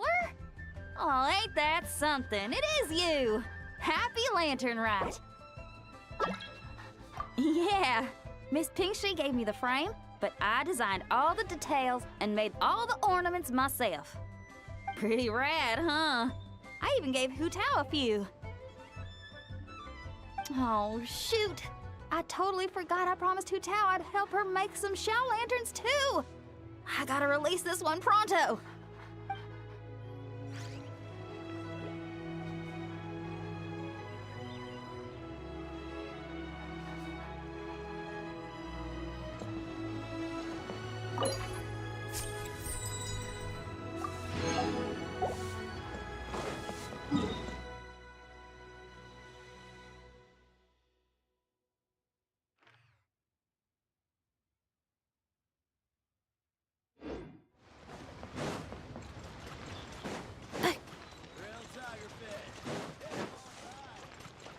Should I save this money or invest it?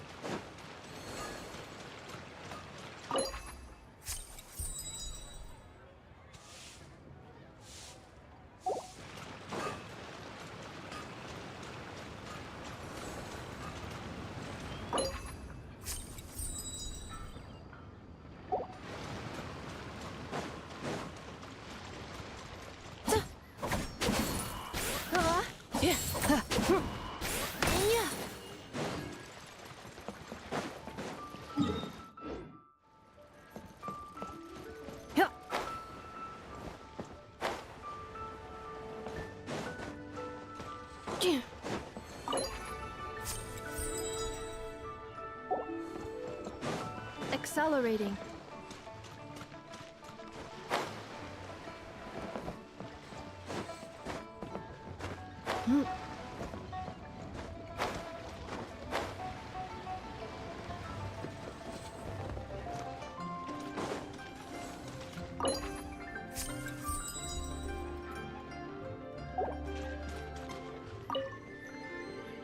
Traveler, had a feeling I might run into you here. Allow me to extend a traditional Liyue greeting. Happy Latern Rite. Correct. I requested one from Miss Pinkshi. Seems she really did secure a professional photographer.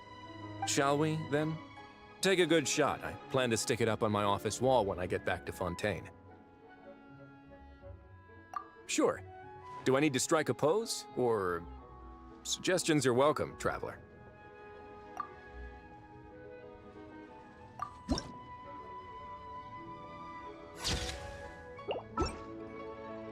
Let's see. Not bad. Pretty standard shot. If you look at it from the neck up, it could even pass for a mugshot. I'll be keeping this. Really appreciate the help. Oh, and to you too. I'll still need to buy some gifts later. Other than tea.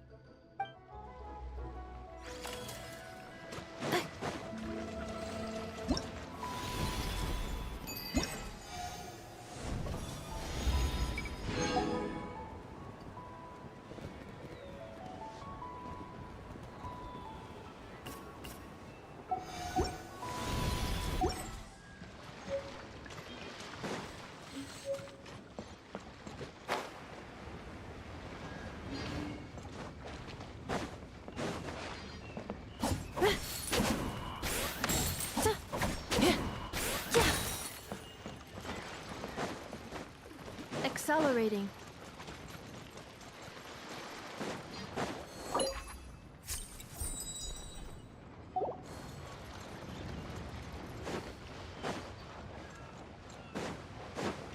Yeah.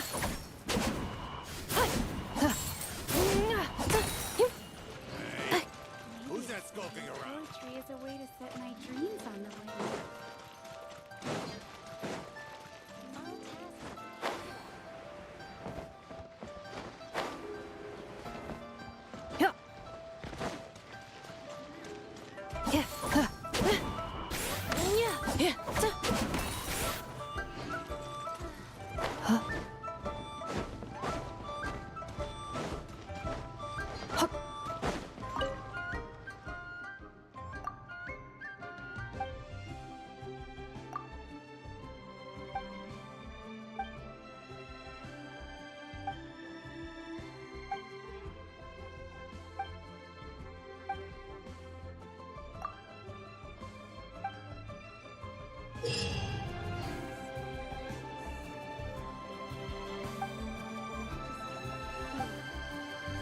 Accelerating.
Accelerating.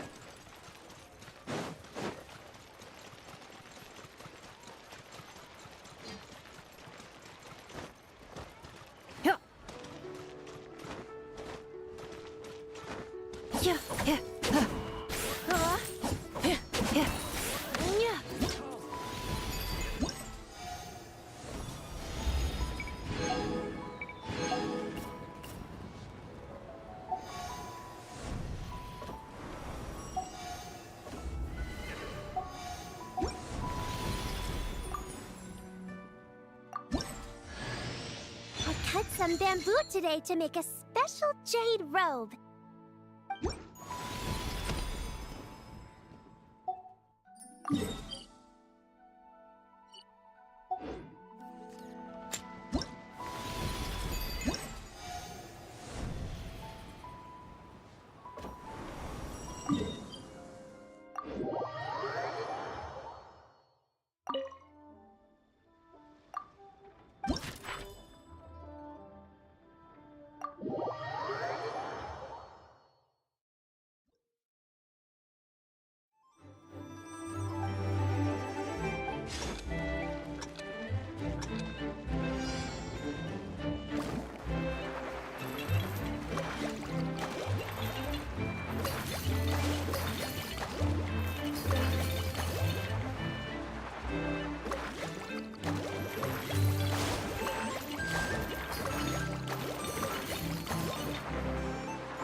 Accelerating.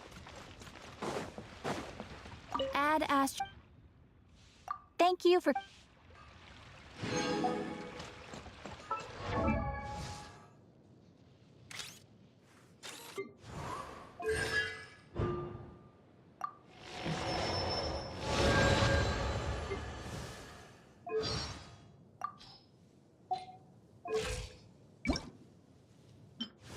The parasol should be sitting pretty now.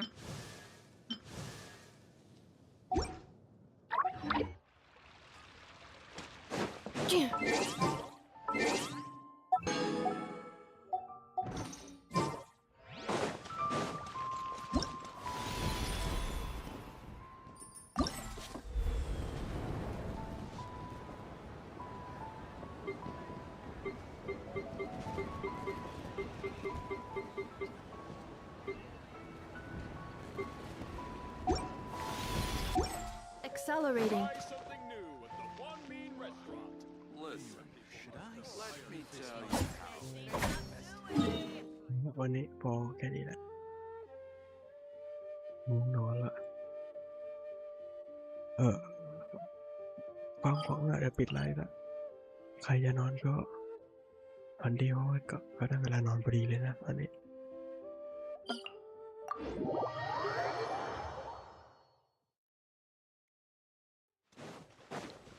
จะไปนอนแล้วก็ฝันดีนะเพราะว่าจะปิดไลฟ์ละ Accelerating. ตอนนี้ก็เปลี่ยนแล้วแค่ใช้เลเซอร์เฉยๆไม่มีอะไรแล้วตอนนี้